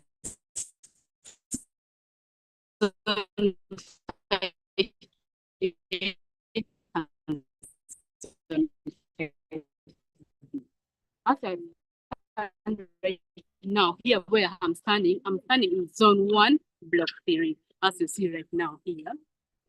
So a parish. Where in the parish also we have anything from there, a block leader has to a block leader control has to refer it now, a zone leader. So zone leader is a overseeing of it. So that is how leadership is also taken from here also. Both refugees and host community, but from the host community also there, we have also like villages, parishes. So right now where I'm standing here also, I'm standing here as you see from here into the food distribution center where our refugees also receive food from. So this point, they gather here to receive food. We are like, from here, we have like, the settlement, we have something like 4 places where they distribute food from. We have zone 1, here where I'm standing right now, we have zone 4. So after zone 4, we have zone 5. And then lastly, we have zone 8. So zone 8 is now the small, let me say like the smallest, because it's now come later. After every zone here, every zone come after another zone. It depends how those people has been coming here in Uganda. Because as I speak of the zone heads now, those people, they just come currently. That's why they are the last people to receive food from. Not only that also, like here also what can bring people gather together here in the settlement also, we have something like a market day. A market day is now the place now where people gather together. They maybe come and buy the food stuff, thing here, you have to buy only once in a month. So the market day is almost only on the 20th, where people used to come and gather and then they buy food stuff and they keep for their family because the price is at least affordable. Not like the usual time where you go to the market, you buy things from there. As you see also from behind me here also, this is the secondary school. This secondary school also I've studied from here. For me, I've taken a quite long time here in Palabek refugee settlement. Because my mom is a refugee, is coming from South Sudan, but my dad, who passed away, is a Ugandan. But mostly I've been staying with my mom. I didn't stay with my dad for so long. I used to know just him by face, but I've been staying with my mom. I joined this Palabek since in 2018 when we came here. So I'm staying in the settlement. So that was, as I speak for this school we have been in. This school, we started like from under the tree, like this one as you see. So when the rain come, what we used to do always, we used to dispatch and go and protect ourselves from the rain. Then after, way forward, we have to come back and then also we continue with the sections. Then from there, I learned that maybe like when you focus, you set your goal, at least you want to achieve something, at least you have to be strong, courageous, at least to focus, to know the reason why you want to achieve that thing. But as I see right now, when I look around me, when I'm back from SINA, I see most of my ladies, most of my age mates where we have been with them, they already got married. Why they've got the marriage? Because they were having no one, at least to support them, to stand with them, to guide them. But right now, I'm in that papa which I've got from SINA Modern, because I know the reason why I'm living this life. I'm living this life at least to use my knowledge I've got to support also the young ladies which they are here in the community. I'm not proud of myself, but I'm just proud of them. I'm not proud of the knowledge I've got from SINA, but I'm just proud of them. Because since I came back here, they used to approach me at any time, but at least in her day, I used to receive something like 3 to two ladies who are used to come, not only lady, even like gentlemen, they used to ask for to come, but I don't know how my life has changed. But people in the house, they used to come for me for consultations. I use the knowledge I've got at least to guide them to know, at least to achieve their goal, which they want to see. But most of them, I'm very happy after someone come to me, I used to see impact in them. They already changed. That's why now here I'm very happy for them, but I'm not proud of myself. And then also in the settlement here, also we have various, maybe like people who are here, the tribes, and also what bring them together, also the traditional dance, where they come together, they dance, at least bring peace among them also. That's why here also, in Palabek refugee settlement also, we have also over 25,000 youth who are living in this settlement. And about that number, most of them, they're also unemployment, they're jobless, they have nothing to do. That's where us Twero Innovation Academy, we come in on the ground to support them, to let anyone to know the purpose, the reason why he or she is living this one. That's why now Twero here is here on the ground. Right now, I would like to take you to the home of Twero, where you see how we helping the youth, how we are supporting them. But in the Twero Innovation Academy, I serve as a trainer, a life coach, and also a mentor. Right now, I would like to welcome my brother Emma, my comrade, at least to support you, and then you see, take you around the SINA community, that is Twero Innovation Academy. Thank you.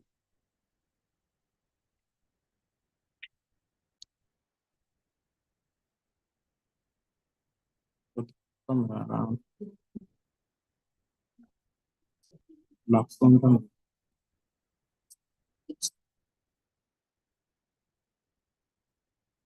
Hello, everyone. Hello. Hello, everyone. Welcome to Twero Innovation Academy. Before you here is Emma Owagio Emmanuel, one of the trainer in Twero Innovation Academy. So here is where we carry out our training. So far, actually, we are having 18 scholars, whereby 7 of them are ladies and 11 of them are male scholars. So as you see here, this is where we begin to study. So the root start with the challenges of power, and now we are not having power.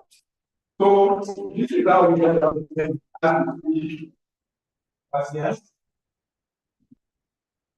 Since we learn about the Nana Center, so this is how we carry out our training. We believe that all the participants are reserved to produce one word, one voice for the training.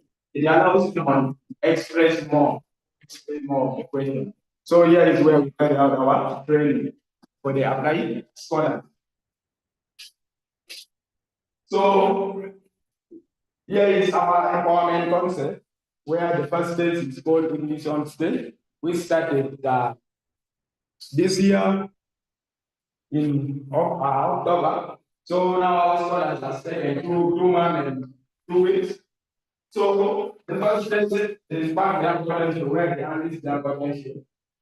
They are working their purpose, they get to know their purpose, and also overcome their limitation.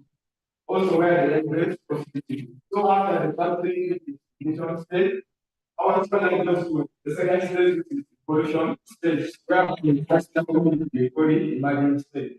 So if they are starting next year, then one education. So in this stage, it's quite important for the community and generate for the real problem for our person. Then afterwards, we create a solution for it. So here they have their purpose, they also set their goal and their vision. So after the second stage, we have also the stage which is emergent stage, where they test their solution for the challenges they got in the second stage. So here they set into the middle one and test their idea if it will really solve the problem of the community. So our first stage is integration stage, where the scholars need to grow the enterprises and scale. So they take their business to the next level, where they expand increase sales and also make bigger impact in the community. So in this case, where it is where also our scholars go and register their business when UNBS. So our last stage, which is legacy, we believe that one scholar also their business will create more impact, whereby the community will also remember them and also will create impact and provide job opportunities to the community. So we are doing this with the mission of like we raise marginalized youth and refugees with the power, mindset, and practical skills needed to build innovative and sustainable ventures that transform the communities. So our scholars, we have got the refugee and also community. So here we still have with some scholars around helping us with making breakfast. So I think some of them can say a word or say hi. So yeah, our female scholars are helping us with making exports. Hi everyone. I am by the name Mityana Charity, one of Twero Innovation Academy scholars. So with this Twero Innovation Academy, it is a little bit different. What I learned from this people, it is quite different from other organizations. Because like me, I studied not too much. I studied just to the level of senior there, but I never got any kind of job. With the issues of Twero is very different. It is helping us the youth a lot. Though we have just started, but we have learned a lot from them. Me myself, I've learned so much. I've learned the issues of teamwork. Teamwork before I never knew. I never knew anything about teamwork, but right now we can do our thing together in a team because 1-8 is not enough. 2-8 is better than 1. You will learn from other people. You take your step, but the next step you learn from another person, and which is helping us a lot. And the challenges that we are facing, me myself, like me put myself there. The problem that I myself is facing, the people are really judging us. You know, people are judging. They may say that people are just wasting their time in those organizations. What are they doing? Every day, every hour, every time. Come, they have children at home to be looked at. But for me, I'm focusing in Twero Innovation Academy because I'm focusing for my future. I'm looking ahead. I'm no longer looking backward. It's those people that are looking because they won't understand what is happening here. I myself, the first day when I reported, I at least tried to see that there will be a change in my life if I'm connecting with Twero Innovation Academy. Thank you. So this is our flight coordinator, assistant flight coordinator, Charity, and also as you see, we have also a female scholar who is very passionate about making design. She's doing some design on a piece of cloth. So we also have one of our scholars who come from Zone 8, and we would like to share also. Thank you so much, and it is also my pleasure to have this time today. I'm by name Bakap Yak, a refugee from South Sudan. I came to Palabek refugee settlement in 2022, and we meet this program of Twero, the part of SINA in this year, 2025, and we do appreciate SINA for this. So we are many, we the youth, who are sitting idly without doing any work, so we appreciate SINA for coming up with this. However, how the youth or the past scholars to start this for, we have been facing some of the challenges.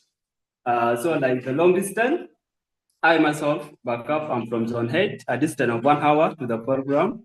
So every morning, I have to wake up in the morning to come to a place where the program is. And that one is actually somehow hard to me. I also have some of my fellow scholars from Zone 5, place which is also 1 hour from here. So it is actually hard for us to do that. So as a Twero community here, or Twero family, we also carry some of the activities or some of the roles. Like I myself, I'm the head of hygiene and also at the same time the head of library. So to maintain the cleanness of our place, so we actually come up with this role so that we come up with the leadership. Second to that is actually the free accommodation is also one of the problems that we are facing right now, or as we have started the program. So we wish to have our free place whereby we can be together, no longer in the settlement. We can be in one place whereby we begin to know each other and we can have that good networking or the strong bond between we the scholars. Thank you. Yeah, thank you guys. So this is our scholars backup. It is 7 kilometers from the space. So he used to wake up every morning so that he can come here for the program. So it took 1 hour and 30 minutes for him to reach. So we also have one of our scholars who is called Alex. As you see, also he has some weakness with the hand, and some of people say we used to ask him, "Hey man, you have these weaknesses, so how are you going to manage with the empowerment?" So you are going to hear from him. Okay, thank you. Hello, everyone. By the name called Ken Alex, refugees in Palabek camp settlement. I came here in 2022 to Uganda. And this year, I joined this program of Twero Innovation Academy. And as joining the Twero Innovation Academy this year, they welcome me as if like I'm in my home, like I'm comfortable, like I'm home, and I really love that, and I'm very proud of it. Not only welcoming me here, and they also teach me a lot of things here where I do understand even for my life event. But now I have some knowledge of it. One of it, which is they taught me public speaking. By then, that time I was not even having this confidence in standing in front of people. But now I gained the confidence. I can now speak in front of people with the confidence. Not only that, also I also face one of the challenges, which is very, very, very painful from my side, really. Which is the problem. The main one is family issue, which sometimes make my learning to be hard a bit. Because when I went back home, I face the challenges. When I come here, I do concentrate in my learning, and it is always pain me so much. Living alone that. In Twero Innovation Academy also, I'm having a role of game and sport, where I usually organize a match between Twero Innovation Academy with the community. And they also played a very wonderful game. Last week, they won 2-1, and I'm very happy of it. I myself, I was also a referee in that field, and I have enjoyed the match so much. So from here, I'm very happy for what this Twero Innovation Academy are doing for us, because they are empowering us. For us, we doesn't have anything to do. By now, we are now good to have anything in our lives. Thank you so much. Yes, guys, thank you, our brother Alex. So this is our currently where we are implementing from, or where we are operating. It is not our own space, though we have also a bigger future to have our own space, where I can take you back to one of my partners, Ata, to take you around.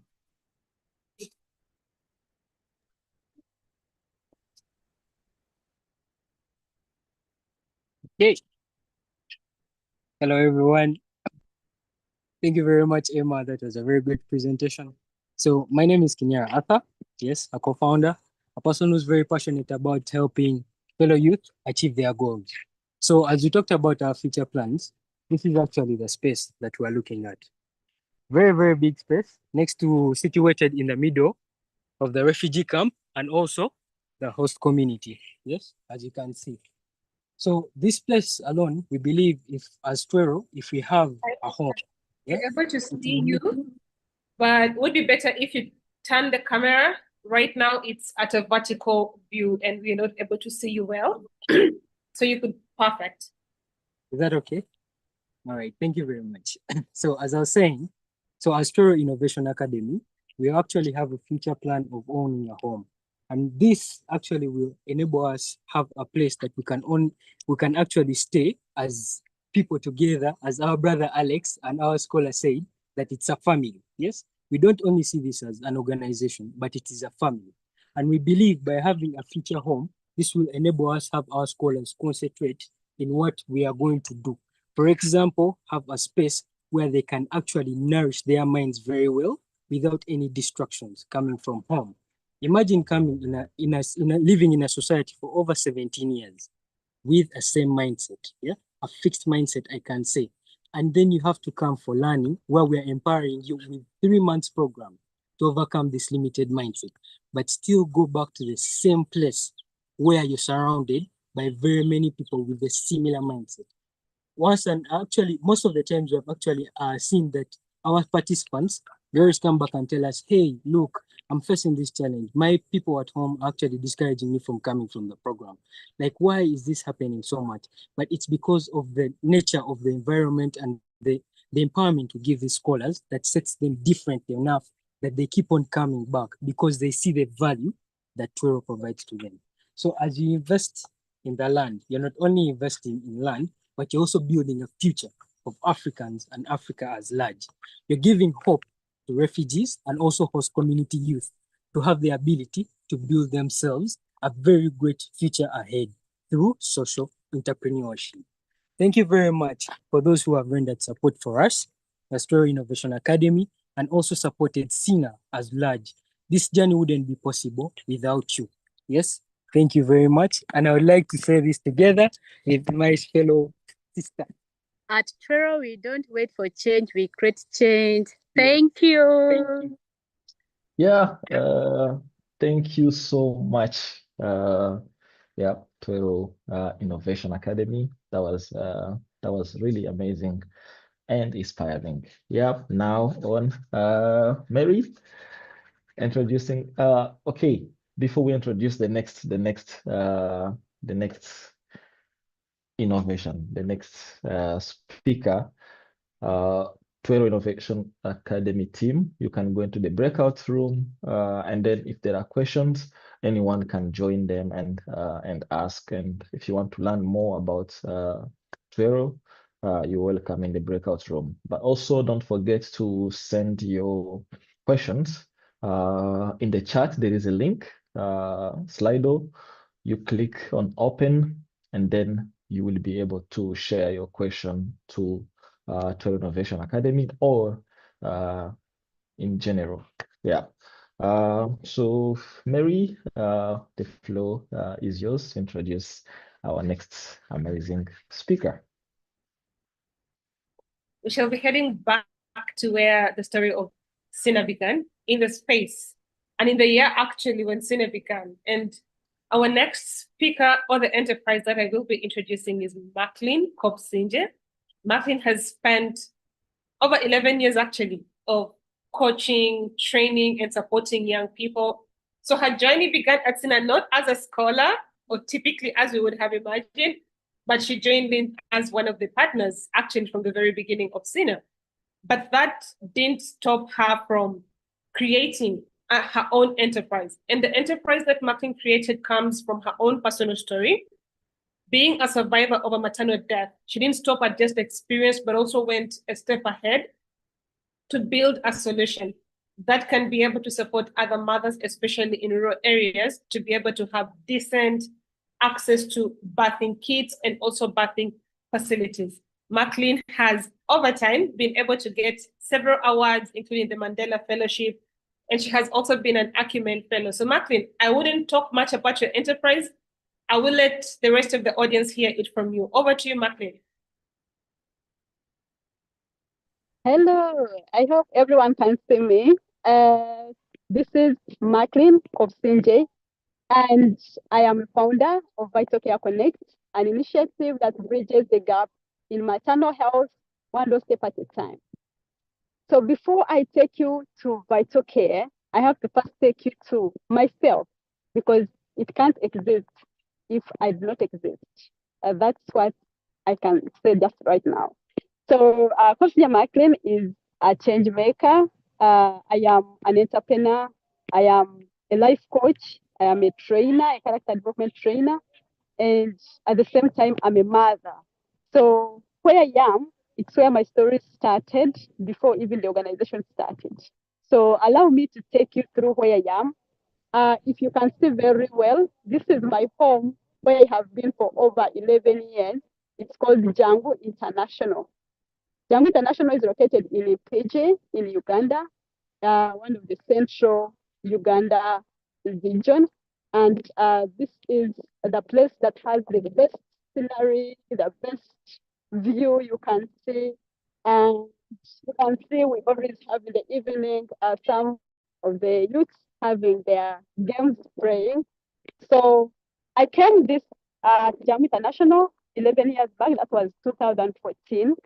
And by that time, I had just finished my bachelor's degree at Kampala University as a social worker. Just as a young girl who had just finished education, one of my problems and the challenge that I had at that moment was employment. And looking for employment for almost 6 months without even getting, and had my own frustrations, I landed to the call through my friend, and that was JAM International Social Innovation Academy that was started. And by then I had to do the interview and I joined as a trainer. But guess what? What did I needed to train at that moment? I had no idea of what I was joining. What I knew is I need to contribute to the employment opportunity for young youths. Now, at JAM International, when I came, I started navigating it is a self-organized space, navigating from different areas and departments. And that is the time I got to realize my call, that I can do well to mentor different individuals become the best of themselves. And I started with character development training, developing the character development training curriculum, and then training the youths who are becoming entrepreneurs. And then that was 2017 when I focused on that. And by 2019, I joined Ericsson International, which is a coaching platform sponsored by Social Innovation Academy, of course. And that supported me to become a professional life coach in addition to character development training. And up to now, with those skills, I was able to mentor and train over 1,000 youths, and at the same time became a trainer of coaches, like the one who has just left from Twero. And then I had already trained 193 coaches, life coaches, who are mentoring fellow youths in their communities across Africa to shape the way and align themselves with what they are passionate about and also meet their strategic goals. And those youths, 193, have already impacted over 14,000 youths across their communities. And because of that, has got me to become a leader, at the same time to become a professional trainer. Now, this is where I am getting out of the JAM International, and you can see I am getting out and I am heading to the Vital Care, where I will be telling you more stories. Very few minutes from here. But then I'm still telling you about my own story now. In 2021, in 2015, I take you back, I became a mother of the first son. And then 2021, I became a mother of the second born, who is another son. Now, this time round, it wasn't as easy as I expected. I thought I can actually be able to leave central Uganda and go to Western Uganda, where I'm born in Uganda. I can get a better support from my mother during the pregnancy. However, reaching there, I had spent a long time without focusing on the environment. I just realized that women in that area travel 20 to 30 kilometers to the nearby health facility. I never thought it was like that because I left when I was young. Now, to me, it was really complicated and difficult to get the antenatal. At least at the 7 months, I needed to take the antenatal and the scanning to know how my baby is. So when I reached at the health facility, there was no scanning, there was no services. But I left without knowing what exactly it is within me. And that time, I just left home. I settled and we were just happy. Now, one evening on Tuesday on April 2021, I got the labor pain. Now, the labor pains, I thought it would be easy, as I always do, go to the hospital and come out with the baby. Just to realize that I needed to take more time, like 6 hours, waiting for professional services and waiting for the professional doctor. Even when we reached, it wasn't as easy as I expected until I collapsed and I became unconscious. I was rushed to the referral hospital in Mbarara, By that time, I needed to travel for 1.5 hours. Remember, I had already waited for other 6 hours. Now, in addition, it was not easy to just find myself on the hospital after cesarean, and then I and my baby were on oxygen. To me, it was a surprise. I didn't know what was happening, but my mother and my sister had accompanied me. To them, it was a miracle. They were happy to see me again. And by that shock, did not leave me the same. After leaving the hospital, I realized that it wasn't only me. At least 4 in 10 women had experienced the same situation. And apart from that, I realized that in Uganda, almost 70% of the female out of 16 million women are living in rural communities like Uganda. And they are also getting hardship in accessing healthy facility and healthy supplies during their maternal health care. So when I returned to work, as someone who has stayed in an entrepreneurship opportunity environment, I started sharing my story and listening to different women. And that's the time when I joined a platform called Youth International Challenge. It was a women program for rural women program who had never heard of entrepreneurship. Yes, I was in entrepreneurship world, but I was never focused on entrepreneurship. I was focused on supporting youths who are entrepreneurs to become themselves. Where you see, as I continue telling my story, this is a best hill. You see the sun. This is, as I'm moving to my vital care, you will just realize this is the best hill. All right, so, and then I innovated something. I realized I'm not a midwife, neither have a background in midwifery. This is what I had to do in research. I went to the community, mobilized women, and we had a chat. Through the health workers I met and the women were able to co-design together a solution, which they had also a challenge with. Guess what? They complained of not going to the hospital, irrespective of what, because they don't have essentials to use, and they are abused by the midwives at the hospital, and that's why they are not even going there. They better use traditional birth attendants to just cater and give birth. Unfortunately, many women mentioned how they have struggled while in the hands of the traditional birth attendants and also in the hands of their mother-in-laws, who have no some kind of professionalism in childbirth and also in case a complication happens. So that was the reason why we started thinking about what are those essentials.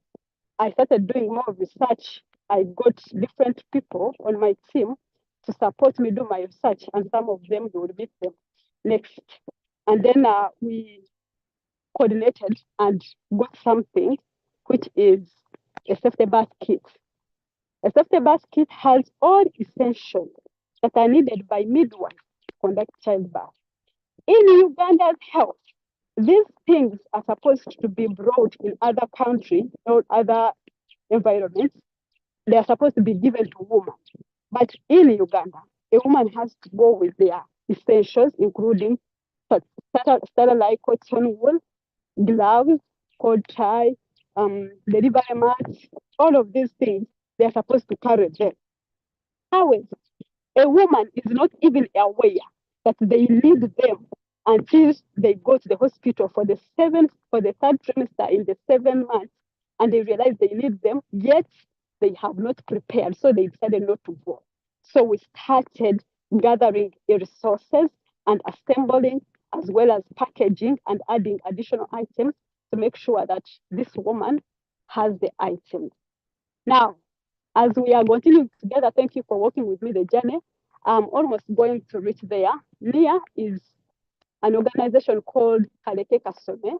It is near to Vital Care Factory. I mean, Vital Care, where we do the production of the safety birth kit. And at the same time, there are different things happening in the environment.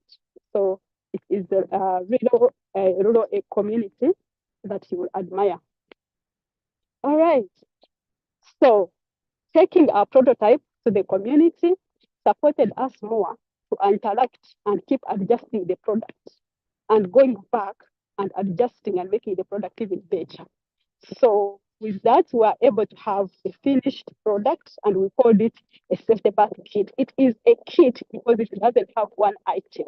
It has all needed items according to the Ministry of Health. And we have them in different sizes, as I will show you. So with Vital Care, we have been able at least to reach different women in different communities.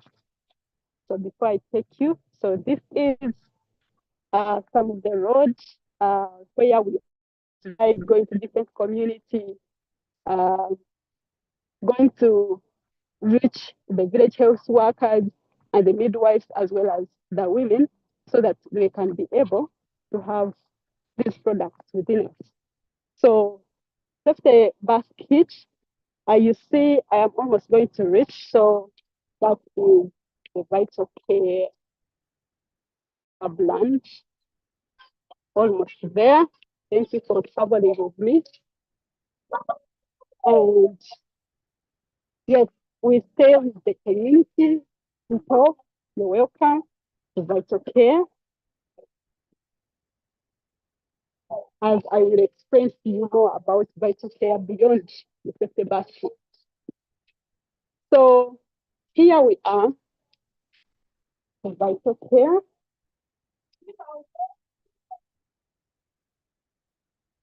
All right, thank you for working with me. So here we are. This is the production space.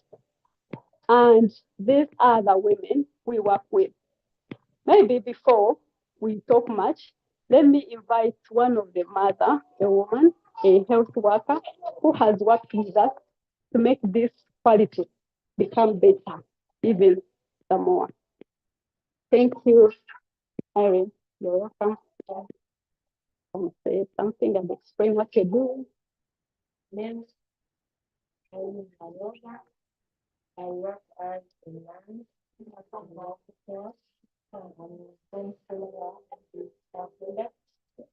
One of them as number 2. We have to thank. We have the which lady. We have this everything which number 6. We have 2. We got here. We have 2 inside. Have to for the camera or mother. By the time we ready for giving birth, we use this camera. Just put on the other bed. We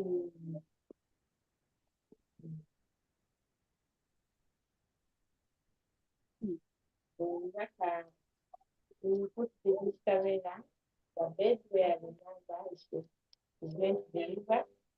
We have the pad for the babies. We put there around we have this one, we call it growth. The first thing, center, we put there in the machine to avoid jam. It is used after the mother delivers the baby or her baby, if they around the baby. We use this gauze on the cotton, just put on a cotton so that to avoid the this is our cotton. After the mother gives the birth, cotton and clothing, right? Using those with the mother to put there. To avoid this cotton over we use this is the cross where it's small. We use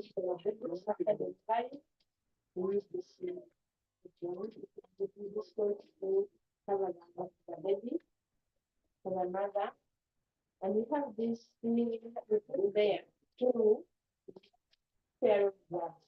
The other mama kit for the mothers, and this one there, three the boys. We have this soap for after 24 hours. We have to. Hello, Martin and the team. Would it be possible for you to loud the microphone? We can hear you better. Use them for cleaning Do you hear us now? the best of the mother. Mary? Are you hearing her? That's better. This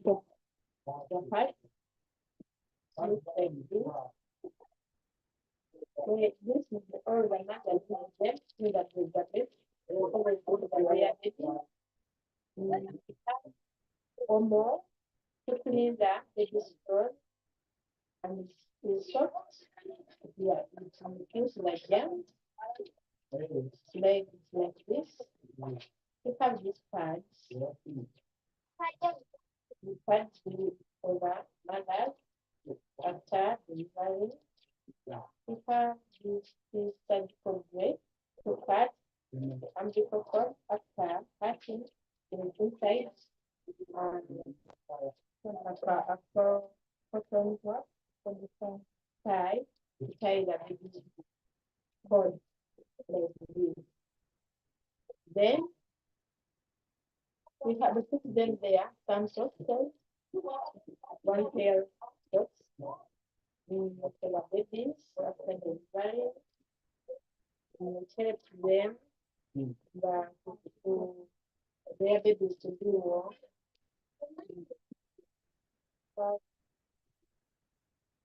And we have this small box for the babies to clean the babies. We put there in our mama kit. We have two types. We have the big one and then the small one. We have this one. We have this mama kit. We have it outside. Look like this big size. And we have this small size. This cost 1.8. Looks like this. You can tell it's much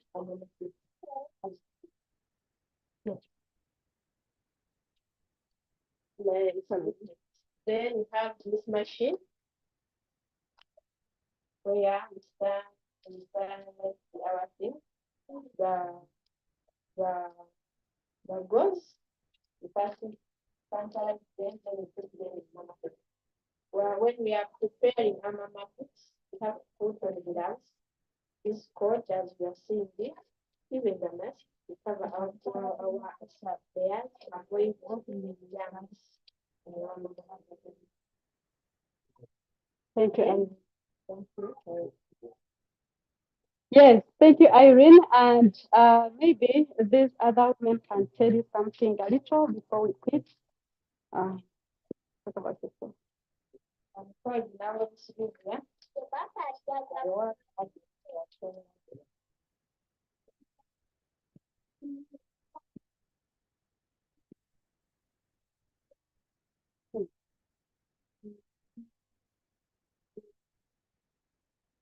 My name is Mpigi. I'm one of Yes, her name is Namata Joan, sorry for her English, and she works in marketing. Thank you, members. That is the only basket. So this happened in 2023. And in 2023, as we are getting 2024, we just realized that beyond just a basket, women need more services than what we can give. That's when we started to ideate and we joined the acceleration program of Social Innovation Academy. And there we are able to ideate the mobile clinic. Why? Because the only problem we were solving was long distance. And how we do it was to move the midwives and health workers from their places so that they can go to the community and give services, working together with community health workers who mobilize women, and only the midwives come when the women are ready to receive the services. And this supported them to go to the services like before. So we increased 85% of the maternal health attendants than before in the regions of Western Uganda and Rwanda, as well as in Central Uganda and Mpigi. So currently we have the safety basket in Mpigi, but we have the mobile clinic in Uganda. It is a mobile clinic. It has no station. We move in different communities and we work with leaders in the village. Our model is that we sell our services and products to the women who can afford and to the organization and individuals who can buy for women. So that the women who can't afford, like single mothers, like the teenage pregnant girls and the rural refugee communities can be able to have these services and products in their places.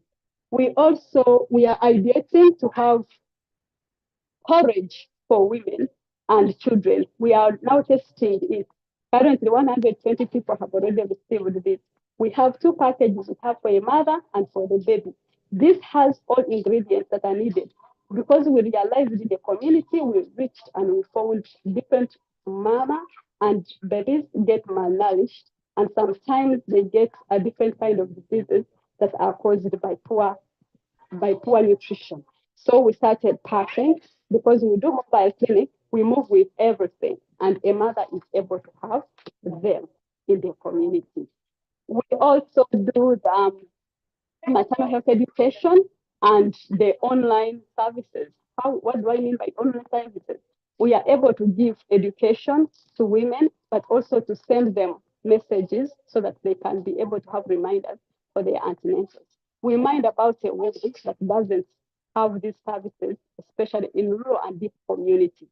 As Vital Care, we are just 3.5 years in this service provision, but we have already worked with 52 women in production, in marketing, and in service delivery. These are also including mamas who have already received our services, but also the midwives who are in the community without the job.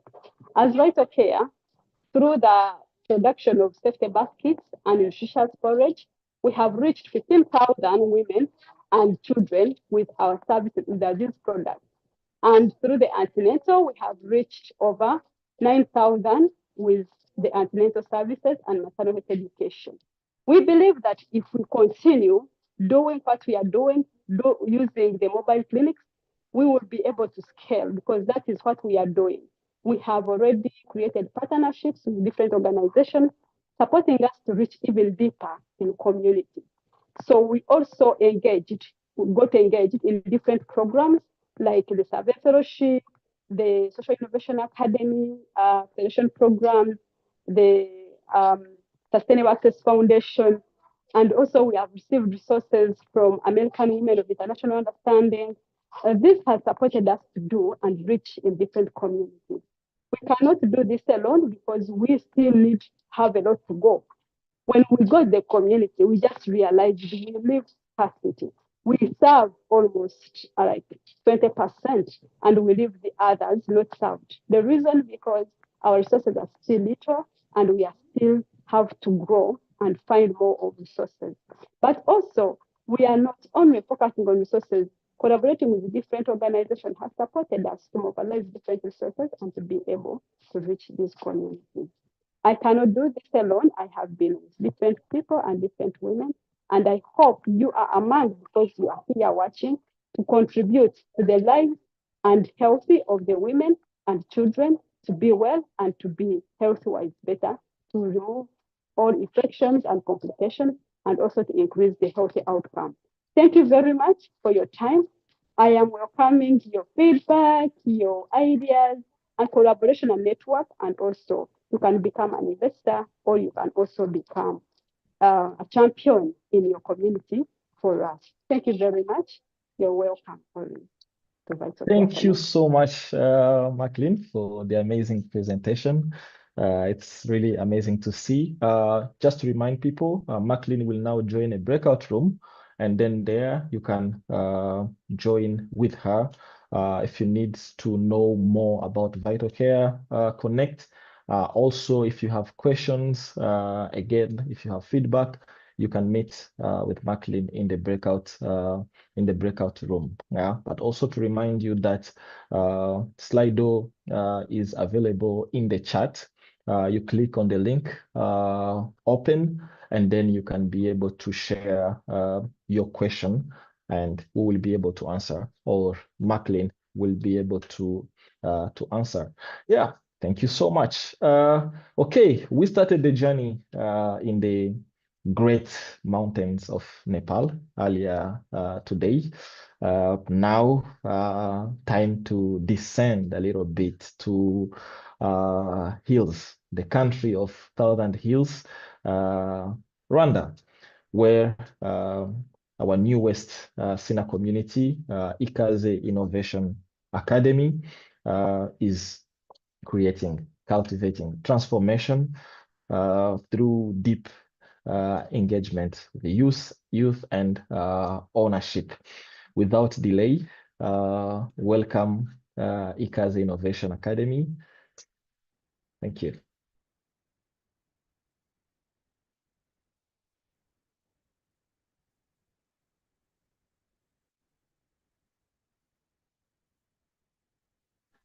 As we wait for the team, please remember to join the breakout room if you have questions for Maclean, but also you can stay in the main room and ask your question via Slido.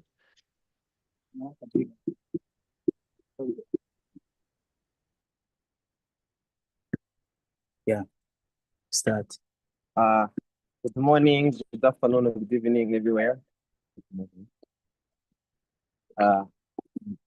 I'm Irene, representing the founder of Ikaze Innovation Academy in Rwanda, a country that has a median age of 20, which means that is a young country, not only in the geography or the independence, but also in the age of the population, since most of the population is young.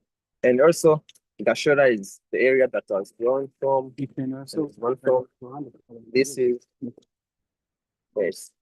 This is the area that's in a rural area, and it has more percentage of the youth, like 2,000 of the population, about 80% youth. And most of them are looking for job opportunities, and it's been really terrible that, like, the most pressing problem in this country is youth unemployment. And the government is trying to do very well to solve this problem. However, it's kind of still existing, and now we had to join SINA. So I grew up in a family of three and had issues with education, and when I was learning, I witnessed how poverty made students drop out. And when I finished the high school, like during high school, I had different engagements, like in Ethiopia. This was a club that originated youth to promote unity and also helping the younger ones in the school. So when I was in S5 there, I was also involved in a committee where I have to present to youth, and that shows me that however life I was living, I had passion with youth engagement, where I have always to coordinate and find something that we can do together. So after school, I joined an organization called Journey House Actions Rwanda. That was in 2023, just because I knew there was very many youth that was trying to learn English, try new things, and also learn business. So when I was there, I was volunteering with evening tutoring, like helping students with physics, mathematics, and so on, and also with computer basic skills. And after a while is when the CEO there maybe realized my maybe potential, and he knew this opportunity to go to learn about SINA model, and that's how I started the SINA model. Okay, thank you. My name is Redola, a Rwandan Changemaker-maker, a child born during the 1994 genocide against Tutsi, and a genocide survivor.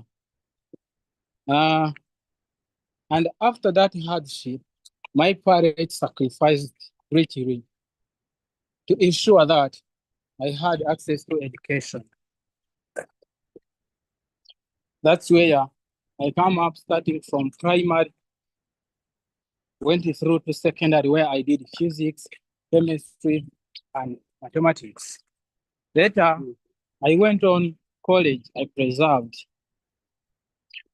And when COVID-19 struck, my dad tragically passed away, leave me with the responsibility to take care of my family. And in the face of grief and the hardship, I refused to accept hopelessness. That's when I went on to earn a bachelor degree in civil engineering. Yet, despite of my qualifications, I found myself, like many young Rwandans, where it was unable to secure stable employment. That's when turning poet came in. So I went on and I had opportunity to join SINA model in Jangu in Uganda. Over the 1 year, I went through a profound transformation, learning principles of responsibility and self-organization, also social entrepreneurship. I confronted my limiting beliefs. I discovered my inner drive and sharpened mindset needed to create a change. That journey was so amazing and shaped my purpose. I returned to Rwanda with a mission, not merely to find a job. And before me and Irene and my fellow youth, we co-founded Ikaze Innovation Academy, an NGO which is officially registered in government. And also we aim to empower youth, especially unemployment and those who are from underserved area, to come up with an idea by using SINA model, where we take them through SINA model stages, starting from confusion stage, where they come up with a personal development, continue to emerging stage, what we call incubation center, where they come up and start from the ideation, and also continue to leaking and to acceleration, where they test their products. And as for now, that's where we are, to empower youth to come up with and to become a change maker, job creators, and social innovators. Okay, so our journey after Django, we had an expectation that it was gonna be so easier because for us we felt so confident and ready to start. However, when we came, we struggled with getting the space we have to start from, and we've been also waiting for so long because we had the partnership that was taking us that long, and eventually we found that it was taking so long, and then we chose to move on because of course we had scholars and we had conducted the scholar selection, and we knew who people wanted, people we already selected, and we decided to start in anywhere we could find. So Gashora is a small area, and so I wanted to start from, and we did our best to find the location, the good location to start from, and it was really complicated.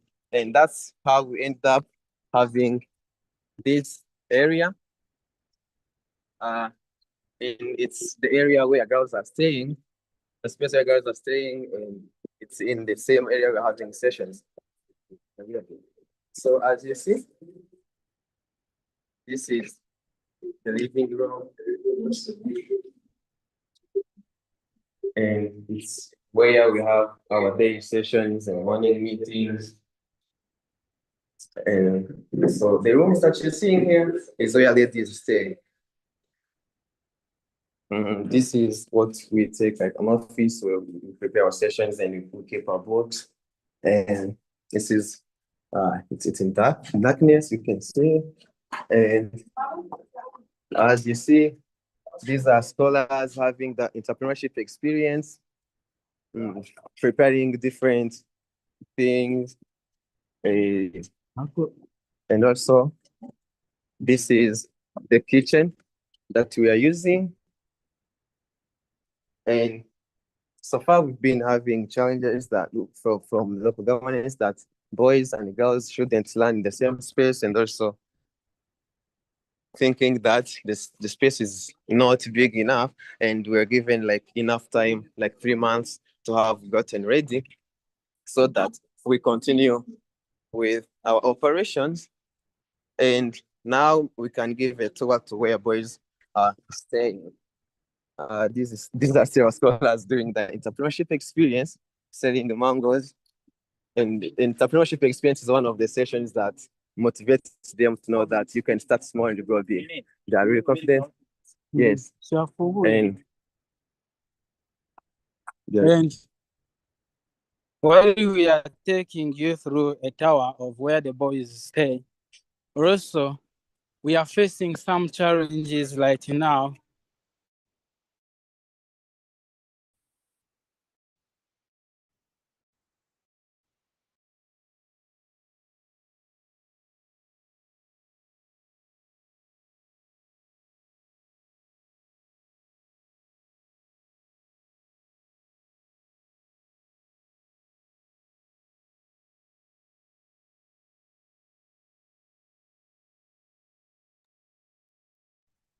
Yep, looks like our team is facing technical issues, internet issues.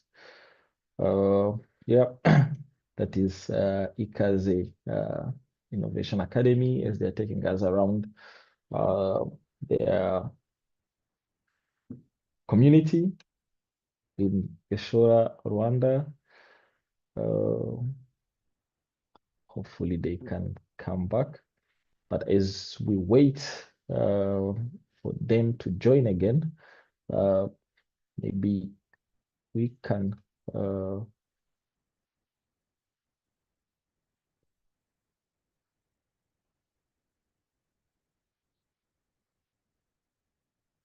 okay. I think they are off. Yeah, we can have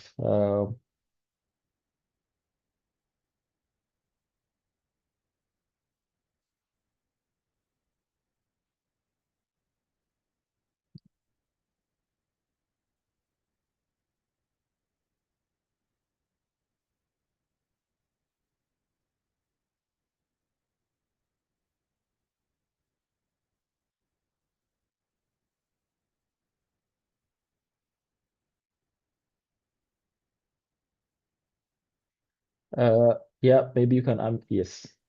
Okay, thank you.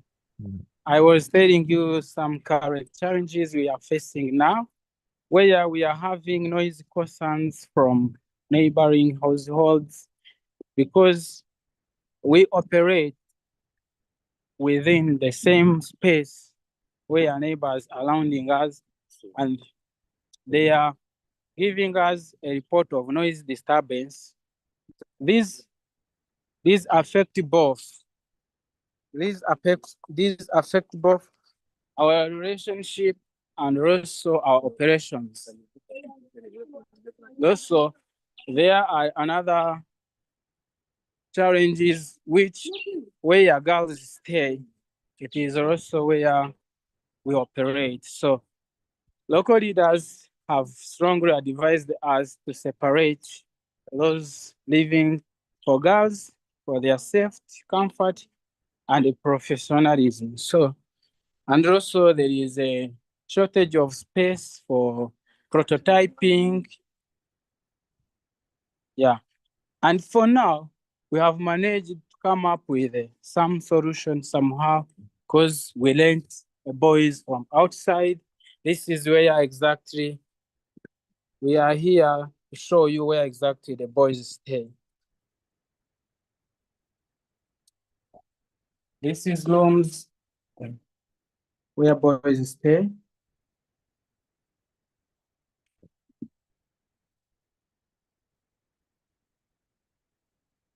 Yeah.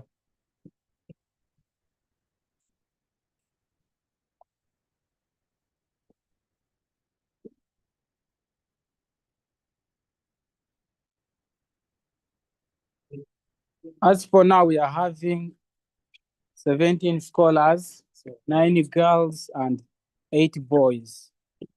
So we are preparing to host also the second scholar selection, and which will take place next year in January, in the late January. And also we are planning to find another space where the emerging will be learning from, and also where the emerging will stay. And also we are supposing both of them to stay in staggered place. Yeah. Okay, so now we would have to go back to where the session takes place. We have scholar representative that would like to share some of the experience. The SINA model so far is really promising in the country regarding the government policies and also what the youth really want. Of course, it's the unique model that firstly helps youth discover themselves, discover what they like doing. So for me, it's something that's inspired me to work hard, and also it really feels so good when you're living significant or a meaningful life.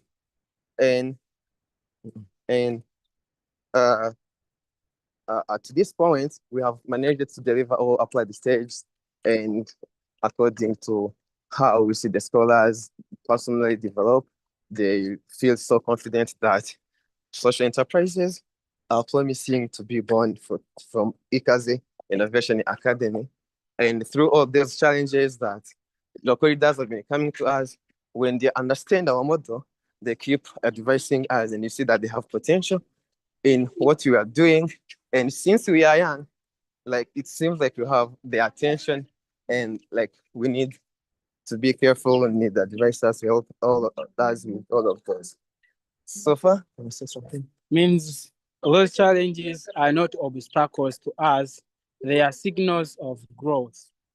So that's how we come up, we envision in the future where we'll be having equipped full hub, innovation hub, where scholars will be having enough space to prototype and also to run their enterprises, while they are learning, innovate, and transform their community. But also scholars love what they do. They have much interest, and also they are working with their heart so that to bring out their best version. And they love what we do. Also, they keep telling us if we can have another place also to host their brothers, their sisters, because this SINA model is promising, is giving them hope of a future, so that at least now they can see something to do while they are practicing it, and later will provide a change while they are solving social challenges or also doing business at the same time. So they told us to say thank you to everyone, and also we'll have time to say much appreciation to everyone.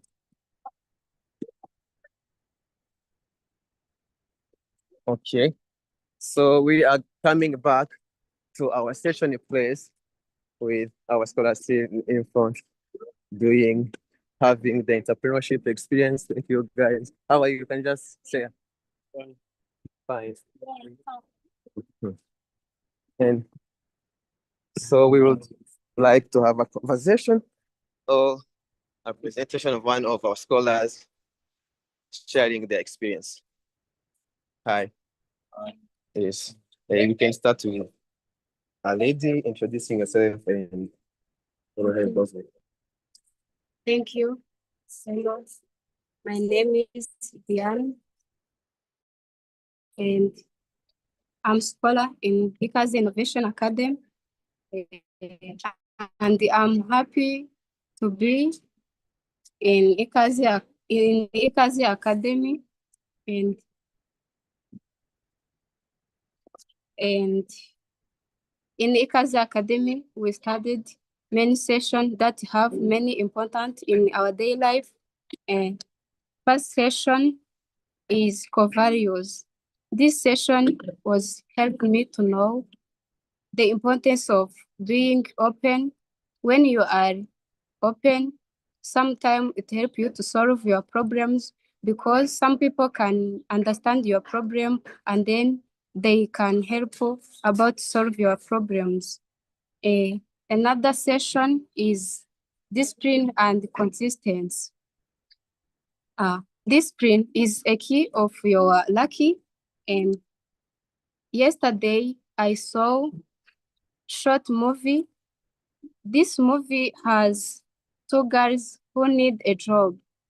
One girl has experience, but she didn't have a discipline. Another girl has a discipline, but she didn't has experience. Finally, the manager of company, he got one girl a job because she has a discipline. When you don't have a discipline, you can lose your job, and you can lose your relationship in others. And another session is personal type. This session was very important for me. Before coming here, I don't know my type, but now I know my type. My type is melancholic because of my characters. And another session was conflict resolution. This session was very important in our daily life because we learn how to solve the conflict in our society, and we learn how to avoid the conflict. When you have a conflict, you must be patient, and you forgiving, others will forgiving you. And another session is time management. Time management is a planning or controlling that show time to spend your actions. And time management has many benefits in your life, because sometimes it reduces the conflict between employee and employers, and it reduces your stress, and it reduces conflict between people, and it meets your deadlines. Another session, it is self-awareness. This session was very important because it helps us to know how to control your emotions, and when you are a leader, it helps you to know how to solve the problem of citizens. And hi guys, I'm Shakaif.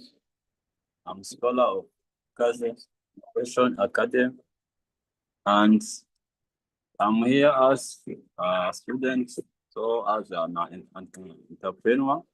So in Ikaze Innovation, before I come in Ikaze Innovation Academy, I was so very fear, and I was not having some self-confidence. But right now, I have some self-confidence, and you saw some many lessons, but in those lessons, we get down like chain action where we make like things which is around us, like making using materials which is available, and so that those materials can help us in order to get those any things you can make it this way. So after chain reaction, we saw about comfort zone. Before I came here, I was thinking that I'm a good way, but when I studied about comfort zone, I studied that comfort zone is like to stay somewhere with any thinking about things which you can success your goals and never think about your goals. You are just enjoyment and you are just things like that. So about when I finished to study that comfort zone, I started about it. So I decided to move to the camp here in Ikaze Innovation Academy, so that I achieve my goals. And I saw about 7 habits, and in those 7 habits, I saw how we can put first things in the first. So that can challenge everyone who doesn't know how to put first things on the first. So I know how I can put those first things in the first, and I can think about win-win in the business or in as entrepreneur. So I think those things, they are good. And you saw about effective communication. So about effective communication, we saw how we can communicate with people who doesn't know how. There's some people who doesn't understand very careful, and in effective people, we study how we can convince those people and how we can tell them in order to get that meaning of what you are saying there.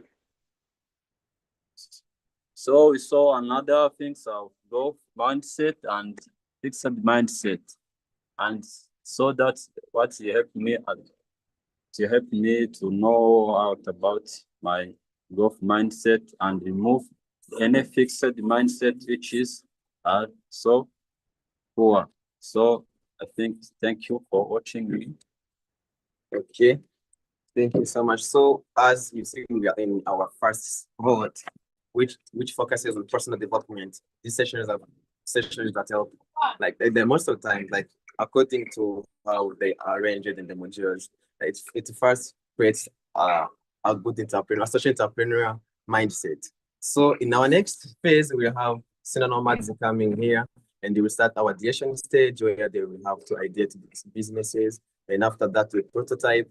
Then we will have our second cohort from Applied also. This will be coming every 4 months. Yes, 4 months. We have our 3 cohorts in this year.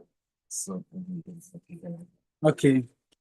Before we close this, we want to express our appreciation to everyone who has ever worked this journey with us, for our partners, our supporters, mentors, community leader, everyone and every individual who has and who believes in youth and the younger Rwandan in Rwanda. So those people, they make us make these things possible. To make these things possible. And also, we want to say your support is more than a source. It is a faith in a generation. It is a belief in younger people in Rwanda who refuse to be advanced and to let those advanced define their future. And for that, your encouragement support us big enough to become who we are today. And also, thank you for believing in IIA. Thank you for believing in Rwandan young change makers. And thank you for supporting this transmission in Gashora.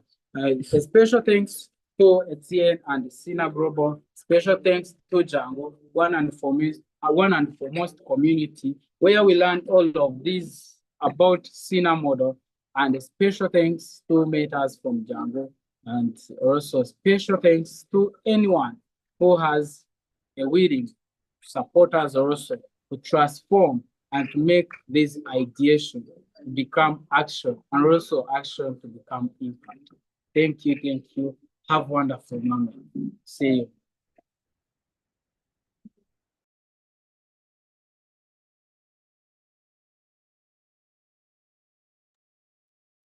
Thank you so much to the team from Rwanda. And it's been a pleasure getting to see what your space looks like and also hearing the experiences from the different scholars whom you're already working with.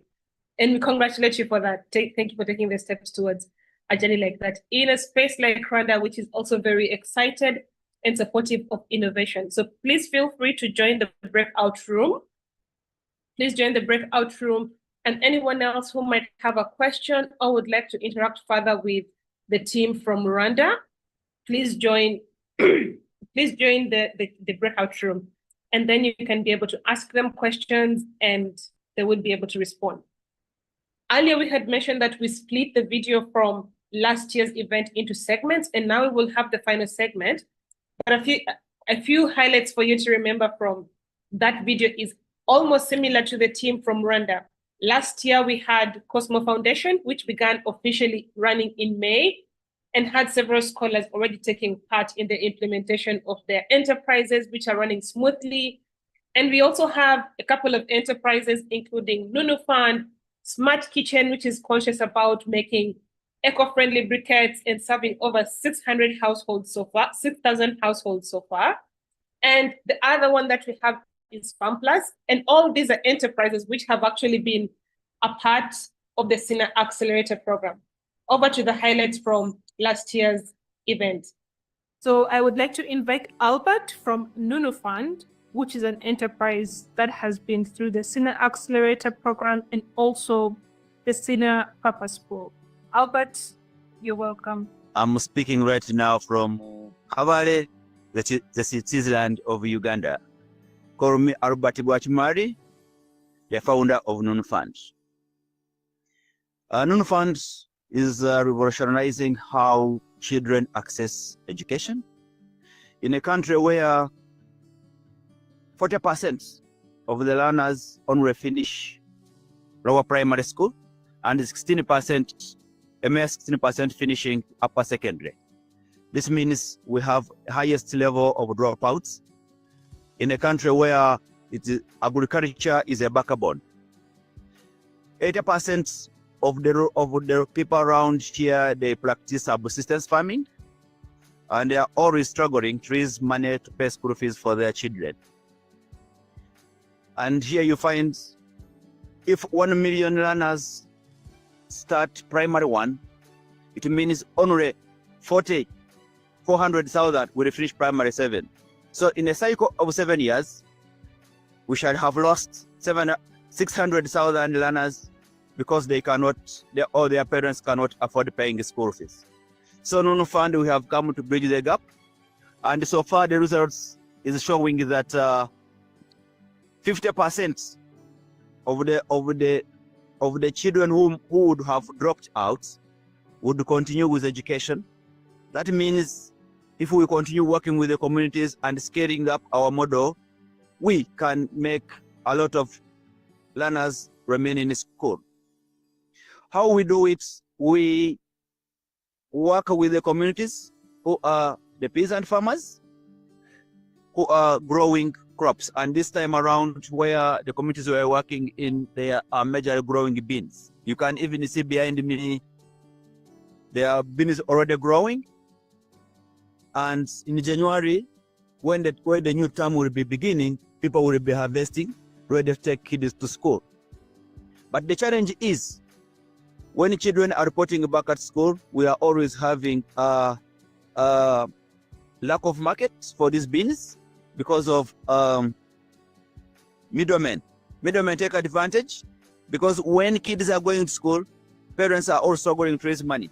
So the middlemen came in between. They buy the crops at the cheapest price, the lowest price ever. So for us, what we do, we have created what we call a seed bank. And one of the seed bank in this place is in that trading center you are seeing. Where you are seeing there is a trading center. We have one of the seed bank.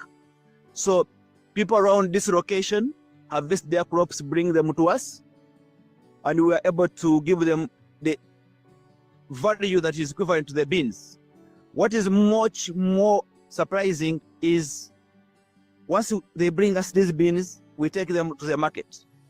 We market them, we get a much return than what the middlemen would have offered them. And in doing so, the children are already at school.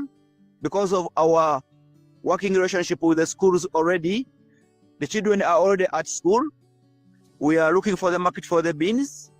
And once we sell the beans, we come and we pay the school fees. The balances that remain, the parents or the households, the peasant parents, they can withdraw and use it for example, medical emergencies. My name is Miriam Feza, and I'm the founder and team member at Cosmo Foundation. We started officially on 8th May 2024 with now 2 cohorts. The first cohort, we had 28 scholars, and the second cohort, 23 scholars, with now almost 10 enterprises that are solving challenges that's happening in their communities, starting from agriculture, recycling into climate change, in employment and mental health. My name is Nabath William, and I'm a partner at Cosmo Foundation. And let me have this privilege to just show you around where we are doing our operations from in Cosmo. So this is where we live, and this is where we do our operation from. This is our main lab for sessions, and here we are having a small library where people get to read some of the researches, some of the interesting books that we are having here.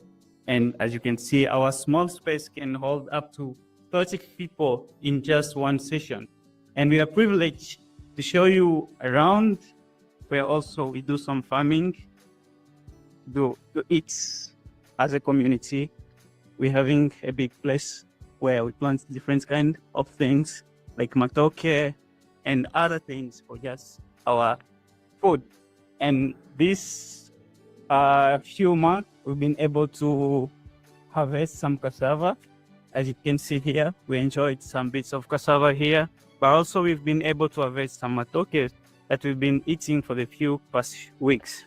My name is Nanto Mbabrajen, and currently I'm in Mpigi, one of the SINA communities called Django International. That's where we are operating from, Smart Kitchen Solutions. I'm the founder and team leader. Smart Kitchen Solution is a social enterprise that that provides eco-friendly cooking alternatives to wood fuels.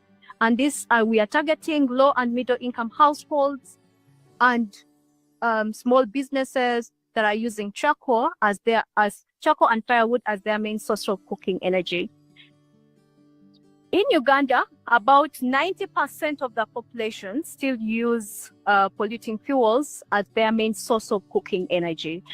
And in this, it leads to massive deforestation as well global warming. While burning these polluting fuels, it produces smoke, which predisposes these people to respiratory diseases like asthma, lung cancer in the long run. And currently, due to that we are running out of the trees where this charcoal is made out, our firewood, the prices are really so high that currently a sack is just 160,000 Ugandan shillings. And Smart Kitchen Solution is providing an alternative. In this, we offer eco-friendly briquettes that are smoke-free, clean, burns 3 times compared to the normal charcoal, and are 40% affordable compared to the other alternatives. So far, we have reached more than 6,000 households. We have created 34 jobs, both direct and indirect. And also we have saved more than 300,000 waste that we have collected, which we have used in our production process. And we believe with this, there is more, we are going to create more impact. I witnessed firsthand the struggles faced by families that rely on livestock farming. With my single mother as the only person to take care of us, we relied on a small plot of land for livestock farming as our only source of income. As our family was growing, the demand for food also grew, and my mother faced an impossible choice of either to feed us or to feed the livestock. And in this scenario, she had to prioritize our well-being, quitting livestock farming as something that left my family into struggles. We lost a considerable amount of income. And as a firstborn, I had to drop out of school to create a way for my siblings' education. And being a young girl, this put me into a fashionable life of finding out what to do with the little education I had. During that period, I discovered a bitter truth that actually my family wasn't the only one that was going through the same situation. Many families that rely on livestock farming are going through the same situation, that their livestock, their only source of income is struggling. So they are struggling. So currently, farmers claim that 70% of the money invested in their livestock is spent on buying feed, and 50% of this money is spent on buying protein feed supplements. So the feed that we are talking about, soybean and millionfish, why these things farmers struggle to have them is that they are seasonal and also consumed by the human. So they tend to be the competition for food between the livestock and human. So the traders that have this feed tend to hike prices of which farmers cannot afford them.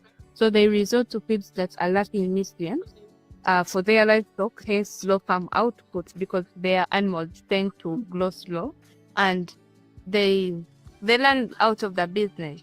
But remember, as I mentioned before, this is their only source of livelihood. So it puts them into poverty.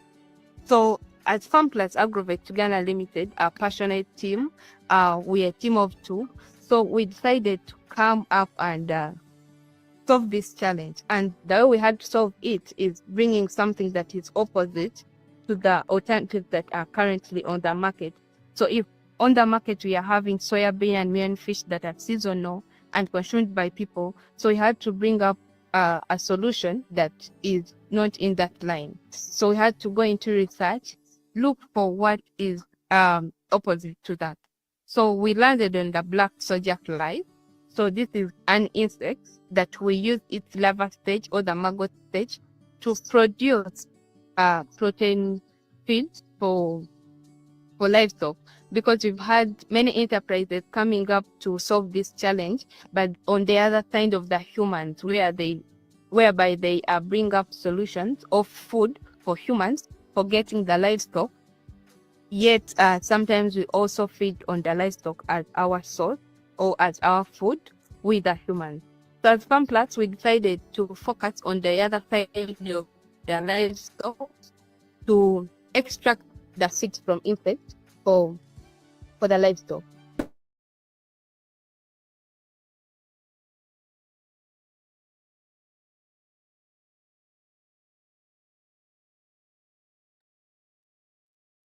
And that is a highlight from what happened throughout our Giving Tuesday event from last year. And I hope it was such a reminder for those who weren't able to attend, but for those who also attended to see what it was about. First, I would like to appreciate everyone who has joined us from much earlier and is still here with us until this moment. So my shout outs go to you, Emile, Benjamin, Mayambala. Thank you for joining us throughout all the Simon Franco. We really appreciate you taking your time.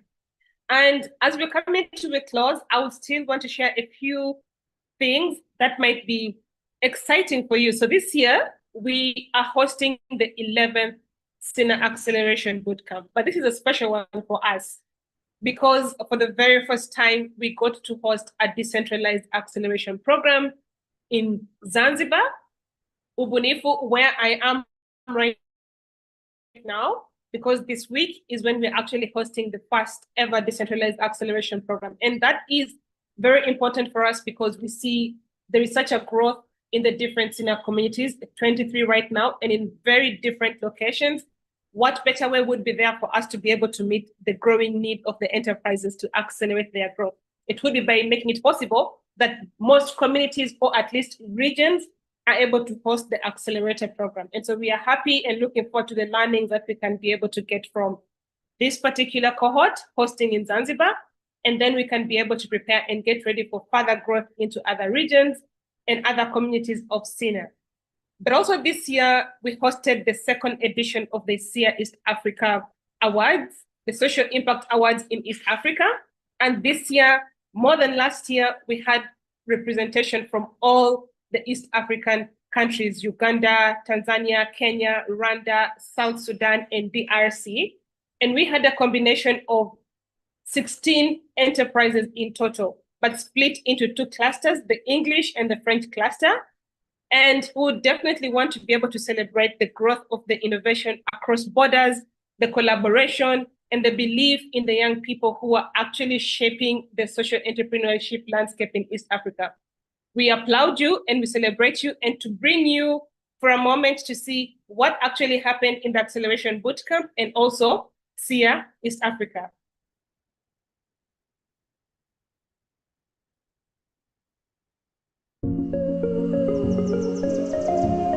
My name is Ejit from Rwanda country. Our enterprise is called NestGuard. So we are tackling the problem of farmers who lack the accessibility of the old chicks, fertilized the egg, and also incubators. So we solve it by making the incubators and supplying the fertilized egg to them to improve their productions. So the award we got from SIA, they are going to help us to develop a product and scaling into big to empower the poultry farmer in their production process. The third winner in the SIA, we won 300 USD.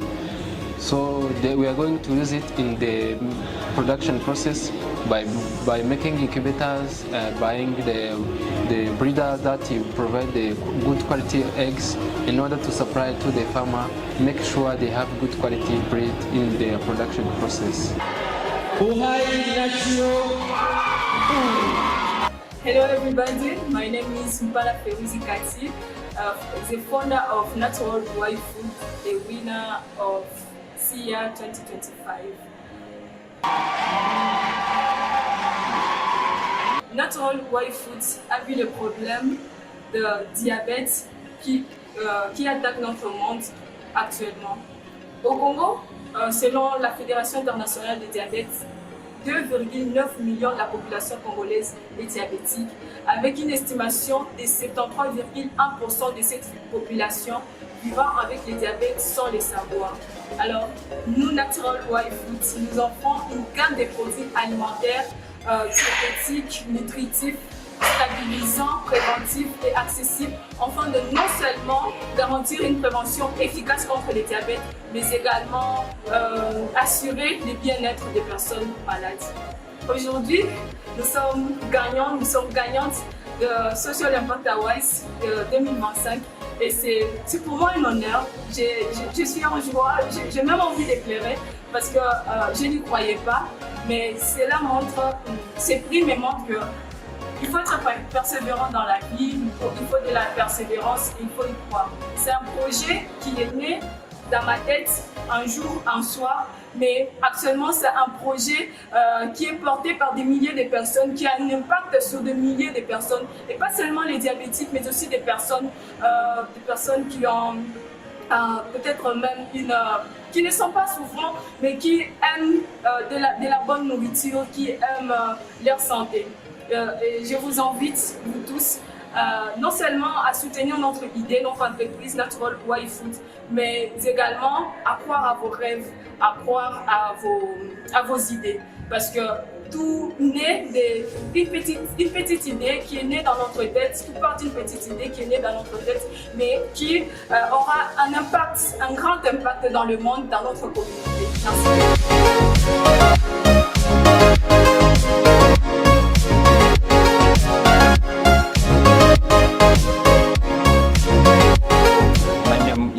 Jonah from Candela Habitats, a social enterprise that is empowering children living with autism in Uganda by offering them outdoor experiences through activities like games, self-friendly games, art and painting, and also sensory tools that support them build independence, strengthen their social connection, and learn self-care skills. Yeah, my experience with the Social Impact Award has been really so life-changing. Ideally, in line with our problem that we are solving and the business that we are doing, we've really been opened our eyes so much to seeing mostly our problem solution fit, basically revising our customer segments, and a lot of inputs that have come in from the mentors from the bootcamp where we are in. Right away from application, things were not easy. The application itself was more of like an eye-opener, but we believe actually that through the feedback we got from the people we asked, it was able that we made it to come and we were selected among the finalists. And then the bootcamp itself has been so impactful to our business and also to I as a person. And yeah, I cannot really fail to appreciate the people who have been there to vote for us in the community voting. We managed to be the winners, but also the people who have supported to vote us during the pitching competition, and we've managed to be the second runner winner, and really appreciate that. My appreciations go to the team of SIA, SINA, and all partners that have come together to see that this happens. Thank you so very much. Kandela Habitat.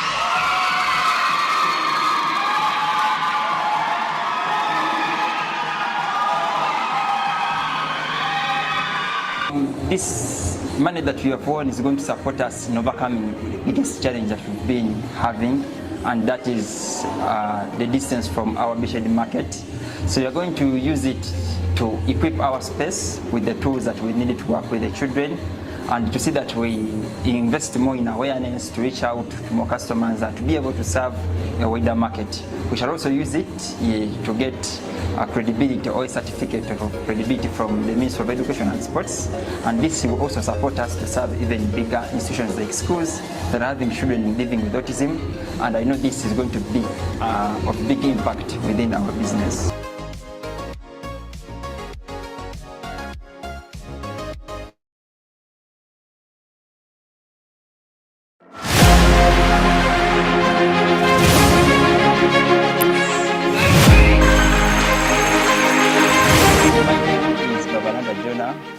Yes, I work with Kandela Habitats.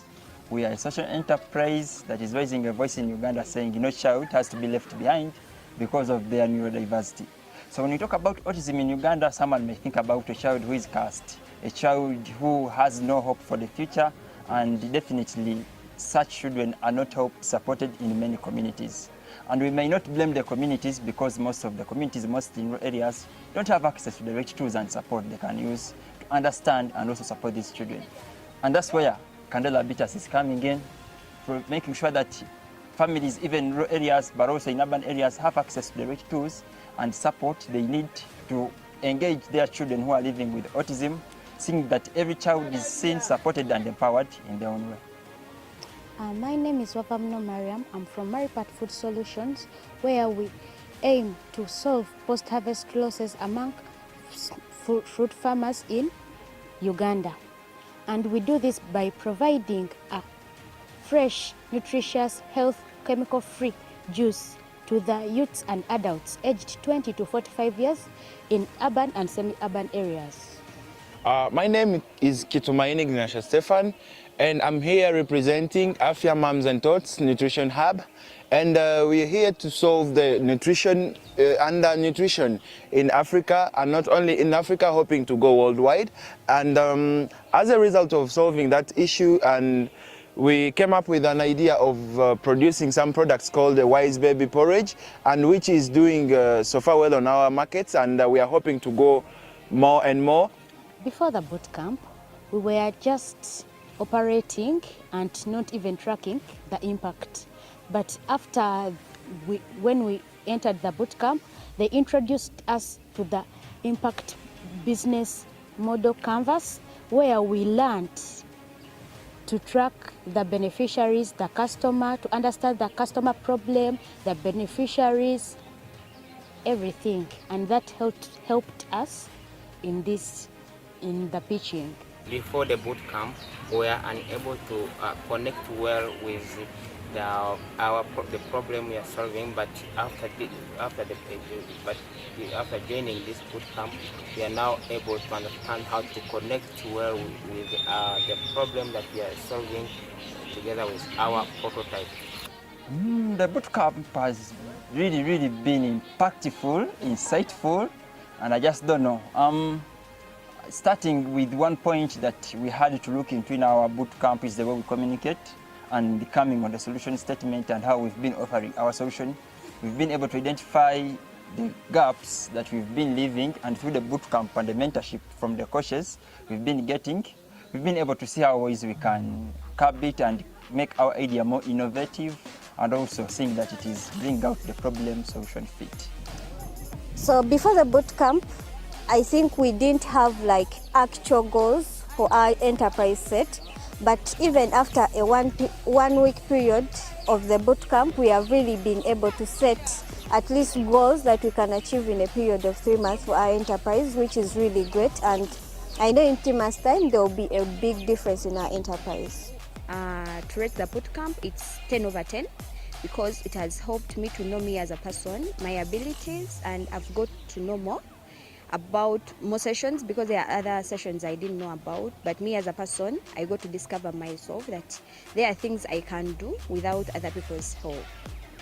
So on a scale of 10, for the bootcamp, I would give it a 10 because it has really been insightful. I've learned a lot of things that I will be using in our enterprise, that is Candela Habitats, like the monitoring and evaluation. They have given us tools that can help us track, and also things we can consider, and also we have been able to set goals that will be able to push our enterprises for the 3 and 6 months of acceleration. My most outstanding sessions in the bootcamp were personal discovery, where we got to understand our dominant people on the team, the steady and the influencers, and even branding and marketing, which is going to help us to improve on our social media and even how we market our business outside there. The exhibition was really also life-changing, and it gave me a very good experience. It supported me learn how fast I can talk about my business to a person who doesn't know about it, and maybe it's an exhibition and is just passing by. How can I get their attention, and how can I interest them with what I am doing? So it really actually stood out. One of the sessions that stood out for me, the whole bootcamp. I learned of setting goals that are positive. So actually out there, when I go out there, I'm going to apply exactly that and the strategies of applying the SMART goals. And I believe with my goals starting from now to 3 months' time, I'm going to adjust some of my goals to a bigger aim. I'm going to increase on the strategies of marketing on my prototype, and also improve on my packaging to attract more customers. For any startup, small enterprise that is making impact out there, and you're really struggling, you are in this state where you really want to scale up your impact and kind of try to understand more about the problem you're solving and have a chance to explore, SINA Acceleration is the best program so I can recommend. They will support you with business coaches that will look into your idea, ask you powerful questions, and you actually get a chance to think through each and everything, and then you're able to make meaningful changes. So SINA Acceleration, you can be able to try it when the application comes out next, and just promise you that the way Candela has gotten this impact, surely also get your impact through this program. Acceleration Cohort 11. Mary, time to call it a day. That is very exciting, especially hearing the stories from the different entrepreneurs themselves about the experience in both programs is quite exciting for us. And yes, in case there might be any further questions or anyone who would like to interact further regarding acceleration, I will be happy to respond to those, even via email. I would be happy to follow through to respond to any questions, or if there might be any that could come through the Slido.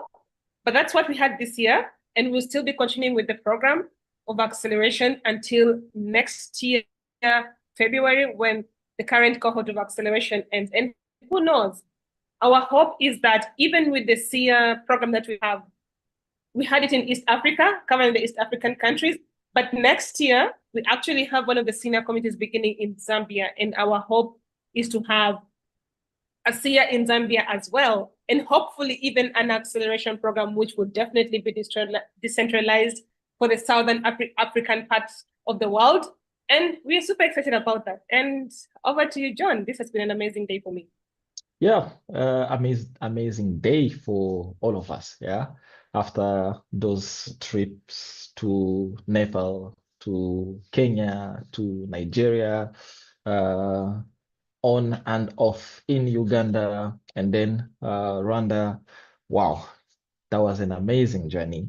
Yeah, thank you once again for being with us, everyone. Yeah, many stories. May those stories you heard today stay with you, challenge you, and move you to act with trust, with courage, and purpose. Yeah. Again, as you heard from Mary, all the plans that are coming up, the journey does not end here. I mean, the live event ends in a few minutes or now, but the journey continues wherever change makers take responsibility to shape the future. We'll continue to replicate, we'll continue to grow. Yes. That's it. See you next year.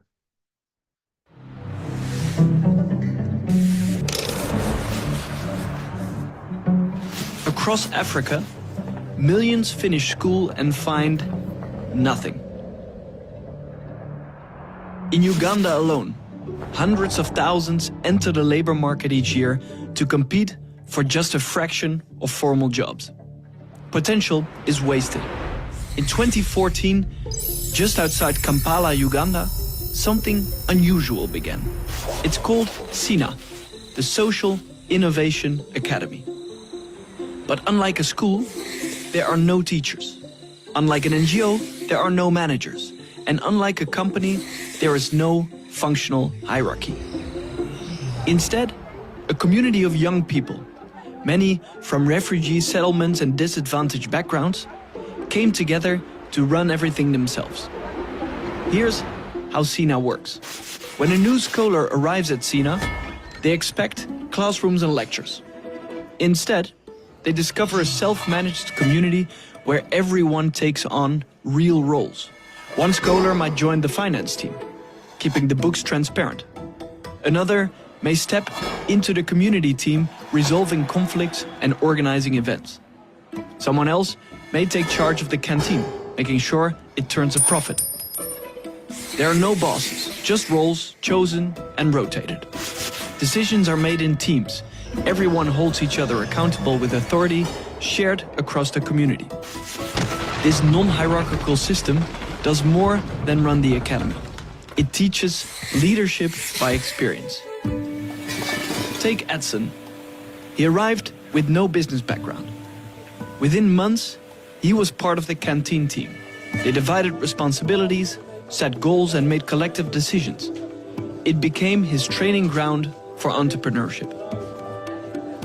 As scholars grow, they form teams around real-world problems. Malaria, unsafe drinking water, waste pollution. They design solutions, test them in the market, and, if they work, turn them into enterprises. One powerful example is Uganix. Its founder, Joanne, grew up watching her community suffer from malaria. At SINA, she and her team developed mosquito-repellent soap, a simple product with life-saving potential. They tested it locally, refined it, and built it into a social enterprise. And today, Uganix reaches thousands of households, protecting families from malaria while creating jobs in the process. Stories like this show what happens when hierarchy is removed and responsibility is shared. Scholars don't just learn theory, they build solutions their communities desperately need. And by the time they leave, scholars are not job seekers, they're job creators. Ventures like Euganics, Tusafishe with clean drinking water for schools, or Smart Kitchen with eco-friendly cooking fuel. In total, more than 120 enterprises have been launched through SINA, creating over 1,600 jobs. And here's the real magic. The system regenerates itself. Scholars step into roles, then hand them over to the next wave. Some become mentors, others replicate the model in their own countries. That's why today there are 23 SINA hubs across 9 countries. Each one locally owned. Each one non-hierarchical. Each one training a new generation of entrepreneurs. SINA does not scale like a company. It scales like nature, through replication, interdependence, and freedom paired with responsibility. The mission? To create regenerative communities for a free, responsible world. At SINA, the line between learner and leader disappears. And out of that freedom, disadvantaged youth transform into social entrepreneurs who change their own lives and their communities. This is education reimagined.